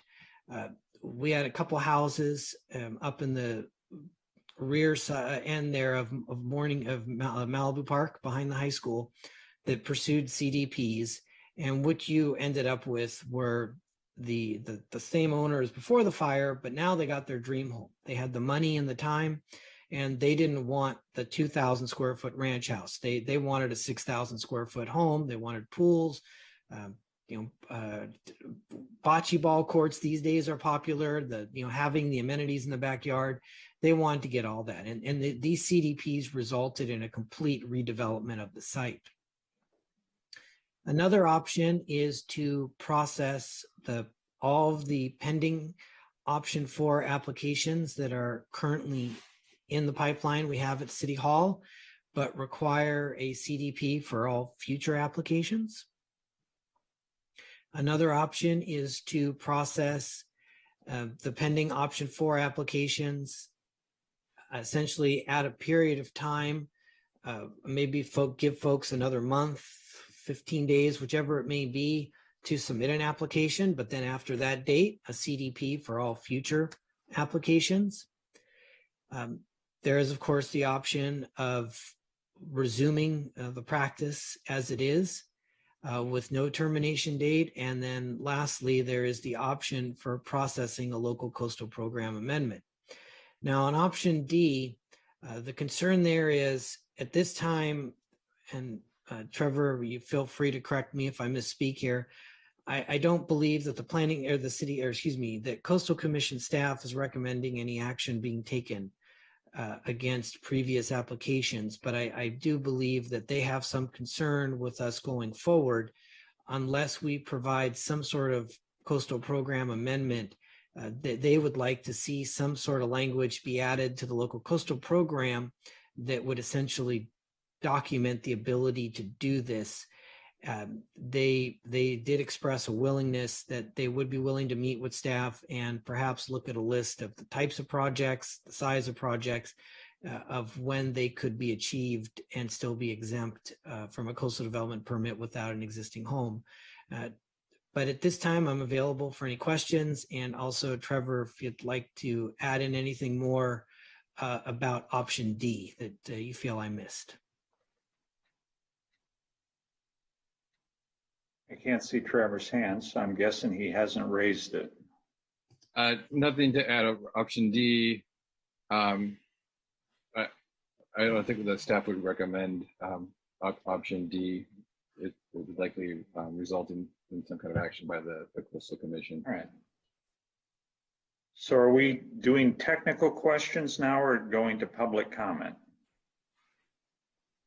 You can hear technical questions if the council has any and then go to public comment. Bruce, do you have a technical question? I have two questions of Richard and one question of Trevor. Although my question of Trevor is a two-part question. First question is slide, I think it was slide 4, if I can read my writing correctly. Richard, you said that, let me see. I see slide 4, see if I had the right one. Yeah, this may have bearing down the line. You say that people have to process their application pursuant to the MMC provision and the LIP. That should be an or, right? Those are depending on whether you've got a non-conforming or a conforming property. Are you addressing? And I apologize for stuttering here. Are you discussing the first bullet point there? First and second bullet point say that a property owner has to do something pursuant to A and B. And I think that they are two different things and only one applies in one circumstance and the other applies in another circumstance. And I want to find out whether I'm right or wrong about that.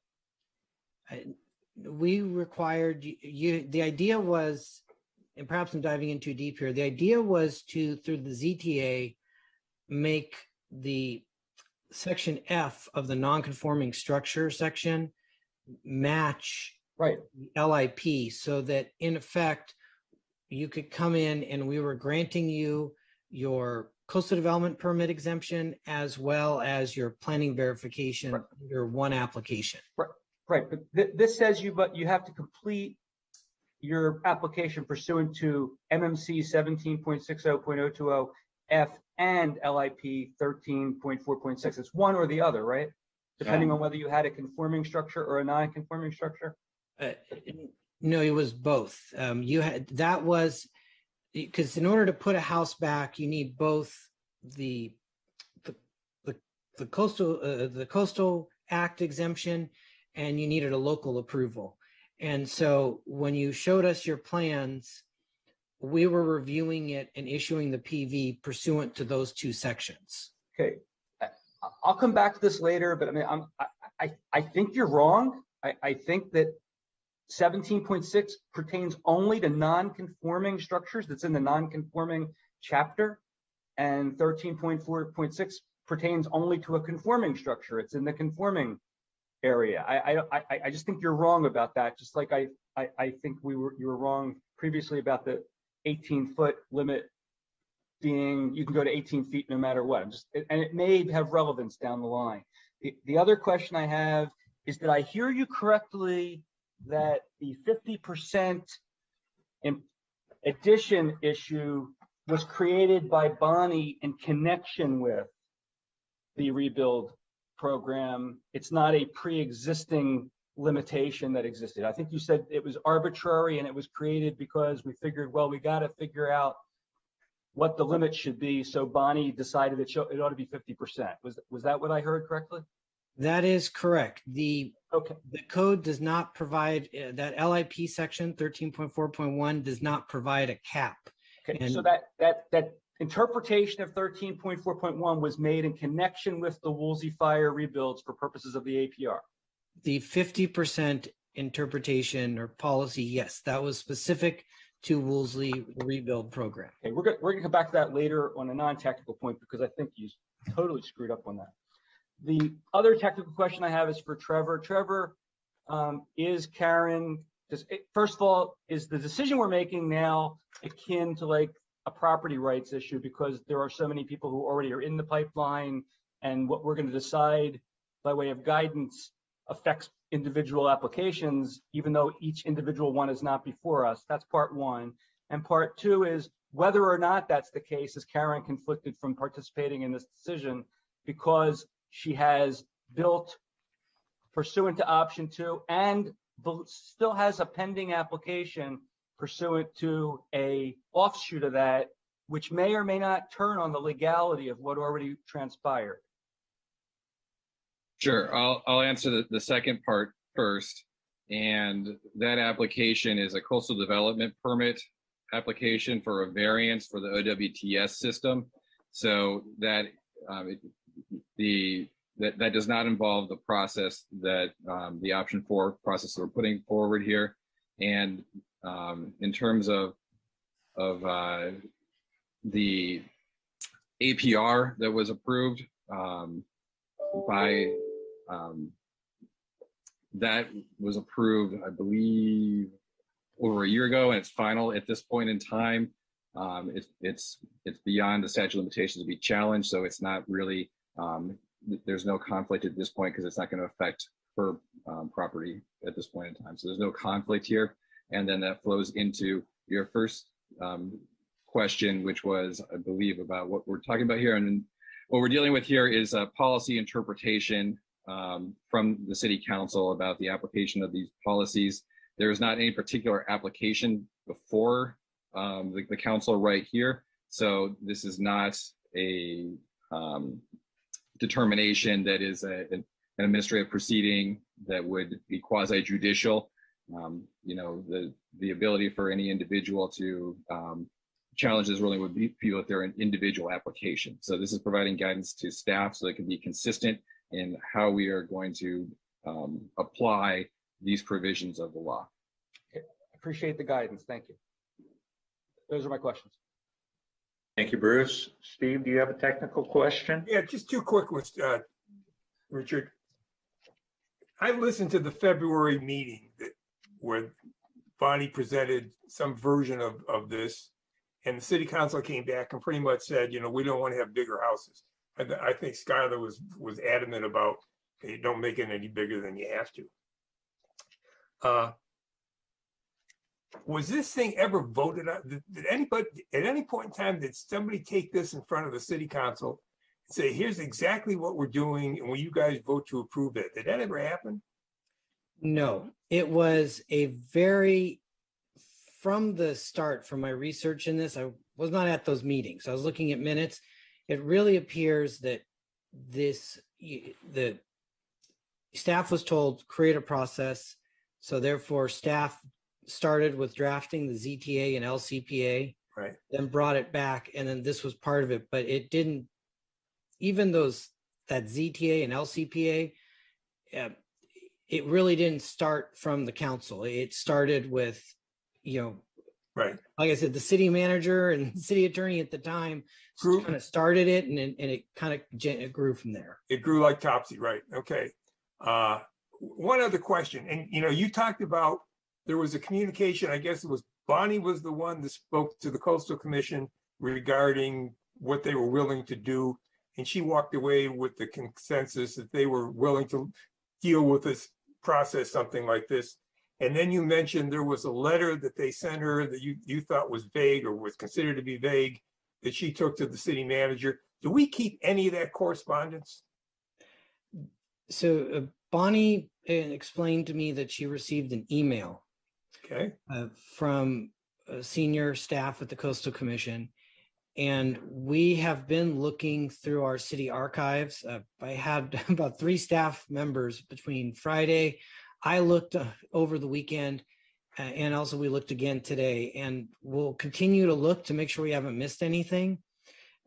But our email retention policy is the topic before, and we don't maintain all emails that have come through the city.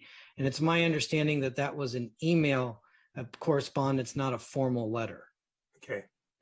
Just one more question. And, in the business world, okay, when I went and had an agreement with, I met somebody else and had an agreement with them.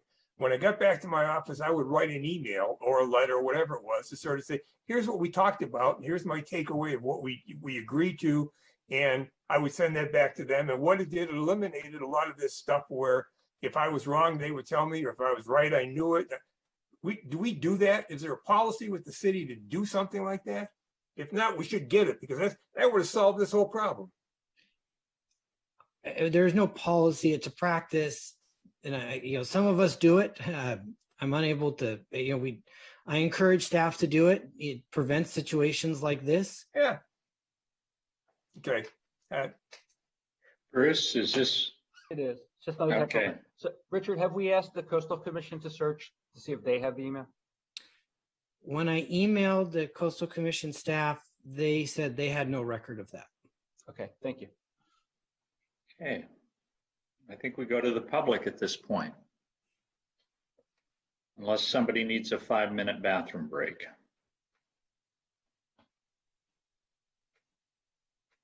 Who do we have? Mayor, as I mentioned earlier, you have 24 speakers for this item. The first few are Brian Klein, Ariel Bernis, Heather Naylor, and Don Schmitz. We'll hear from Brian Klein first. Thank you, Brian. How much time do they have? They have 3 minutes unless we want to change it. I'd be more comfortable with 2. I'd like 3. I've stayed up pretty late tonight. It's 3 o'clock where I am. Okay, Brian. On vacation. Thank you. Hi, my name is Brian Klein, and my wife Ariel and I have been trying to build a house on Blue Water for the past 3 years. I'm here tonight because I want to talk about the fact that we've been a part of this community for the last 15 years. I want to talk about how building a house here is one of the hardest things we've ever had to do. But we're doing it because we want to raise our family here. We're not developers. We're not hedge fund managers. We didn't buy the property to overdevelop it, turn it into a small hotel, or flip it for a profit. If that was going to be the plan, we would have gone another route and developed the maximum square footage that's allowed, which is 7,500 square feet. We're trying to build 4,100 square feet that would allow us a 1-story home that would fit right in with the neighborhood and the landscape. As I mentioned, we've been a part of this community for a very long time. My wife, when she moved here, she was a nanny for a home on Point Dume. When I moved here, I was working out of our garage in the condo that we still rent. We're finally able to afford to build the home for our family.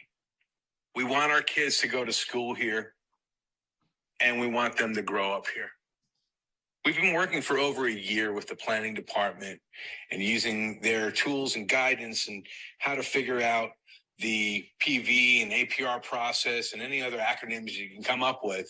And we finally got to the place where we felt like we were seeing the light at the end of the tunnel until now. And I gotta say, if you don't vote to support option 4, which tonight is supporting option D, it's going to have serious damage to us and many other families in this community. I feel like if we can't build here, we're going to have to move, just like the 2,000 to 3,000 other families who had to move out of this community over the past several years. So I'm going to say it again. Who are you trying to save Malibu for, if not for us? We're not the billionaires. We're not the hedge funds. We're not the developers or the corporations. We're a family who belongs in the house that we're trying to build. I don't know about you, but I don't recognize my neighbors anymore. These houses around here are empty, and it's just going to continue to get worse. Support option D, please. Thank you. Thank you. Our next speaker is Ariel Verinis, followed by Heather Naylor, Don Schmitz, and Christopher Sorensen. Ariel, are you available? Good evening. My name is Ariel Verinis. My husband Brian and I have been trying to build our home. Ariel, there's a speaker, you're getting feedback. If there's a radio on or something, turn it off, please. Ariel, it's possible we're hearing Brian's speaker if you're in the same room. Good evening. My name is Ariel Verinis. My husband Brian and I have been trying to build our home on Blue Water since purchasing the property 3 years ago. While we are not fire victims, we are not developers. We are a family with an almost 2-year-old son and another baby on the way who wants to get into the home we have been working with the city on now for a couple of years. I moved out to Malibu almost 15 years ago to be a nanny for a family on Point Dume. I immersed myself into the community, joined local organizations, gyms, supported high school sports and the arts, and even sang at local events. We have worked very hard to get what we have and are now not only paying rent on a condo, but a mortgage. We thought we saw the light at the end of the tunnel after working with the city, builders, architects, not to mention talking with and forging friendships with the neighbors on Blue Water. Now I feel like my addition and the allegiance to the community is not only being questioned and judged, but is also in question. We don't want to sell this property to a developer or a hedge fund so that they can build a 7,000 plus square foot home. We want to build a modest single-story, 4,000 square foot home to live in, as we promised Audrey, the woman we bought it from, who has since passed away. We want to be a part of the neighborhood we have come to know and love. We want our children to go to the schools we have supported. We want to live in Malibu. If you don't want people like us, then who are you looking for? Thank you. Thank you, Ariel. Our next speaker is Heather Naylor, followed by Don Schmitz, Christopher Sorensen, Adria Sorensen, and Marissa Coughlin. Hi, Heather, are you available? I'm here, yes. Thank you. So I am a second generation Malibuite. My dad built a house in Corral. My entire adolescence was watching him build his home, which took him years to get the Coastal Commission off his back and dealing with the Parks and Recreation. And that's why I decided not to buy land. And when I wanted to buy something in Malibu, land would have been a much cheaper option. But instead of doing that, I bought a home that I could afford. And, you know, I never anticipated that it would burn down. Like the two people that spoke before me, I'm not a developer. I'm a homeowner that completely lost their home. And, you know, one of the only benefits of actually losing your home was going into the counter hours and talking to the amazing people that we have working at the city that wanted to help us and allowed us to stack our permit. And then, you know, fast forwarding for the last, 4 years that I've been working on this, with COVID delays, I'm sure you could understand that it was a really hard process. And, after finally getting through a lot of the COVID delays, I got pregnant, and was unable to really do this on my own as an expediter. So I've been trying to expedite this on my own without any help. And I just realized I really needed to have some help. So as I got pregnant, I was having somebody expedite it for me. And, I'm out not just the hundreds of thousands of dollars in my soft costs and my blueprints, but just in the last, 7 to 8 months to expedite this process, to go through my plan of stacking my permit, which I was told was my right. To have that taken away now is really gut-wrenching and heartbreaking for me. A lot of the things that I did with this permit allowed for 2 guest houses to be moved away from encroachments and brought into the property lines that essentially were brought back to code and complied with the side yard setbacks. I'm not going for a variance. I'm not going higher than 18 feet. I've been very considerate of my neighbors behind me because, again, I saw my dad go through his struggles and I just wanted a streamlined process. And I never would have even thought to do any type of, PV or APR with a PV if I didn't think that I had the right to do it. I was told I had the right to do it. That's why I took this path. And it's just really, really horrible to think that you're gonna overturn this, to make me go back and start all over again, and to waste all the time and money as somebody who wants to live here, who's from here and went to these schools with the PCVs in it. I know Mike Mulligan. I heard him speak earlier. I've been on this for 5 hours. Like, I want to see my house get built. I'm up in the middle of the night with a newborn trying to make it happen. So please, please vote. Heather, vote that's on your this time. for us. Thank you, Heather. Our next speaker would be Don Schmitz. I don't see him in the meeting any longer, but we'll see if we can circle back later. We'll hear from Christopher Sorensen, followed by Adria Sorensen, Marissa Coughlin, and Joe Drummond. Hi, Christopher. How are you? Hi, Paul. How are you? Good to see you. Yeah, so we've been an architect working in Malibu for about 2.5 decades. We've worked with some of the staff that's still been working with Malibu, including Richard Mullica, for a very long time. Very familiar with a very difficult process, and we help our clients through this. When we have many clients with PVs, and of course, a lot of people rebuilding their house wanted to build it more than 10%. So through staff direction, we went that route, advised our clients as such, and followed the procedures and protocols, working closely with staff who was exceptional in helping us through the challenging process. And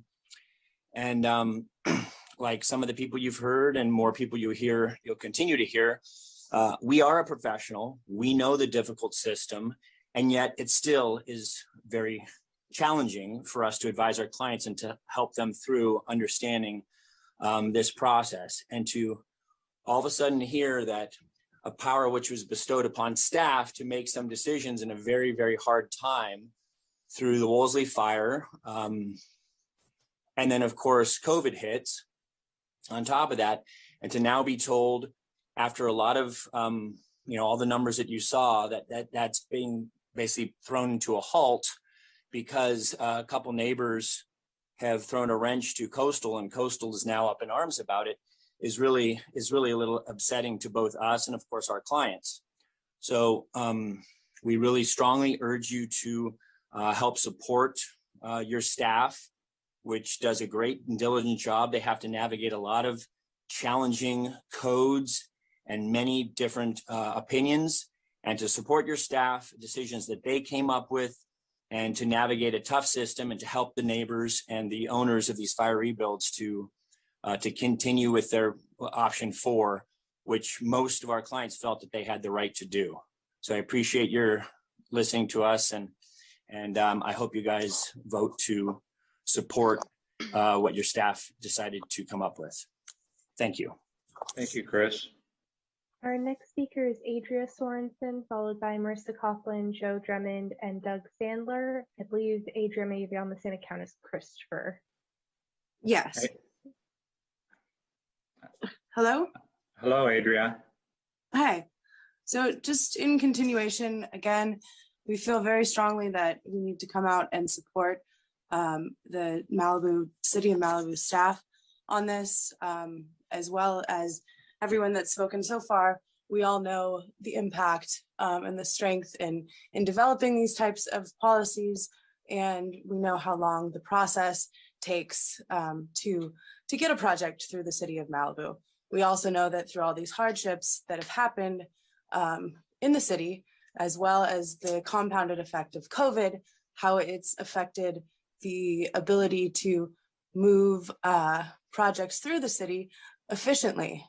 Changing this policy right now that was in effect that allowed residents and owners of properties in Malibu to develop a project through this through this option, right, of 4, it would also just be absolutely unfair to take this right away from these additional owners that are in current process in the city.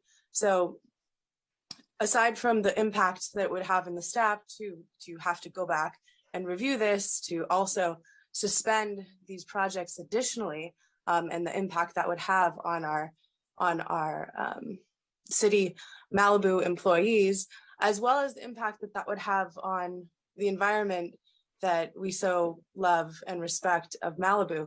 So the compounded effect of continuing construction through, again, extraneous permitting situations that could go on and drag on for years, that compounded with the effects of construction dragging on for years and years and years, how that affects the climate, how that affects the neighborhoods, how that affects the environment, the impact on the roads, let alone the impact that that has in the city, and how that directly affects the residents of the city of Malibu as well, and delaying this process, this already extraneous process for the residents of Malibu.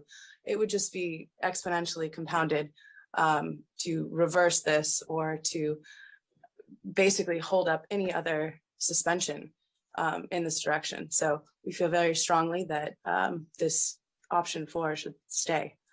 Thank you. Thank you, Adria. Our next speaker is Marissa Coughlin, followed by Joe Drummond, Doug Sandler, and Julie Martin. Hi, Marissa. Good evening, Council.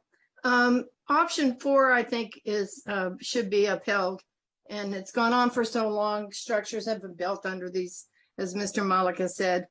Regarding the issue of existing, many of the fire rebuilds have septics that were certified. Some structures were not turned down. They're under the total development square footage, even with additions. And anyone that believes that they understand the rules of the city and construction are pretty much fooling themselves. There's no way that you could start a house, even if you had a basement, and then go back and tear part of it down to add a pool. You put the pool in at the same time. I think considerations were given to this by both Mr. Lara, the insurance commissioner, and the governor. This was discussed at public hearings and public meetings for the community. I think the Coastal Commission is aware of that, and my comments are being addressed to them as well. Our city needs the funding from these homes to support itself. We need the property tax base for our hopefully soon to be school district. I have one client that is now 95, and we're nearing final completion of his house. The assessor records affirmed the square footage that was there. That's a legal source and base for built. It's the same as a built situation, just as if you came in with your blueprint, your original blueprints, which I have. I think that the state recognizes the situation. I think it's important that the people who are objecting to this understand the loss that these people suffered. You all know Sandy Banducci. Because of the stress of her losing her home by the high school, she passed away. She's not even going to be able to live in the home. Long friend I worked at the school with. The special consideration, time and manner has been really diligently pursued by the staff. I work with them every day. If some of the people who have concerns think something funny's going on, go in there every day as I do. Deal with the staff. If anything funny was going on, those of us who are professionals would see it, and we'd make our own stink about it. We don't need outside people who want things that they can't have, using it as a cudgel against fire rebuilds.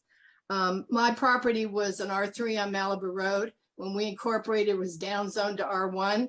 I was the only person out of a group of 10 homes that didn't have a second unit or an addition to my house. Oh, well, city down zoned it, nothing I can do. I think we need to give consideration to the fact these people have lost their lives, their property, and even loved ones, and let them move forward under option 4, as we have been since the fire. Thank you. Thank you, Marissa. Our next speaker is Joe Drummond, followed by Doug Sandler, Julie Martin, and Mark Martin. Hi, Joe. Are you available? Yes, I am. So there is false information in the staff report for this item. On pages 4 and 5 of the council agenda report, members of the public never asked about additions over 10% at that meeting after the Coastal Commission would not even allow basements concurrently. The council never voted on additions over 10% or to evaluate ways to address these. In fact, they stated the opposite in asking planning to not allow increasing sizes of homes exponentially. On page 5, the initial guidance provided by CCC staff at the time was that multiple exemptions to the requirement to obtain a CDP could not be processed as one application, but then could be processed sequentially. The CCC, there is no proof that they said this. They might have said it about basements, but not about additions over 10%, which they just confirmed on May 25th. Fire rebuilds already benefit by only needing a planning verification to add 10% more, which is more advantageous than provisions of the LIP. The Coastal Commission needs to tell us whether additions over 10% are exempt from CDP in section 13.4.1 for pre-fire rebuilds or pre-fire builds, which I doubt it is. It just states improvements such as pool, garage, shed, landscaping, decks, fence, etc. Only these items should be granted something like option 4 in the future, not full-blown additions that change the intensity and use of the structure. The current option 4 is basically a sneaky way created by the last city manager and planning director to conceal from public knowledge serial development and its intensification impacts to neighbors and the public. Current families who have been in the process should be able to continue with what Karen Farrer got away with. So I support everyone who has spoken already, as it's not their fault that this happened. Future projects should have to go through the CDP process to comply with the actual codes and the Coastal Act. Page 6, option 4 was never discussed at City Council or Planning Commission hearings. It actually avoided public discussion. Page 7 states that replacement structures are not considered to be new development under the city's LIP. Chapter 2 definitions. New development, for the purpose of the chapter, new development is defined to mean land disturbing activities, structural development, including construction or installation of a building or a structure. New development is defined as this, except for the following: structures destroyed by a natural disaster, as well as improvements to any structure which do not change the intensity of its use, which do not increase either the floor area, height, or bulk of a structure by more than 10%. So anything over 10% in adding square footage is considered new development, which requires a CDP.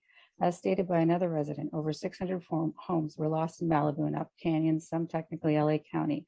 The vast majority, 3.5 years later, have not been rebuilt. Many sadly gave up and sold their properties to investor speculators. The city of Malibu was supposed to protect Malibu in rebuilding process and abide by our codes while quickly assisting the true victims. To do that, they created a fast-track option. If the victim rebuilds only adds 10% in size, their permits are sped up and they go to the very front of the line before all other permits. This is how it was supposed to work. Instead, they didn't turn out in their favor. Fire rebuild option 4 was schemed and created to change our neighborhoods and homes 40 to 50% larger, being exempted from the lengthy and detailed coastal development permit process.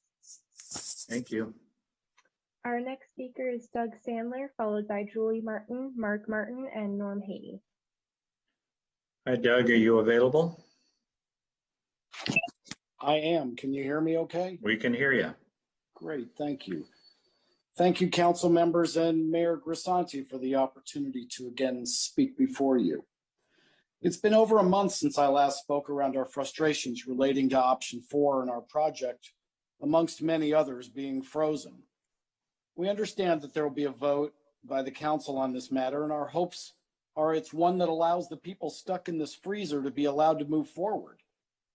We understand the complexities of this issue for the city, but each day, week, and month that goes by costs us a huge amount of money in paying for a mortgage, taxes, and insurance on a piece of dirt, along with ridiculously expensive rent where we live presently, outside of Malibu, by the way, as there are no affordable homes to rent in Malibu anymore. This newest of delays has added tens of thousands of dollars in additional expenses and carrying costs to us, money we simply don't have to keep burning through. Going through the fire and losing everything has been hard enough, and our hopes that this council can help to cause the building department to work differently with the fire victims going forward. We've spoken to so many others who've been trying to navigate this process and all feel similar to us, sharing the feeling of being almost treated like a criminal because you wish to rebuild your home and with that make it a little bigger than it was than the home that we had lost. Having an opportunity to have a true laundry room or a large enough closet or some other amenity improve the way we live versus how people lived in the 60s when our home was originally built. The current approval process for the building of a new home has been nearly impossible to navigate, and it just always seems to be a moving target. You think you know the rules and then suddenly they change again. Each step of the process takes an inordinate amount of time, and time for us is simply watching money burn. How can this process be modified to assist people like us? As I said the last time speaking to you all, it just sure feels like the city doesn't want people rebuilding homes to replace the ones they lost in a wildfire. And that really does need to change. It shouldn't take years to get a permit to rebuild a home. So we implore this council to really do something to change this process for us and the other victims who lost their homes. And oh yeah, by the way, please support option 4 for all of us. Thank you. Thank you, Doug. Our next speaker is Julie Martin, followed by Mark Martin, Norm Haney, and Cynthia Martin. Hi, I wanted to discuss the potential alternatives that were suggested. Thank you. So the first option of suddenly requiring everyone to obtain a CDP is opening the city up to lawsuits from residents, because many of us have spent tens or hundreds of thousands of dollars obtaining a worthless PV that you guys outlined as a viable option.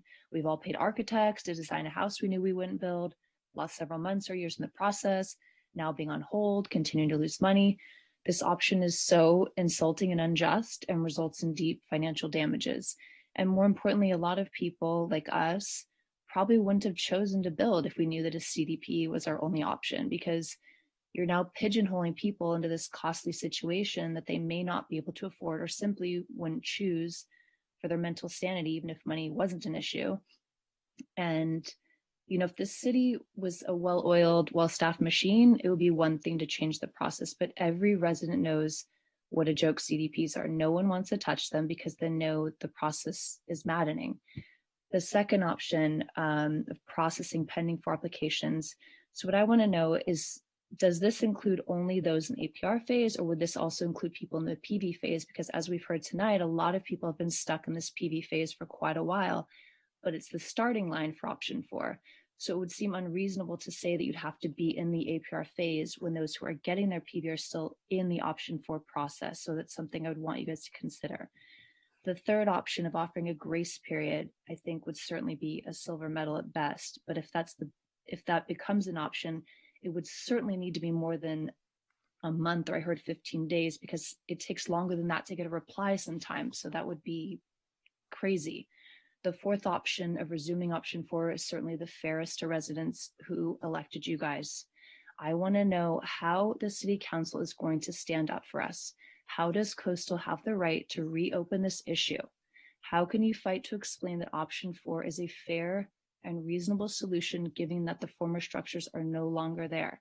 So this requirement for an existing structure prior to an APR is the most insane and offensive suggestion. It's such a costly, asinine waste of time and resources. And I just think that I just really hope that you guys can maintain this and fight for us, because it just isn't right. And I think that any coastal or city staffer who is put in this stressful position would feel the same way. Thank you. Thank you, Julie. Our next speaker is Mark Martin, followed by Norman Haney, Cynthia Martin, and Mitch Hagerman. Hi, Mark. Are you available? I'm available. Can you hear me okay? We can hear you. Okay. I want to look at this from a slightly different perspective. And I don't envy the city's position on this matter. The city's overwhelmed, it's understaffed, and now it's basically being forced to choose between which of 2 main options has less legal exposure. Option 1 is alienating the citizens who've been going after option 4 by the rules, following the rules at the city's invitation, or 2, risking that Coastal goes and continues to overextend its reach and interpretation and so forth. And it's practically speaking, that's a hard decision. I get it. I think the city does have an obligation to stand up against Coastal and push for at least a reasonable time period to allow people to finish these APR applications. And alternatives C and D both allow for that.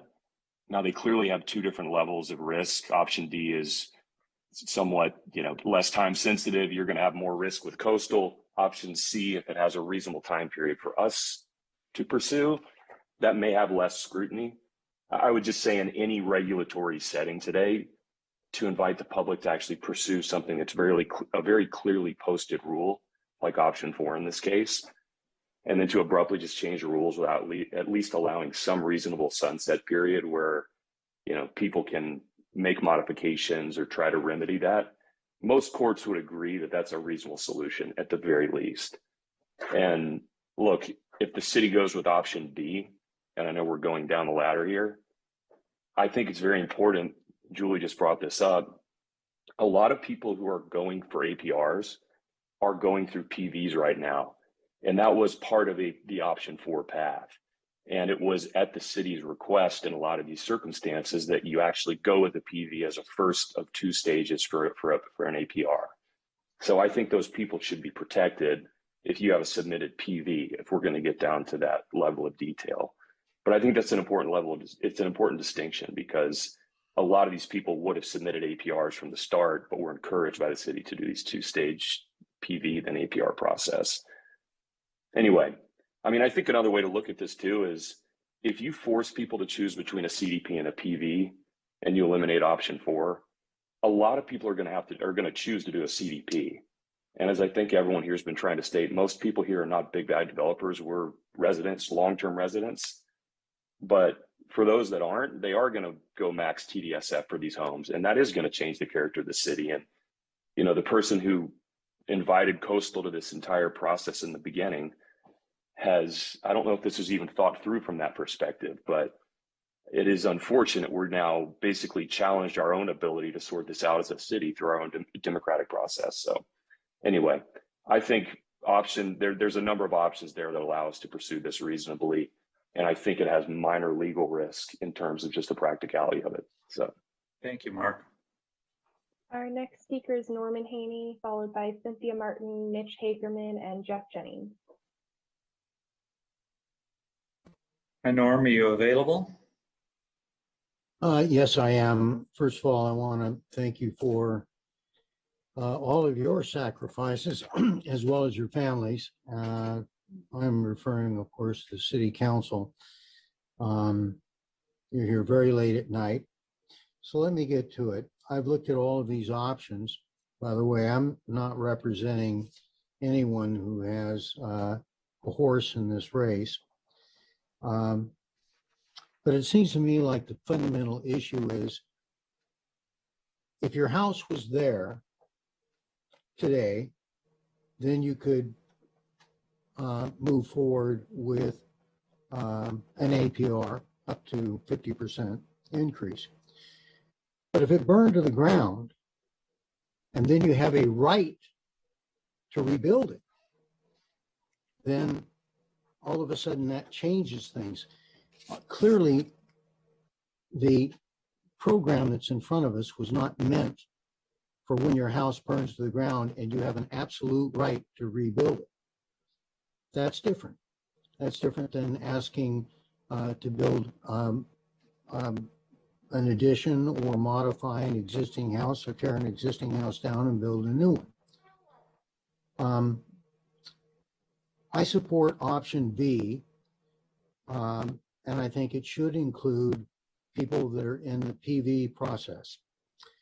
And then I also support, at the same time, option E, which is the city moving forward with an application to the Coastal Commission to codify a person's right to move through the PV process and the addition up to 50% if the house burns down and if you have a right to rebuild it. It seems like the difference between having the right to rebuild it and having it be there is relatively minor. And I'm not surprised that the Coastal Commission is raising this issue. And by the way, It is not the Coastal Commission, as many of you have already said. It's a staff member working for the Coastal Commission who doesn't have the authority to make any decisions whatsoever. Although, I mean, if it went through Steve Hudson or Jack Ainsworth, that would be one thing, and I don't know if it has. Thank you very much for your time, and I'm sure you'll make the right decision. I'm in support of option B and E. Thank you. Thank you, Norm. Our next speaker is Cynthia Martin, followed by Mitch Hagerman, Jeff Jennings, Craig Hill, and Evan Contino. Hi, Cynthia. Are you available? Cynthia, you should see a pop-up asking you to unmute. Can you hear me? We can hear you now. Great. Schmitz and Associates represents Ariel Varenis and Brian Klein. They own property on Blue Water. They spoke earlier. They have a toddler and another baby on the way. They relied on city policy. They relied on a pre-design meeting, and they spent thousands of dollars on consultants and preparing plans and reports. And we're here in support of option D. And I know the city's concerned about legal challenges from the Coastal Commission. However, as Norm said, coastal staff's not authorized to commit the Coastal Commission to a lawsuit. Also, the Coastal Act gives the city of Malibu the authority to interpret its LCP and reinstate option 4 per section 3004 of the Coastal Act, subsection A. LIP section 13.4.1, exemption for improvements to existing single-family residences, allows the 50% APR, and disaster relief applicants should be treated as if their property is existing. This is supported by the fact that the disaster replacement structures are not considered new development under the LIP. And this also affects many property owners and not just the clients. Pursuant to our PRA request 22.263, there are 16 PV applications which are open, another 7 in pre-plan check, similar to the Kleins. There are 64 open APR projects and another 3 in the pre-submittal stage. That's 90, in addition to the, I believe, 26 pending option 4 approvals. So that's potentially 116 fire rebuilds affected by the hold on the APR option 4 projects. It's legally sound to reinstate APR option 4 without termination. It is also fair and just to all those homeowners, such as the clients who spent time and money in reliance on option 4. Quickly, if the city were to go with option C, which has a timeline, it should be well over a month. It can take over a month to schedule a submittal appointment. COVID's rampant, knocking out teams for weeks at a time, and the consultants are backlogged for weeks and months. But again, the fair and just thing and legally sound thing to do is reinstate option 4 without terminating it. Thank you. Thank you, Cynthia. I don't see our next speaker, Mitch Hagerman, in the meeting, so we will move on. We'll see if we can circle back to him later, and we'll hear from Jeff Jennings next, followed by Craig Hill, Evan Contino, and Howard Rudsky. Mr. Jennings, are you available? Once I found my mouse to unmute myself, I am available. Can you hear me? Thank you. Good morning, council members. I wanted to speak to this item. You know, my wife, Chris, and I moved into our home in 1983. It was a very small home. We lived in it until the fire. For those of you who don't know me, during that time and the ensuing years, I spent 12 years on the city council and the subsequent 14 years on the planning commission as the appointee of 3, I believe, sitting council members. When the fire came, I remember being asked by a neighbor who said, "Are you going to rebuild or are you going to move?" And it was funny that my wife and I were laughing about it because the idea of moving or selling out never crossed the minds of either one of us. It was just not even an issue. She had been one of the founding teachers at Point Dume Elementary School, and our life was here. But we wanted to add a couple of changes, and one thing we wanted to add was a basement. and looking at the two exemptions in the LIP, clearly it's not possible to build the house, to restore it, the PV house, and then build the basement. It just made no sense to even approach it that way. So we talked to staff, we talked to the architects and so forth, and we moved down a direction of using option 4. Seemed like a good solution. But for all the time I've spent on the city council and the planning commission, I never really built a house. I never really understood the process from the other end. And one of the things that I assumed, and I think maybe some of you assume it too if you've ever built a house, is that I thought that the money got spent when you were actually building the house. It turns out not to be the case. Before ever getting a permit or breaking ground or anything else, there's the architect, there's the soils engineer, there's the civil engineer, there's the septic engineer, there's the Title 24 or Title 22 guy. There's the it's astonishing, but I have literally spent all of the insurance money that has come into my hands. A lot of it is not in my hands, it went to the bank, but the money that has come into my hands, I've literally spent it all on soft costs. And I guess that's the point I really want to make.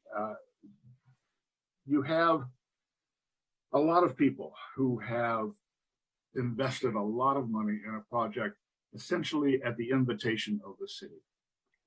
Those people, however you decide, whatever choice you make, those people, I feel the city owes an obligation to protect in one way or another. And whether you say, okay, we're going to go with choice B, that kind of leaves the people who aren't in the process yet, but who've still invested substantial amounts of money. So in one way or another, you need to protect them. And finally, all I want to say is that our lives are essentially on hold. Whatever you do, do it tonight. Thank you. Thank you, Jeff. Our next speaker is Craig Hill, followed by Evan Contino, Howard Rudsky, and Josh Spiegel. Hey, Craig, are you there? I am. Good morning, Jeff.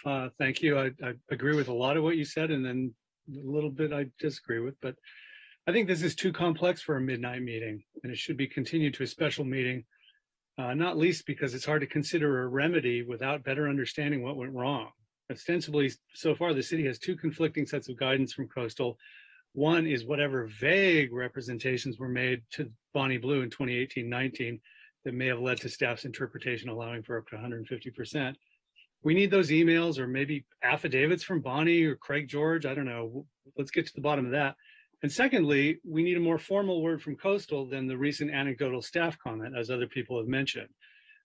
Should we be asking the commission itself for something like a declaratory judgment? Probably not. That might take too long. I agree with Norm, at least check with Hudson or Ainsworth. As Richard noted, the cap is at 110%. There was staff language in 2019 supporting the 18 feet by right concept, but the language was deleted. Coastal didn't approve it because that would have been a blatant contradiction to the LIP's 10% rule. So how did the 150% and the 18-foot interpretations creep in? Richard implied that it was a sort of dicta from council to Bonnie for her to implement, but that would contradict the LCP, where there's really no gray area for that interpretation to inhabit. More generally, understand that the 18 feet is not by right as commonly imagined. It's just the maximum height that a house can go without a site plan review in the absence of other limiting factors such as a protected view, or in this case, the fact that a shorter house destroyed in a disaster can increase in height only by 10% under the disaster provision. So the 18 feet is not automatic in the normal case. As for a remedy, we're not going to ask innocent family rebuilders to tear down, but nor do we want to enable speculators to overbuild at the expense of existing neighbors. For them, it's maybe not too onerous to require a standard CDP if they want a project larger than 110%. And I think it's a bit of a red herring to think that once they have to get a full CDP, they'll automatically build something 3 times as large. I think Richard said that maybe 3 houses did that. So let's get to the bottom of what the staff and/or Coastal did that induced innocent and not so innocent builders to rely on representations contrary to the LCP. If Coastal shares blame, then perhaps they should be required to, I don't know, to backfill the city's costs of fee waivers somehow. Finally, you can't go with option D. Coastal will come down too hard. If you have to vote tonight, your best call is option A or B. I think B is a little bit easier to swallow for most people. Option E might be useful, but it's still too vague as is. I think if you wanted to go in that direction, it would really need its own staff report. So, I mean, my inclination would be to continue it till everybody's wide awake and can look at this sharply, but I do understand that you want to get something done quickly. Thank you and good night. Good night, Craig. Our next speaker is Evan Contino, followed by Howard Rudsky, Josh Spiegel, and Ryan. Hi, Evan. Are you available? I'm here. Evan Contino with Burge and Associates. For the sake of time, I'd just like to say I concur with Cynthia Martin's statements. Our office still has several clients, half of which I would say are the original pre-fire homeowners, half of which who are RN, who would be affected by this decision with great financial impacts, as we've had our planning pre-submittal meetings and have spent months and months preparing all of the plans and documents with consultants, engineers to submit all of the requirements for an option 4 submittal. So I am in support of option D, and I'll leave it at that. Thank you. Our next speaker is Howard Rudsky, followed by Josh Spiegel, Ryan, and George Popstis. Hi, Howard. Do you have something for us? I do. If Yolanda's on the phone, I know Richard is, and Trevor and you guys. I would suggest, because these people have gone through so much and they don't understand half the crap we're saying tonight, nor do they want to, nor do they should. They took direction from the city and they did what they were told. What if we could create a hybrid where the staff could create from what these people have and what they've submitted a CDP and fast track it? Take 2 or 3 of the senior planners, take them off of everything else. You know, this is not the planner's fault. This isn't the people that are in the line's fault. And just create a fast track and make all these things CDPs, because we all know Coastal doesn't make any decisions quickly. And these people are burning through money, and God knows they haven't been in their house for 3 years or more. I'd go crazy if that happened to me. I just don't think it's fair, and I think we have a lot of smart people. We can come up with a creative hybrid that gives a CDP protection with the quickness of what we were doing originally, and maybe they have to add something, but we can make it a template where their architect or their expediter or a drafts person can fill it in. Or maybe we hire a staff person to help them. Maybe we just hire somebody that knows how to do the missing pieces and do it for each one of them. Don't charge them anymore, because this isn't their fault. This is the fault of, I think we all know who. So instead of hashing it out, get these people going. I guarantee you there'll be a lot of time to argue about what the hell happened later, but get these people back in their houses. You know, contrary to what a lot of people say, we have a lot of smart staff. We have a city attorney with a lot of historical knowledge now, and we have some smart city council people. So let's get this done for the sake of these people and give them some security, because if we go with D, I think it was, we all know what's going to happen, and it is not going to be pretty. So that's my 3 cents. Thanks. Good night. Thank you, Howard. Our next speaker is Josh Spiegel, followed by Ryan, George Popstis, and Jack Silverman.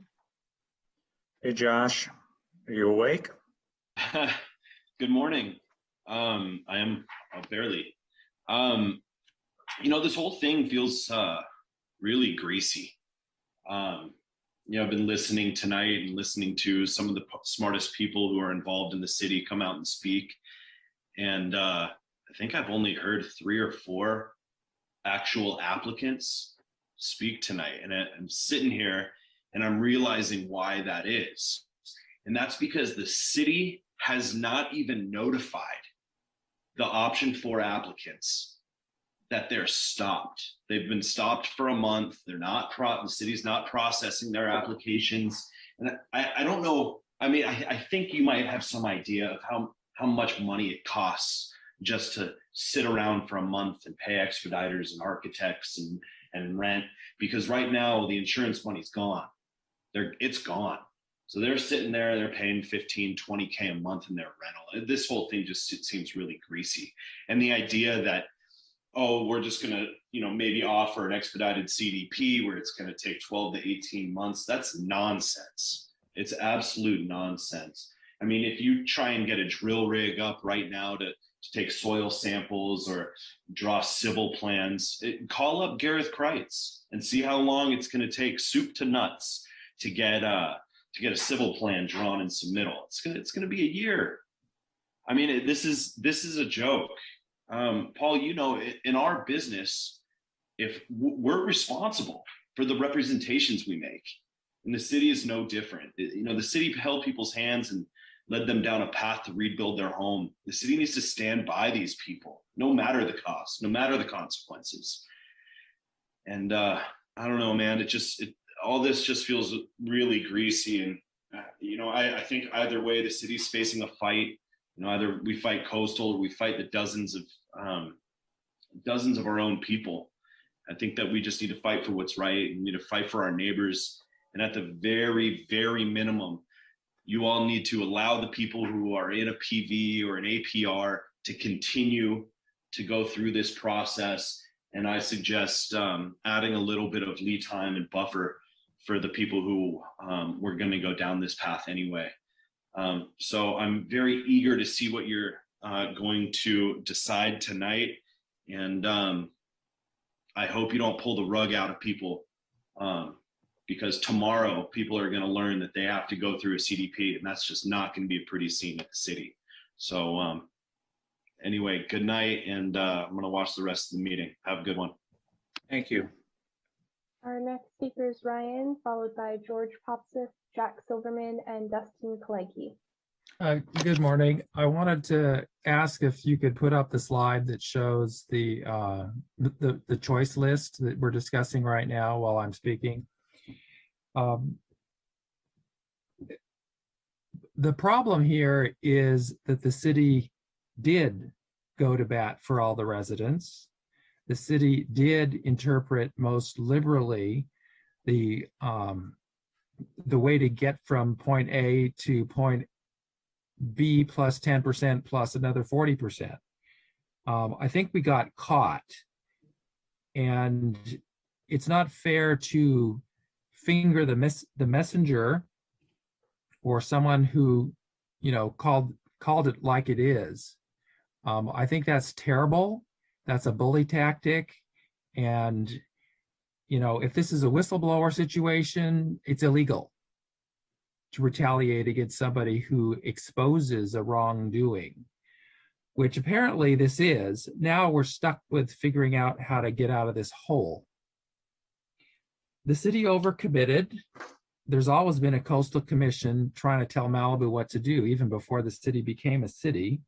And one of their big things is they don't allow serial development. You have to show your cards, and it has to be right up front.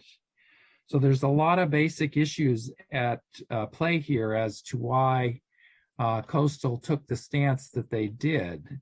I don't know why we should be all that surprised with what they said at the staff level, but I agree. I was the one who said, why are we letting a staff person set this type of interpretation and policy? I actually agree. I think this needs a fast track determination, maybe by the commission, or maybe the governor can write something on a piece of paper and make it so. But a lot of this angst needs to be directed against Coastal if they disagree with the city's practice. Don't get mad at your own city. The city was actually trying to get this all done under the table to make it work, and got caught. So it falls under the, I don't care how long you've been doing it wrong, is you're going to have to do it right. We just need to figure out what right is at this point. Obviously, you can't continue to do it this way forever. Well, because it's kind of wrong. And I understand building bigger takes longer and will cost more. And maybe loans were 2% for a while there, but there's a reason why all the houses haven't been rebuilt. A lot of them want to, change it up and build bigger, and I understand, and are going for these extra processes, approvals, which take more review and so forth. So Brian, I think our city's behind us here. All right, thank you. And I don't see our next speaker, George Popsis, in the meeting. We'll see if we can circle back in a moment, but we'll hear from Jack Silverman next, followed by Dustin Cleggy. Hi, Jack, are you available? Mr. Silverman? Yes, I am. Can you hear me now? We can hear you now. Okay. Yes, I've been a resident for Malibu for 18 years, 73 years old with a heart condition. And, obviously lost everything like everybody else. The structure hopefully can be replaced. My mother passed away when I was 9, and those kind of things can't be replaced. And I think that's the heartbreak, is the stuff that you lose in the fire. The house obviously, hopefully, can be rebuilt. Right now, I'm living with my daughter in Santa Monica, part-time, because I don't think she can take me too much. Then I go to my other daughter in Encino for a while, and then I go to my other daughter in Florida. So it's been a challenge going all over the place. As everybody has spoken now about, it's been very expensive. I would say I've got over $200,000 with septic tanks, engineers, you name it. Like everybody else, we've all have the same issues with getting the property ready for building. It's just a piece of land. My daughter wants to get married on that piece of land, and I explained to her it's dirt. And she she grew up in Malibu, was blessed to go to a great school in Malibu, and she just wants to get married there. And I just can't do it. It's bittersweet. I do appreciate everybody trying to do the right thing. I understand the bureaucracy, and I'm sort of at a loss. Like I said, my wife's in Florida now. I've got 2 dogs in Florida, and I got a bird in Encino. So the family's a little discombobulated, but I do appreciate what everybody's trying to do. And listen, I've been in the bureaucracy my whole life, being in the nursing home business, so I sure understands the ups and downs of bureaucracy. But you do what you can do, and hopefully you guys can bring it together for us and at least get us started. It's been 4 years, and I would just like to start a foundation where I at least could pitch a tent. So again, thanks to everybody.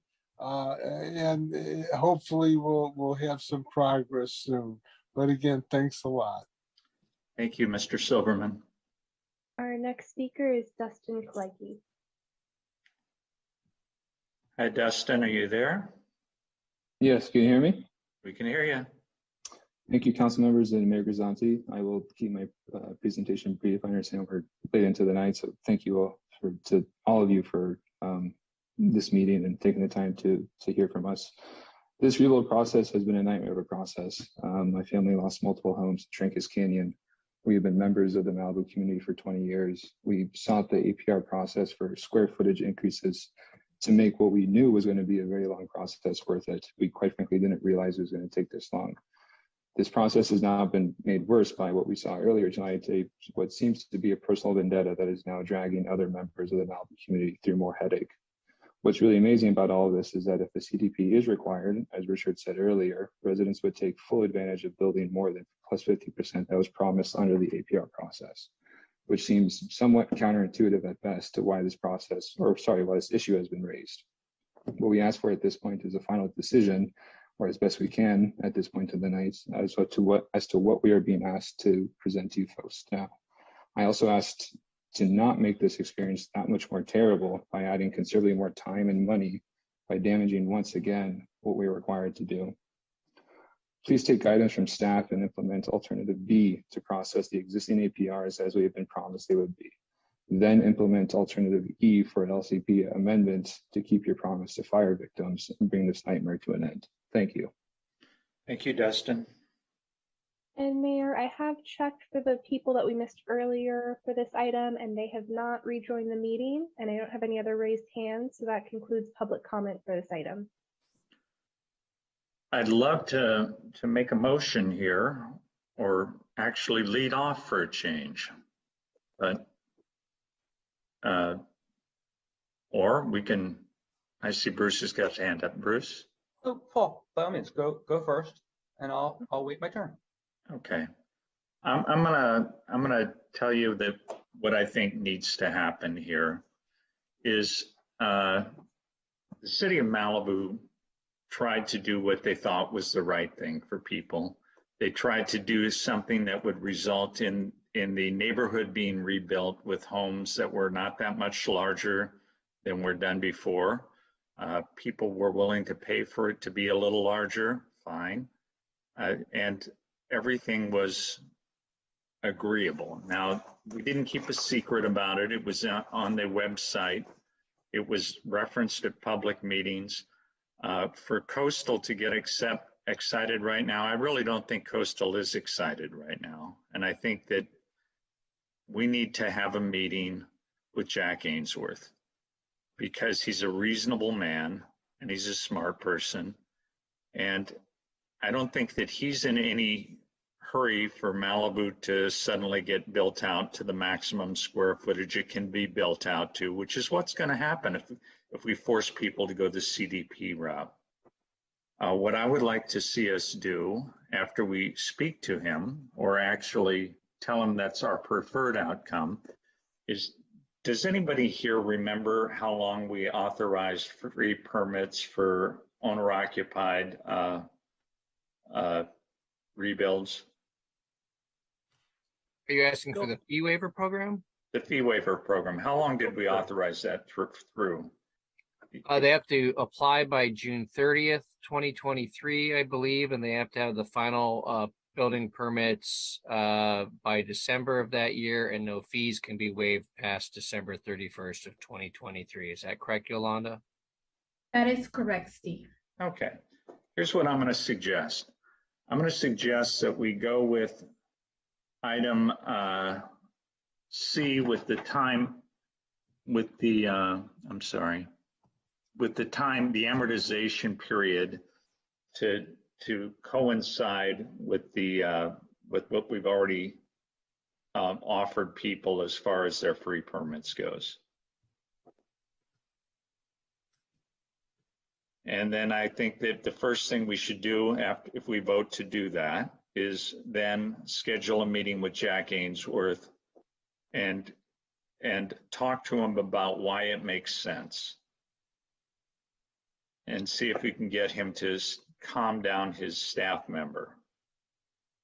And that's what I think we ought to be doing. Is that a motion or are you just talking? I'd like that to be a motion. I'll second it for discussion. Okay. So that's item C with an end date coincident with the end date for the free permit thing. And we end the free permits at the same time. We're all done. So I've got a motion and a second. So for discussion, Bruce. Okay, so the last thing I want to do at 8 minutes to 1 is prolong this meeting, but this is an important issue and I'm not going to not address the issues just because it's so late, unless we were going to do this another time, which we're not. I think this is possibly a really simple matter or possibly a really complex matter, depending on the answer to the following question. By the way, I think the existing versus non-existing is a red herring. That's not the issue. The issue is, does an addition of up to 50% of the size of an existing home, whatever existing means, constitute an improvement? I don't think it does. I think improvement is defined in the LIP as 10% or more of what was there. No more than 10% additional height, square footage, or mass. And I think this 50% thing was completely made up, as Richard just acknowledged earlier tonight. By the way, I'm going to go back. That doesn't answer the question, but this 50% addition, I'm calling bull.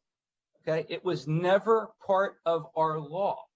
The question I have is, how many homes prior to 2018 that existed that somebody wanted to add 40% more square footage were approved under 13.4.1 without a CDP? I think the answer is they weren't. Because, as I said, the LIP defines an improvement as these various different little things, pools, fences, tearing up things and replacing them, or increasing the size of your property by up to 10%. Now, when the Woolsey fire came and the city wanted to give the people who lost their home the same advantages they would have had they not lost their home, and give them a quick way to get it back plus what you would have been able to get. That was the point of adding 10% in the first place. That's the improvements that you get pursuant to 13.4.1 if you have an existing property. Karen, well, I'll come back to you later because you're a different story altogether. But if the fact is, for years and years and years, anyone who had a home wanted to add 20, 30, 40%, up to 49%, they could have done it without a CDP, then this whole thing is silly, and we should go to Camp Coastal and fight with them tooth and nail to say that anyone that lost their home ought to be able to do the exact same thing that someone who didn't lose their home could do, which was get back the house they had, plus be able to build up to another 40 or 50% under 13.4.1. But I don't think that was the way the law was. I think this was made up. And if it was made up, by the way, Bonnie is either a hero or a goat. She's a hero if the fact is people were always allowed to get up to 50% more, and she found a way to get them the ability to do that after the fire too. But if this was made up, that's what's created the problem today. And the problem, Mark Martin, I thought, stated it better than anyone else. We're between a rock and a hard place. But it's not simply because we've, on the one hand, by the way, I didn't do this, okay? The city council 2-3 years ago did it. But either the city council has misled all of these people into going down this option 4 path, and that's horrible, and that needs to be rectified. That can't be the case. You can't just tell people you can do it and then tell them you can't.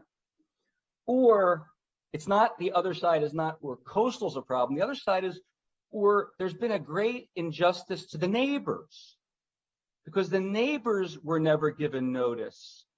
You know, the workshop that occurred in March was something for the benefit of people who lost their home. I didn't attend those workshops. I didn't lose my home. If I live in a neighborhood where other people lost their homes, but I didn't, I'm not going to workshops on how to rebuild and learning for the first time about this option 4. I'm not reading the city's website about how to rebuild homes. I know what the law is. The law is when somebody wants to put a 150% size house next to me or in front of me than what was there before, I get a notification under the CDP process. And I have the ability to go to a planning commission meeting and state my case if I have a problem with it. And in fact, I know of people who larger houses got built in front of them, and there's no view preservation at this time. You've got no basis to object on that. They don't get a notice. There's no hearing.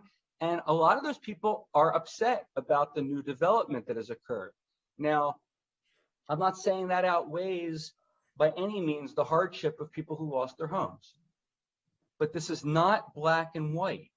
There's people affected negatively no matter what we do now.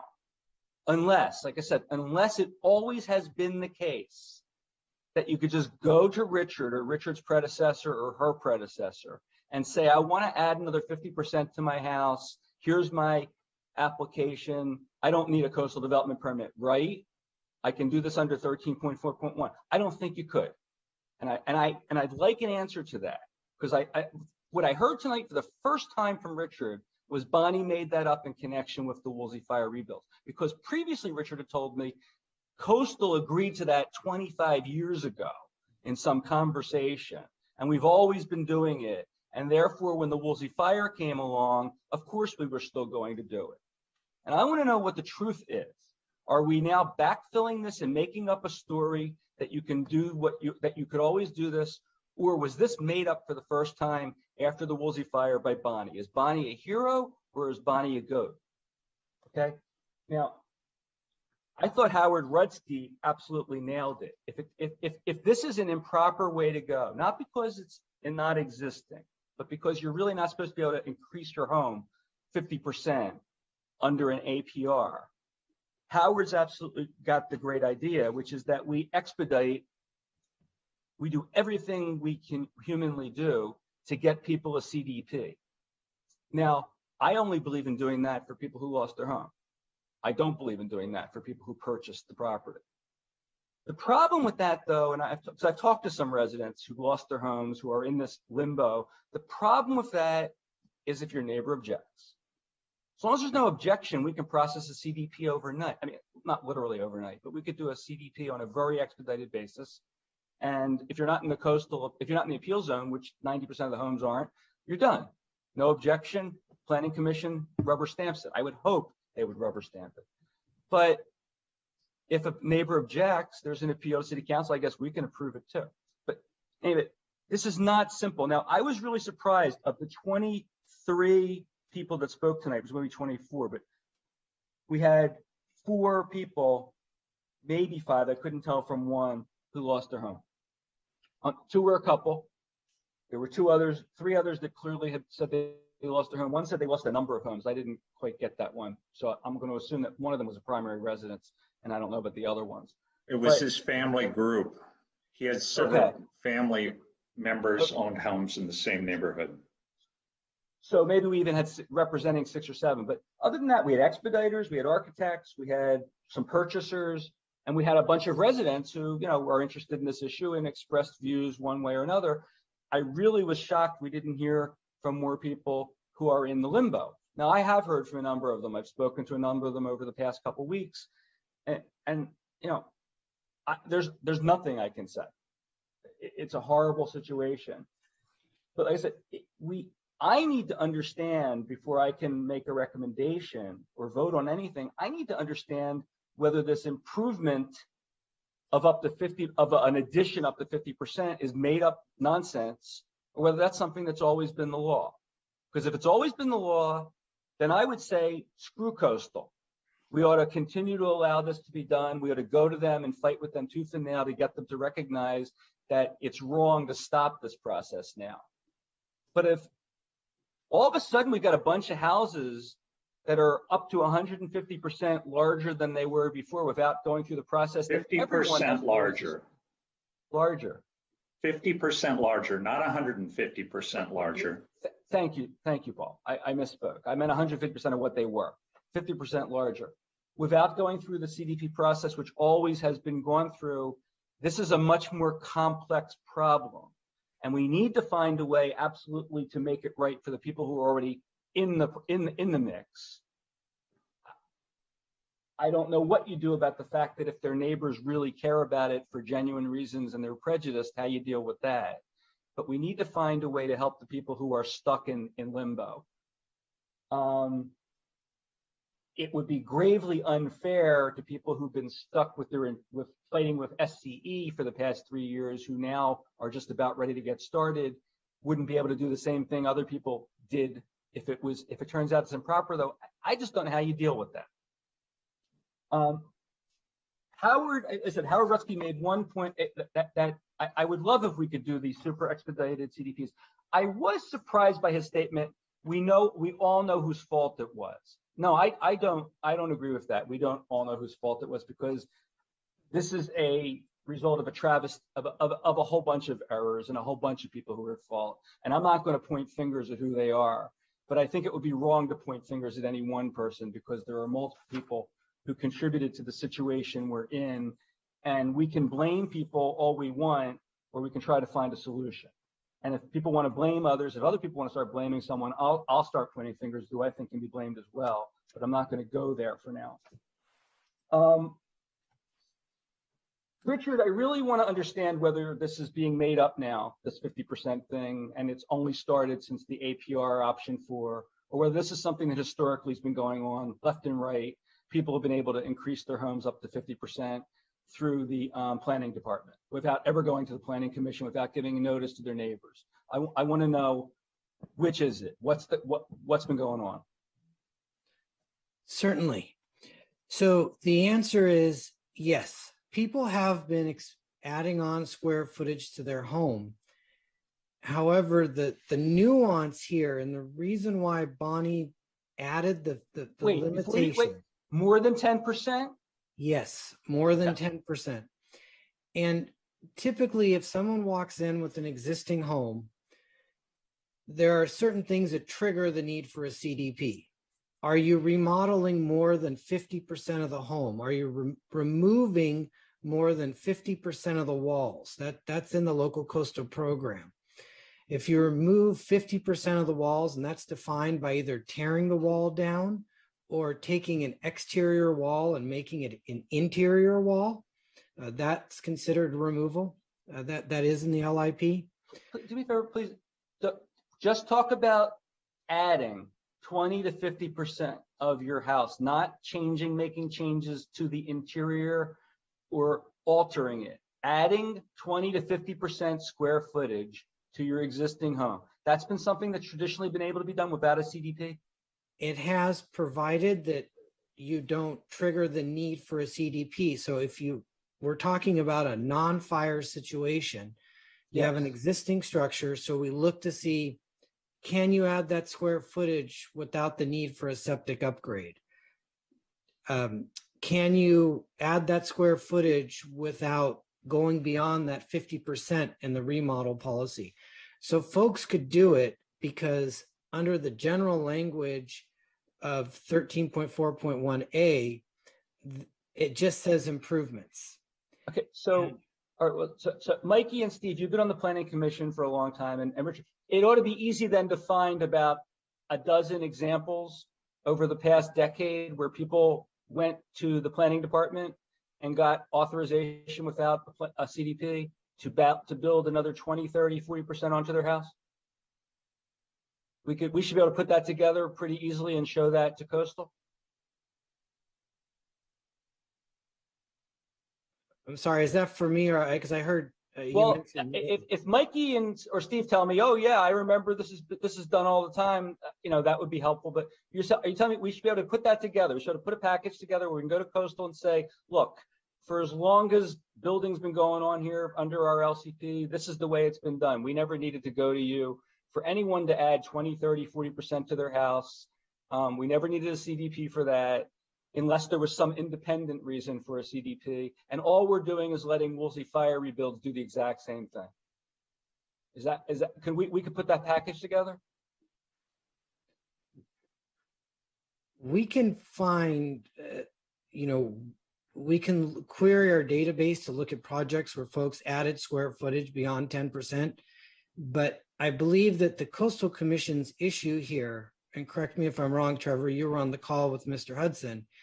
The issue is that they felt that we could not adequately assess that exemption without an existing structure there, correct?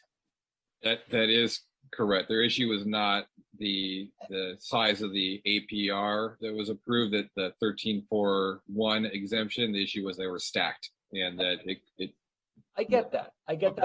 That's a hyper technical issue, and I get it, and I believe as a legal matter they're correct technically, but we have an equity here that ought to override it, in which I would fight tooth and nail to have override it, but only if it's a fact that this treatment is exactly the same as it would have been without the fire. So all the things I've read, the staff report, all the communications have always been that we treat up to 50% as an improvement. I have not heard that Coastal agrees with that. But if that's what we've been doing for the past decade or two, and we can put together easily 10, 15 examples that we could show them, I think that we can persuade them that this existing thing is a red herring. It's a silly distinction. But if the fact is that you couldn't build another 40, 50% to your house without a CDP previously, then what's happened is the city's given a huge benefit through this process. And that's what troubles me. So if and I'm getting, Richard, with all due respect, I really do mean that. Weeks ago, you told me, no, this was something we discussed with Coastal. Someone discussed with Coastal 20 years ago, and they agreed to it, the up to 50%. Tonight, you said Bonnie Blue made it up in connection with the 2018, 2019 decision as to how to handle it. Now you're going back to, oh, no, it's been something we've been doing for years. I want to know, so I have a hard time accepting which it is, because I'm being told three different things on the exact same issue. If you like, I'd be glad to go over those emails with you, because I believe there's perhaps misreading it. My point to the 20 some years ago comment was that additions to homes, square footage additions to homes, has been something that has constantly been processed by the city, provided the exemptions can be found, can be met. We can meet the criteria. My email was to the effect that we have added square footage beyond 10% to homes. And I also believe that I've made it an effort to try to be very constant that this cap of 50% for the fire rebuild victims, that is something that is unique to this situation. It's not something, if someone were to come in here with an existing house and say, I want to add square footage, we wouldn't be talking about the 50% cap. We'd be looking at, as I mentioned, the remodel policy. How does this affect your septic system? Do you have a deed restriction? Where are you located? We'd be using the criteria that is written in the LIP. This 50%, and I apologize if perhaps I haven't been clear, that is unique to this particular situation. And Bonnie did do that to prevent the abuse that Councilmember Peak raised. Wait, but so now I feel like we've gone the other direction again. So are you saying that people are able to do more through this APR process after they've lost a home in the fire than they would have been able to do if the home was still standing, that you would have put them through more assessments and there would have been more situations where they would have needed a CDP? I can explain that if you want it. That's not what I'm saying. What I'm saying is you're not subject to that 50% cap if you come in with an existing house, because you have an existing house. We're able to look at the remodel policy. We don't issue a de minimis waiver for so someone on the 75. You get a 60 or 75% increase without a CDP if you have an existing home. It all depends on if they can meet the exemption criteria. Oftentimes, what ends up happening is the remodel policy kicks in. You got to get it close to the I'm sorry, I cannot believe that adding 50 or 60% to your house is an improvement under 13.4.1. I have a real hard time believing that that's an acceptable interpretation of that provision of the statute. 13.4.1b, and I want to say subsection 4, that is where there's a square footage limitation, and that is specific to homes that are between the first public road and the sea. I'm aware of that, but the definition of improvements appears under the definition of new development.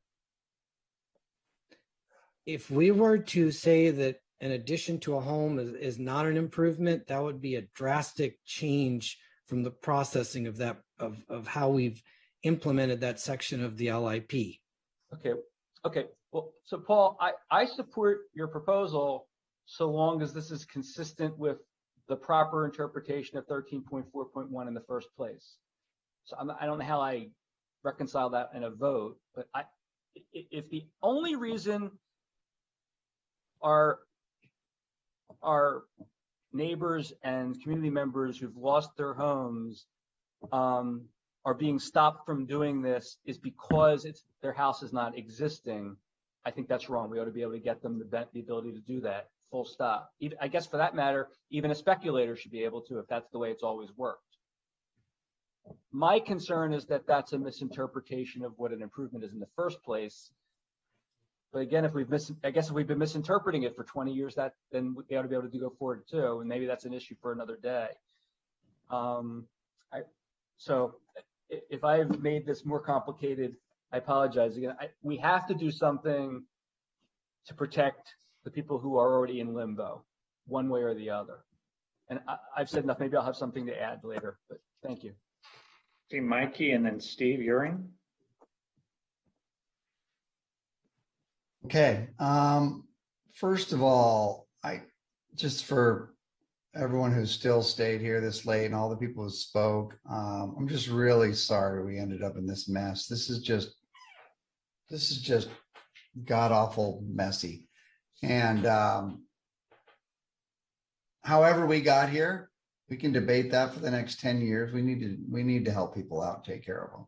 So I'm all in favor of a solution that lets people get back to building, because the pain of this, I mean, I'm hearing from people constantly, and some of them, the people working for the homeowners, and some of them speaking for the homeowners who are too upset. It goes on and on. And I really feel for those people. I think one reason you heard a lot of experts speaking here, by the way, is building a home is really hard, and it's for experts. And a lot of homeowners they're not experts in building homes. They're not experts in the code. They're just doing what they were told was the way to go about doing what they're trying to do and get back to their lives. So this is a mess. I think it's on us to resolve it. That's why I'm backing Paul's motion. It was a version of the one I was going to make. So his is fine. I really think we need to get people done with their homes being rebuilt. I think we need to deal with coastal on that, but we need to get these people moving. I think it's on us. We have to stand up for our citizens. And I'll keep it short at that because it's late. Thank you. Thank you, Mikey. Mr. Euring. Yeah, a couple things. And I didn't know you guys had talked to Steve Hudson, who came out. Was it Hudson, the guy that wrote the letter that said you can't do this? No. No, the letter came from one of the analysts that typically works in the Malibu area, and then on the Zoom call with us was that analyst, Steve, and then Barbara Carey and Trevor, their attorney, I want to say, right? Okay, so I guess my point is that it wasn't just some rogue analyst who did this. If Hudson was on the call, he had some influence in whatever the letter came up to us, I believe.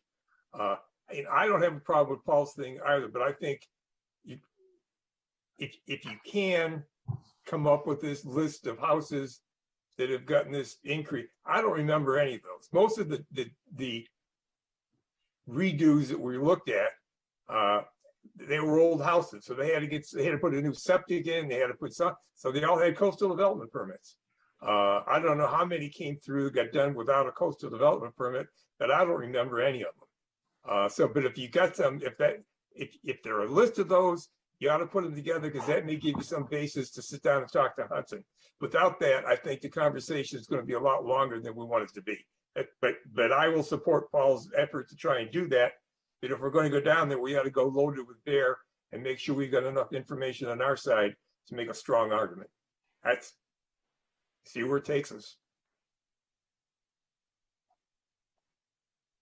That's it, Paul. All right. Want to call the motion, Paul? I'd love to call the motion. I think you were going to speak earlier, and I wanted Richard's answer. Are you familiar with historically with people being able to expand their homes 20, 30, 40% without a CDP? I think Richard was trying to explain to you the trigger points that cause you to hit the trigger for 50% of a wall's being removed and things like that. And it's, if you do something that, well, right now what we're looking at in a different thing is accessory dwelling units. Those are going to be all added without anything, right? That's the law now. ADUs are going to be added without any coastal hearings. Well, They're maybe- exempt. Maybe not. That's to be determined still. Well, if it's, I think the state's guidance was fairly clear. We need to adopt an ordinance that covers it. But what that is going to be is, you want to do it, go ahead and do it, basically. Meet our structural capabilities and put in a septic system that can handle it. You're good to go. And I think that what we're missing here is what was motivating Bonnie, and in that discussion was the idea was to have the families who lived here before the fire have an incentive, instead of selling and leaving, to go ahead and redo their property and have it last for another generation. And that's what was coming down to me when I was sitting in the audience watching those meetings.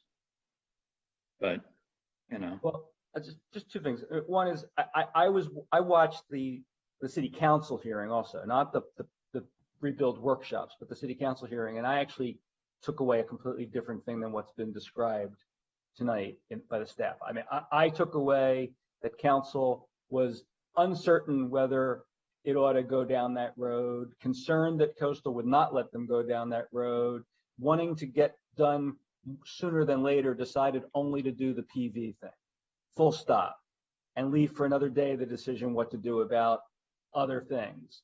And staff then took it and ran with it without coming back to the city council for specific authorization. That's what I saw happen.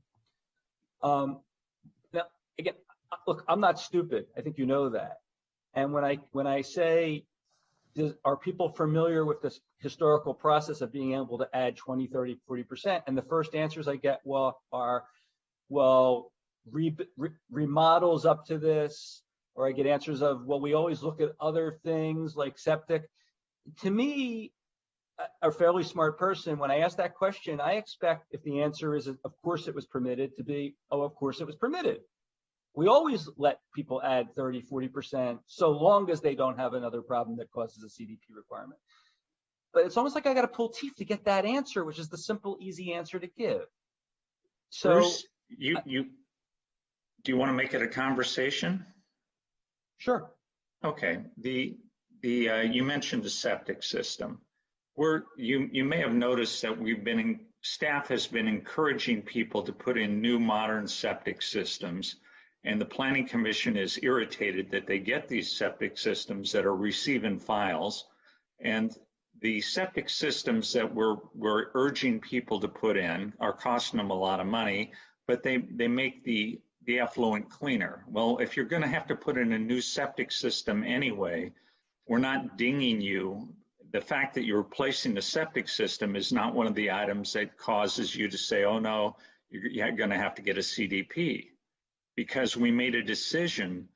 Sure. Skylar put forth the proposal that we require everybody to connect to a sewer. And no one wanted that, and that died without a vote. But the goal was to put cleaner effluent into the ground rather than once the water is treated, it should be very highly treated so that the septic systems last a long time and all the rest of that. The byproduct of that is it doesn't make any sense, since we're telling people we want them to do it, to ding them for putting in a septic system, which puts them closer to the place where they need a CDP. All right, so when we did the zoning text amendment, the Parr City Council specifically amended the statute to exempt from CDP in a new septic system. That's built right into there explicitly, unlike this other thing that we're talking about now. So I don't understand how that addresses the question. So do you want to it takes away one of the triggers.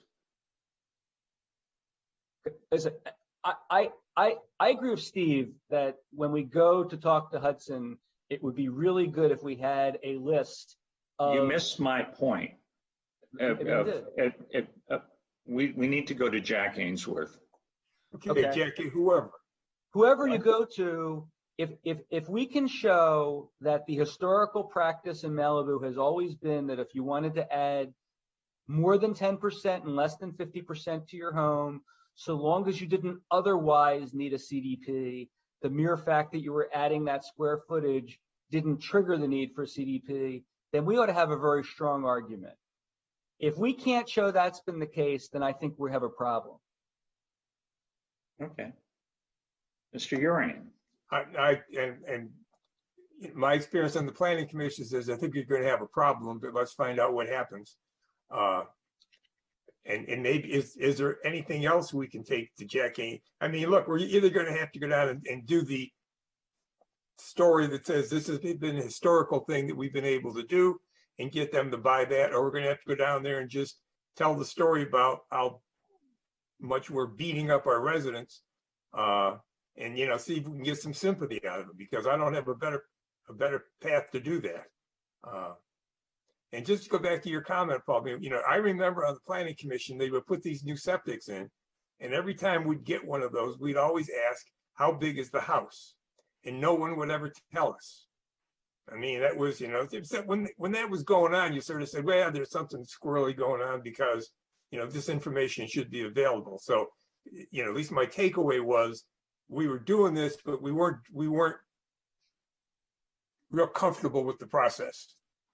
But let's do the motion, see if we can get that, and see what we're going to do with Ainsworth and see if we can get something done. Okay. I think these people who are sitting and listening to us are tired of this. Trevor, do you want to take a shot at telling me what we said? Yes, I believe what we have here is the motion was to direct staff to move forward with alternative C, which is allowing additional applications over a short amortization period, and that period would be they'd be accepted until the deadline for Woolsey Fire fee waivers that's specified in Resolution 21-62, and then also directing staff to attempt to meet with Jack Ainsworth to discuss the issue and a path forward. Yeah. The only other thing I would suggest we also go down there with is some listing of the houses, so we can present, back to the story that says, look, if we require coastal development permits, we get much bigger houses. So here are the size of the increases we're getting as results of the program we have. That may help us sell our story to Ainsworth. If in fact it's less, if it demonstrates that we're not just, overbuilding the whole city, that may be something to keep in our back pocket also. Good suggestion, Steve. Yeah, I think Richard and staff can take that into to build up some evidence along those lines. We're able to get that meeting with Jack. Okay. Does that accurately reflect the motion as I listed it? I think it does. And is that the June 31st date or the December 31st date? June. Okay. Of what, of this year? No, next year. 23, yeah. Okay. What are you going to do if you go to Ainsworth and he says that's a real problem and we're going to take action? Then we talk to him about what part of it he hates. It's all negotiation. If we, I think staff will come back and report after that meeting if we're able to get that. We've met with local staff and Steve Hudson. This will take it to the highest level of staff, and my guess is Steve Hudson will be part of that meeting as well. Paul, are you or someone else from here going to be involved in that? I would like to be. I actually got a call from a gentleman who was former chair of the commission who recommended that path of going directly to Ainsworth. But I can't do that without authorization from you guys. We accept a friendly amendment to the motion that you and Steve will jointly work with Coastal to try to see if this can be approved.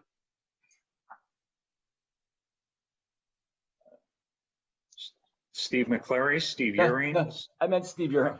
Steve Urian. And anyone from the staff, obviously. Yeah. Mikey, we accept that? Sure.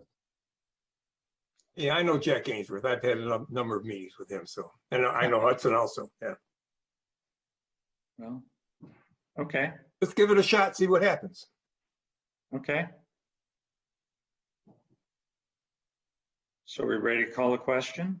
We already called the question. Now that we understand what we're voting on, Kelsey, would you like to take the roll? Mayor Grisanti, Yes. Councilmember Pearson, Yes. Councilmember Fair, Yes. Councilmember Euring, Yes. Mayor Pro Tem Silverstein, Yes. motion carries. Okay. Unless somebody has something, so what we have remaining is 5A. Baby rat. Pardon me? No, let's go ahead. Well, my dog is chasing stuff. Okay. Trevor said we have to do 5A or else. Yeah, we're we got automatically- to do 5A, right? Okay. Yeah, we can certainly hold on 7C. Do you want to continue the other items to the next meeting? Could I please do 7A? It'll take about 30 Okay. seconds.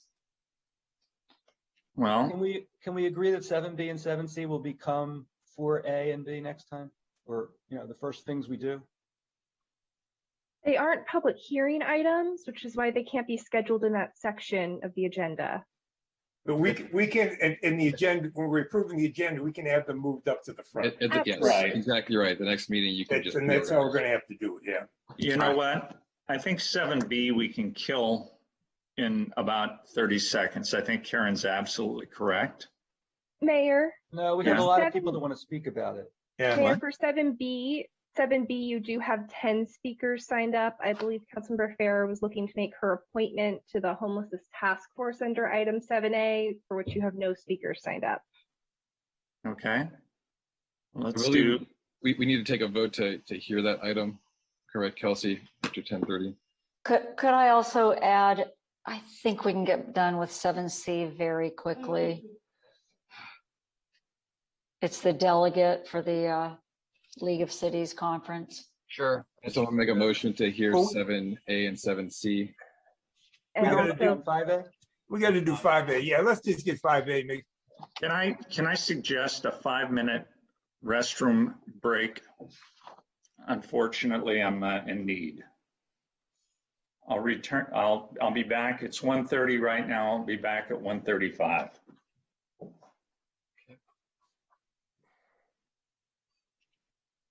Okey dokey.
Okay. Are we all muted? 5A, let's do it. Let's do it. 5A.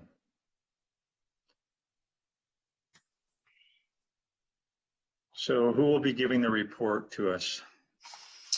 Good morning, Mayor Grisanti. I will be giving you your report this evening or this morning. Thank you, Elizabeth. Thank you. I'm here with the team from FM3.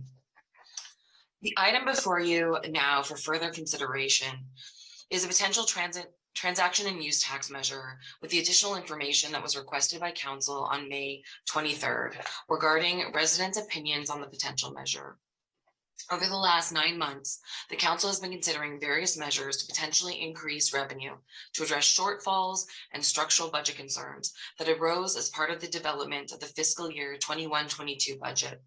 As part of this effort, the council has considered a parking occupancy tax, sales tax, vacancy tax, business tax and licensure, transit occupancy tax, and even the process by which to become a charter city in order to impose a special documentary transfer tax. When the council initially directed staff to bring back options to address projected revenue shortfalls in June 2021, the projected fiscal year 21-22 general fund revenues were estimated to be less than the general fund expenditures, and approximately $4 million from the general fund designated reserve was to be utilized in order to balance the city's operating budget. Fortunately, since that time, the city's revenues recovered more than anticipated. The drawdown from the designated reserve initially reflected in the adopted budget for 21-22 was not needed and remained in the city's reserves. The budget for fiscal year 22-23, adopted by the City Council on June 13th, anticipates solid revenue. The budget is balanced, the revenues are strong. However, significant impacts on the city's revenue expenditures are still anticipated in the coming years. Most notably, there will likely be revenue and expenditure impacts associated with the proposed measures, the proposed implementation rather, of additional short-term rental regulations and the opening of the sheriff's substation in Malibu. In addition, there are economic factors that could indicate a potential economic downturn. As part of the council's consideration of this, on May 23rd, staff returned to council as requested with additional information on the following potential revenue generating measures: transit occupancy tax, a 0.5% transaction and use tax, and the process to become a charter city. At the May 23rd meeting, council requested additional information on the potential 0.5% TUT, particularly how residents would feel about such a measure. If approved by voters, the half-cent or 0.5% TUT would impose a local tax allocated to the place of first use. So in this case, it would be Malibu. The city's sales tax consultant, HDL Companies, has estimated that such a tax of 0.5% would yield approximately $2.8 million annually. HDL also analyzed the extent to which the potential TUT revenue would be generated by residents and non-residents, and has estimated that 73% of that revenue, the proposed TUT revenue, would be generated by non-residents.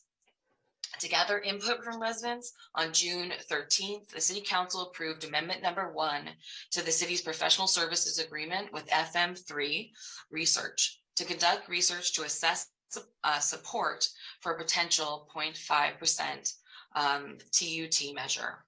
Alicia Del Pupo is a member of the consultant team from FM3, and she is here tonight along with her colleague Richard Bernard to provide a report on their findings.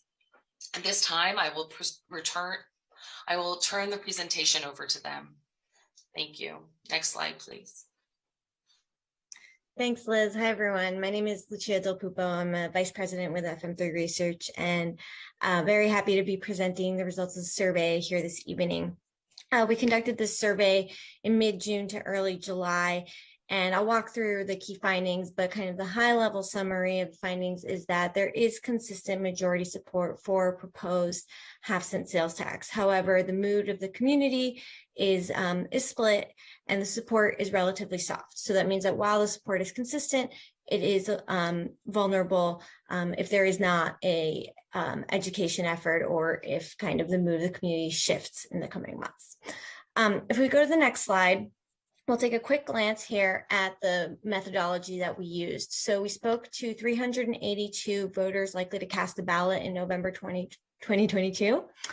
We used a dual mode methodology, which means we conducted the interviews via phone and online, and we reached folks over phone calls, email invitations, and text invitations to the online platform.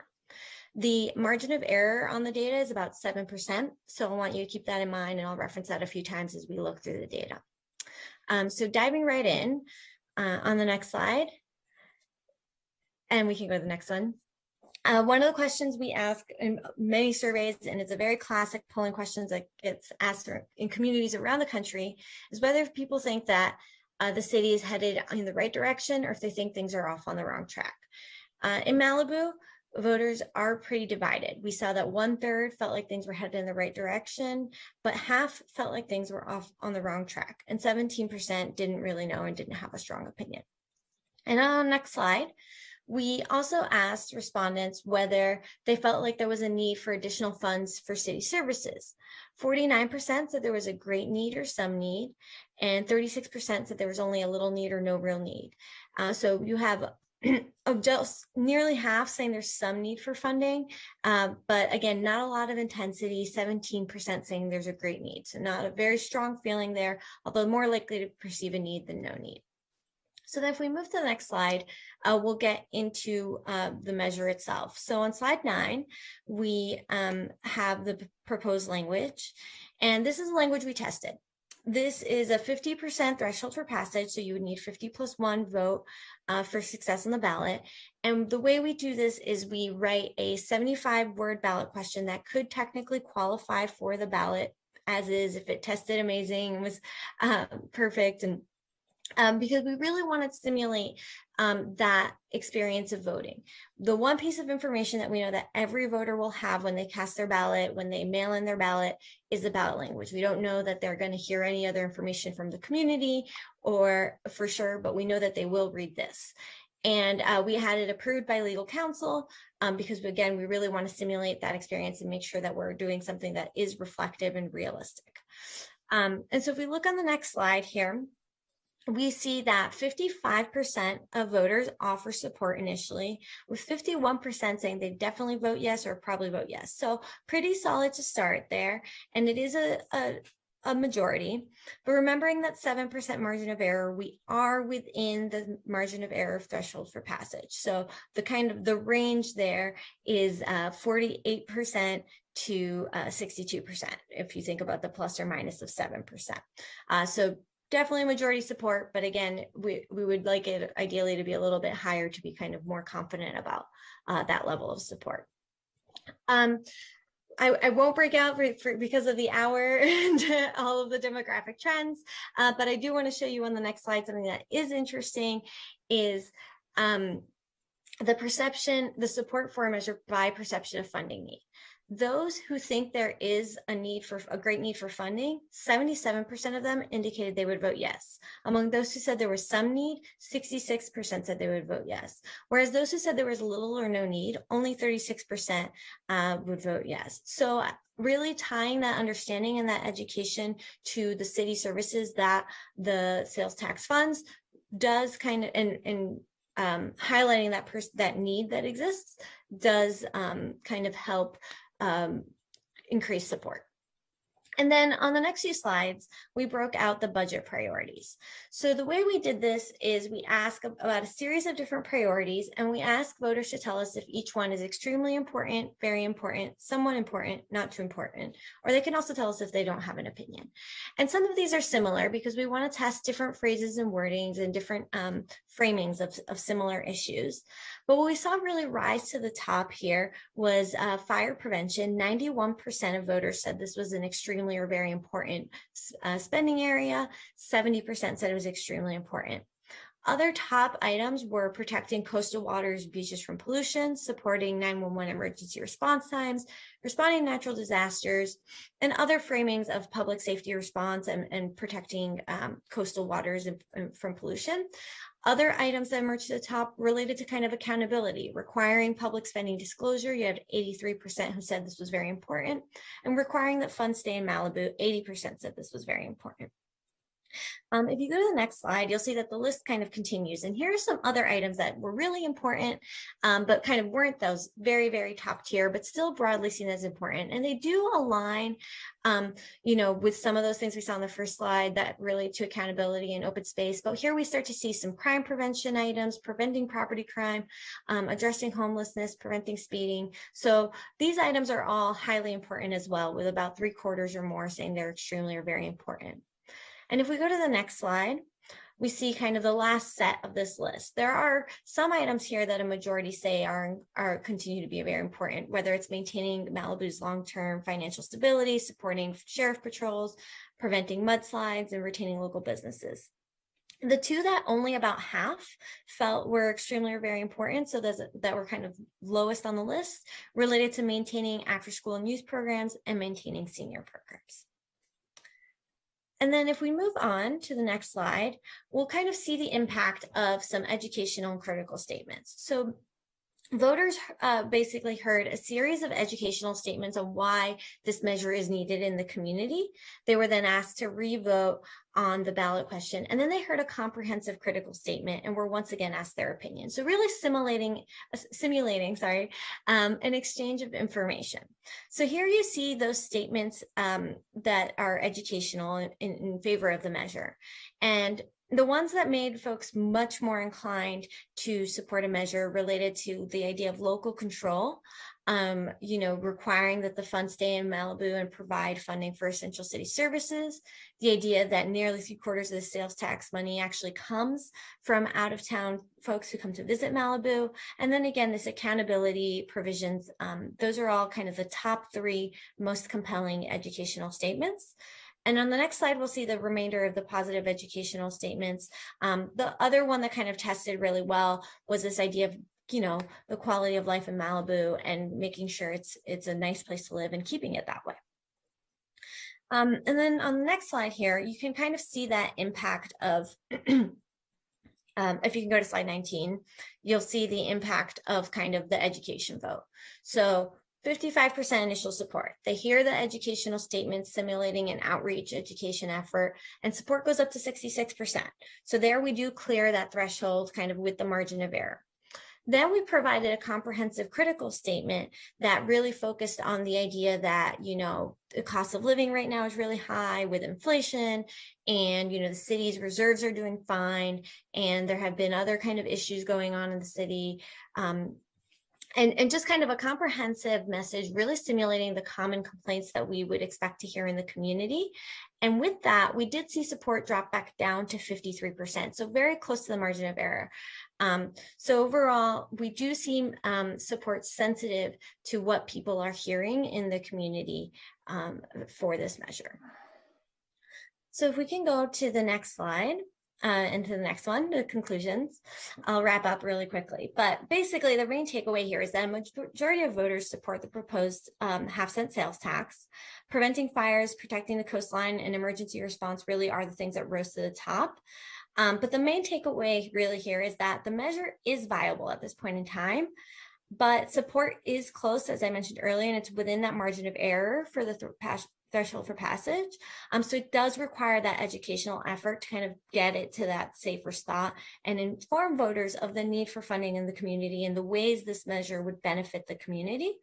The measure is vulnerable if there were to be an organized opposition effort, or, continued economic instability could also negatively impact the measure, just because things in the community are mixed. If you'll remember back to that very first slide I showed, with 50% saying things were headed in the wrong direction and kind of not a strong perception of that need for funding. So there is some vulnerability there, even though it does consistently test above the 50% threshold. Thank you. Thank you. Thank you, Lucia. Lucia will be available after the presentation concludes to answer any questions you have on FM3's research findings. After consideration of the research findings presented, if council is still interested in pursuing a 0.5% TUT ballot measure for a general tax to be used for general city purposes as part of the November 8th consolidated general election, council would need to direct staff to bring back resolutions to submit the question to voters, setting priorities for arguments and rebuttals, and directing the city attorney to prepare an impartial analysis on the effect of the measure. To get this item on the November 8th ballot, council must adopt the resolutions to submit the question to voters and submit those resolutions to the county clerk by August 12th. The next regular meeting of the city council is scheduled for August 8th. Due to the election deadlines, there would be no opportunity to amend the resolution or other related language. In order to pass, the resolution must be approved by a supermajority of the council, so the 4 out of 5 council members. If council is seriously considering moving forward with a 0.5% TUT ballot measure, it may want to consider directing staff to hire a consultant to educate Malibu residents regarding the potential ballot question. This would be for educational purposes only. It is not allowed to include any advocacy. This would only serve to supply voters with information if the council is interested in doing so. That concludes the formal presentation for this item. Lucia from FM3 and city staff are available to answer any questions you may have. Thank you. Thank you. Okay. I guess Mayor, are you ready for public comment? You do have one speaker signed up. I'd love to hear that speaker. We have Ryan, and we'll hear from him now. Hi, Ryan. Thank you. I didn't hear what I needed to hear, and that you're already at a 50% no. I don't think this will pass. And I'm concerned you waste the money trying to get it all printed on the ballot. And if you're going to do that, you probably have to hire a spin doctor, as they were saying, just to educate, even though we know what the mission is. And I'm assuming FM3 does that type of service. So I'm a little bit troubled by that. The other is as revealed there is the concern about the revenue amount and if it's really needed. Actually, we heard in the report from the staff that it is not needed at the moment. It was when you started to consider this, but the revenues have come in from sales tax and other things that we're not in the position when you ordered up this assignment to be evaluated. So the worst part is it disadvantages the local Malibu businesses, the one that are here in Malibu already in an uphill situation because of things like high rents, a lot of wasted travel time to acquire merchandise, and then to try and provide it as a service to Malibu residents. And then you have to charge them more than if they were just to pick it up over the hill themselves. And you're doing that to the Malibu residents 365 days a year. Well, the alternative to that is that you just don't mark up the item. You go out and buy it over the hill and you come over and sell it in Malibu with no markup. Now, I don't know where your first use interpretation comes from that, but then you get absolutely zero sales tax coming in that way. Maybe that isn't exactly legal, but now you're down to zero and you were getting something else before. What you didn't address were the obvious things that were brought up in the report, and that is the other revenue sources that you were also looking at. We have a huge $6 million a year down the toilet drain, which is your CHP legislative agenda issue for that punitive Vehicle Code section 2400.6, which you've yet to address. We have the beach team. We don't even own a beach. These are county and state beaches, and that's $500,000 a year at overtime rates, by the way. And well, stop looting the library fund. That's another $500,000. And you didn't address the parking tax, which is an alternate revenue, which I think we would all vote and it would pass. So any of those, but the worst part is it hurts families here who outgrow their bicycles and their clothes and have to go buy them over and over again. It doesn't hurt the retired Ryan, people. They're not buying things. Thank you, Ryan. Okay, I don't know who wants to lead off. Karen. Thanks, Paul. So it says here on the second paragraph of the staff report, an estimated additional appropriation of $30,000 may be needed to hire a consultant and provide educational materials. I'm not sure, in referring to educational materials, are those campaign materials like mailers, newspaper ads? I'm not sure what that means. And if we were to mount a campaign to try to pass this, is that in addition to that $30,000 that's referred to? To be clear, we can't campaign for it. So we have to be very clear that we are not doing that. We can educate about the issue. I think that's what we propose there, and that can be through a website, mailers, other types of information, but they can't be promotional materials. It just has to answer honest questions about the measure, what it will do and what it doesn't do. Thank you. I think I forgot that now that it's 1:56 a.m. Okay, that's my only question. Thank you, Karen. Mikey? You know, I'm still in mourning over the documentary transfer tax. Just thought that was so golden. You know what? I don't have a lot of heart for this. Here's the main reason I'd vote for this. I'll just throw it out there. Is because at some point, if we don't, the county will, and we'll never be able to get it, and they'll take it. That's real. Now that's a terrible reason to want something, but ultimately we know we only have 3/4 of a cent left, and the county can move on it, or we can move on it, and that's the limit. That's a lame reason to vote for this. I mean, the money would be helpful, but I just don't love this method. But I'll be really pissed if the county levels it and we didn't take advantage of it. So that's where I stand. Thank you, Mikey. Bruce? First of all, Elizabeth and Lucia, thank you. That was a very helpful presentation to me. The staff report says that the tax needs to be approved by a majority vote of the city's qualified voters. Does that mean a majority of those who vote or a majority of those who are registered to vote?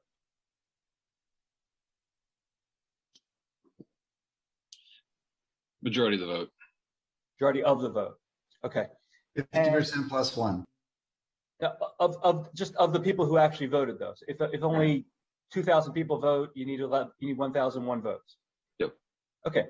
And I couldn't. Maybe it's just too late. But for me, what would be the anticipated amount that we would receive if this were approved? Is that the 4.5 million?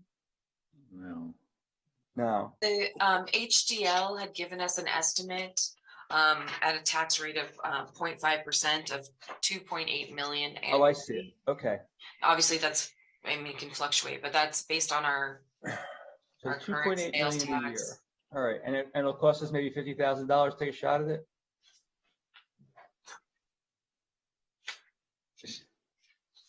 If you wanted to pursue additional, educational resources, yes. To put the item on the ballot, I believe we have enough already in the budget for elections for 22-23.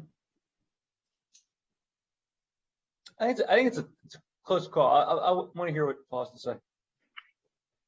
We find ourselves in the position of someone who's about to leave on a boat trip, and they have an option of buying a life preserver that would come in very handy if the ship is damaged and prove impossible to get at that point.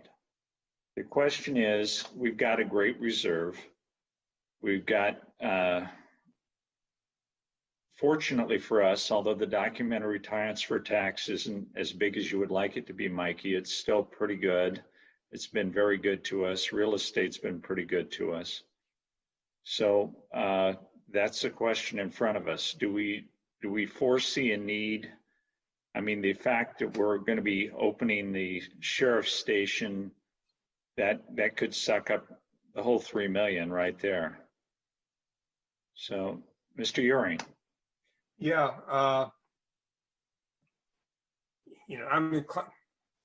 the fact that we've got this inflation going on doesn't make me real happy to have to do this, but I think down the line, you got the sheriff's station coming up, and there's going to be a cost in doing that. So I'm leaning toward approving this, but who's going to do the promotion for this thing? I mean, the education. We don't promote. Well, I understand the education, but I'm saying, if I were selling this to somebody, I'd be talking to them about, look, the world has now become this very scary place to hang around, and now we've got guys with axes going after people's houses. We've got whatever now, people getting shot. We've got to do protection for the schools. But can you do that in the educational thing? I mean, how do you make that pitch to people? Because I think that's what they're going to have to hear to vote for this thing. If we can provide them with better police protection, help them deal with some of the issues that they're reading about on a day-to-day basis. I mean, I don't know how many emails or stuff I get where people are saying we need more police. We need, there's more stuff going on. We need to get more police in here. So I'm just wondering, how do we tell that story to people to get them to vote for this thing? Because I think that's going to be the key. Well, I'll take a chance at trying to answer that. Again, as Trevor has said, obviously the city, we can't advocate one way or another. We can certainly, educate, similar to the statements that you just made, Councilmember Ring, in terms of, what the city's needs are, or how we would use this, or what good it could be put towards. But again, the city can't really, one way or the other. I believe individual council members could certainly take positions. They can certainly talk to members in the community, and they could encourage them to vote one way or another, but we can't use any city resources on that at all. And then, of course, there could be independent committees that could form to support or oppose this. Again, the city could not have any connection with those whatsoever. So there could be efforts that were done completely outside of and independent of the city. But again, that's something we don't have any control over. So hopefully I haven't strayed too far off there. Do we think anybody's going to come up with an opposition campaign against this? With some substance behind it? I mean, I don't know. I can't think of anybody who'd do that right now, but who knows? Because that seems to be a big risk, right? If somebody comes up there with a aggressive anti-vote tax campaign, our margin of error gets real small real quick. I think Ryan's considering it. You could have Howard Jarvis pop up. Okay. Bruce? All right, so it's some rough math. I mean, if it costs us $35,000, it's 100 to 1 odds on a roll of the dice. If we spend as much as 50 to 60, it's 50 to 1 odds. And that's before you take into account what we were just told, that we're like 50-50 in the first place. I think it's a worthwhile bet. And that's leaving out and the payoff if we're successful is tremendous. So I'd say go for it. Yeah. Is that a motion? Sure. For staff's recommendation, including the hiring of a consultant to educate Malibu residents regarding the potential ballot question? Yes, it would have to come back to us on who to hire and how much to spend, or no? Yeah, we would come back to council. Is it coming back to council? Is that the idea? Do you have someone lined up? All right. So sure. I'll second. You got a motion and a second. Is the consultant contract going back to the council? Or are you guys seeking authorization here? I think it should come back to the council. Yeah. Okay, so then it's staff's recommendation, and then directing staff to not hire a consultant, but to bring back a contract for a consultant for the council to consider for education. Does that reflect the motion? Yes. Any discussion? Was there a second? I second it. Okay. Steve Euring, yeah. Kelsey, will you call the roll, please? Mayor Pro Tem Silverstein, Yes. Councilmember Euring, Yes. Councilmember Fair, Yes. Councilmember Pearson, I'll be a team player and vote yes, but I reserve the right to form the committee against this. Mayor Grisanti. I'm going to vote yes. I'm going to buy my life jackets. Motion By the way, carries. it's not 100-to-1 odds. I mean, it's 100 pay. It's pay one, receive 100 on a 50-50 shot. Actually, Bruce, it's pay one, receive 100, and then receive another 100 the next year, That's and right. another 100 the year after that, and another 100 the year after that. That's right. On a 50-50 shot, coin toss. Yeah. Okay. All right. Thanks, Elizabeth. Go to bed. Go home. Do we have anything else that we7A. desperately needed to Yeah, accomplish? Karen's needs to make her appointment. 7A, yes. Are we ready? Yeah. We're ready. But Okay. we do need a vote to hear item 7A. I thought we did that. Do we get? I think we made that vote to hear 7A and C. Do we? Thought so too. Yeah, we I did. believe it was discussed before the last recess, but we did not get to the point of calling a vote. I'd like to make a motion that we hear items 7A and 7C. Second. Second. Got a motion and a second. Would you like to take the roll? Mayor Grisanti, Yes. Mayor Pro Tem Silverstein, Yes. Councilmember Fair, Yes. Councilmember Pearson, Yes. Councilmember Euring. Yep. Motion Yes. carries. Okay. Item 7A. I'm appointing Josh Spiegel as my new appointee to the Homelessness Task Force. And I would like to officially thank Paul Davis for his service. And Mayor Grisanti did just get late there in the evening, but I wanted to let everyone know you did not have any speakers signed up for this item. Thank you very much. I have a question. Can Josh do that while remaining on public safety? Well, Yes, Chris when you- Frost, sorry, never mind. There are You are others too. correct. When you created the homelessness task force, the city council decided to suspend that policy, allowing people to only serve on one commission so they could also serve on the task force. Great. Then let's load him up. Do we need to do anything other than nod politely?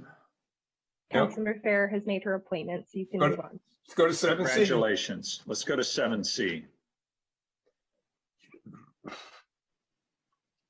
Voter delegate and alternate voter delegate for the League of California Cities Annual Conference.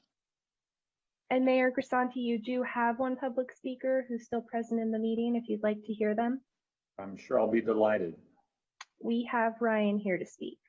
Ryan, what can you tell us about item 7C? I would recommend that you appoint, well, maybe he doesn't want it, but it should be the mayor pro tem. I think the mayor's got enough to do as it is already, and it needs to be somebody who will guaranteed be on the council in the next, year or so. So that really just narrows it down. And we already have, well, typically the Council of Governments has the mayor pro tem as the assigned representative to go to those meetings for the same reason that once you're mayor, you got plenty of meetings and things to go to as it is. And it serves as a training ground for when you are mayor. So I think it's only appropriate that the mayor pro tem be the person to go to this League of California Cities, I guess it's their annual convention in, I guess it's Long Beach this year. However, I don't know if Bruce wants to go, or we don't know what COVID's going to look like.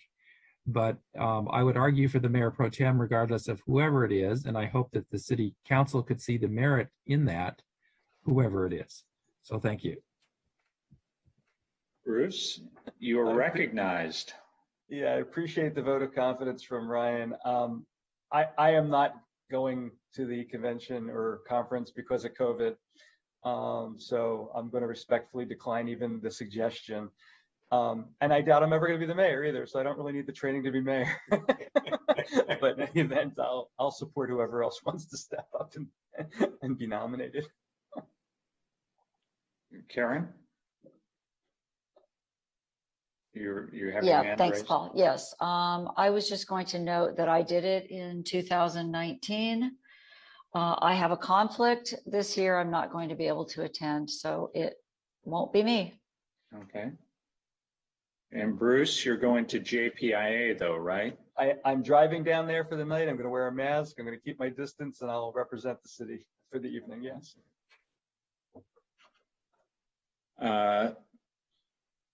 Mr. Uring. Yeah, I mean, look, guys, I'm 75. If COVID's around, I'm not going to Long Beach.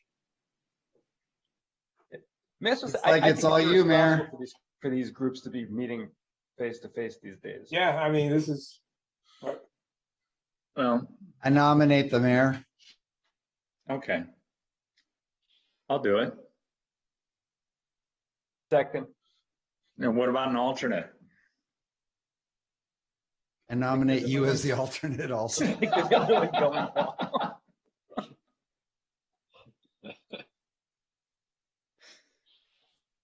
Jeez. Okay. We can designate up to 2 alternates, but okay. You can be that one too. Yeah.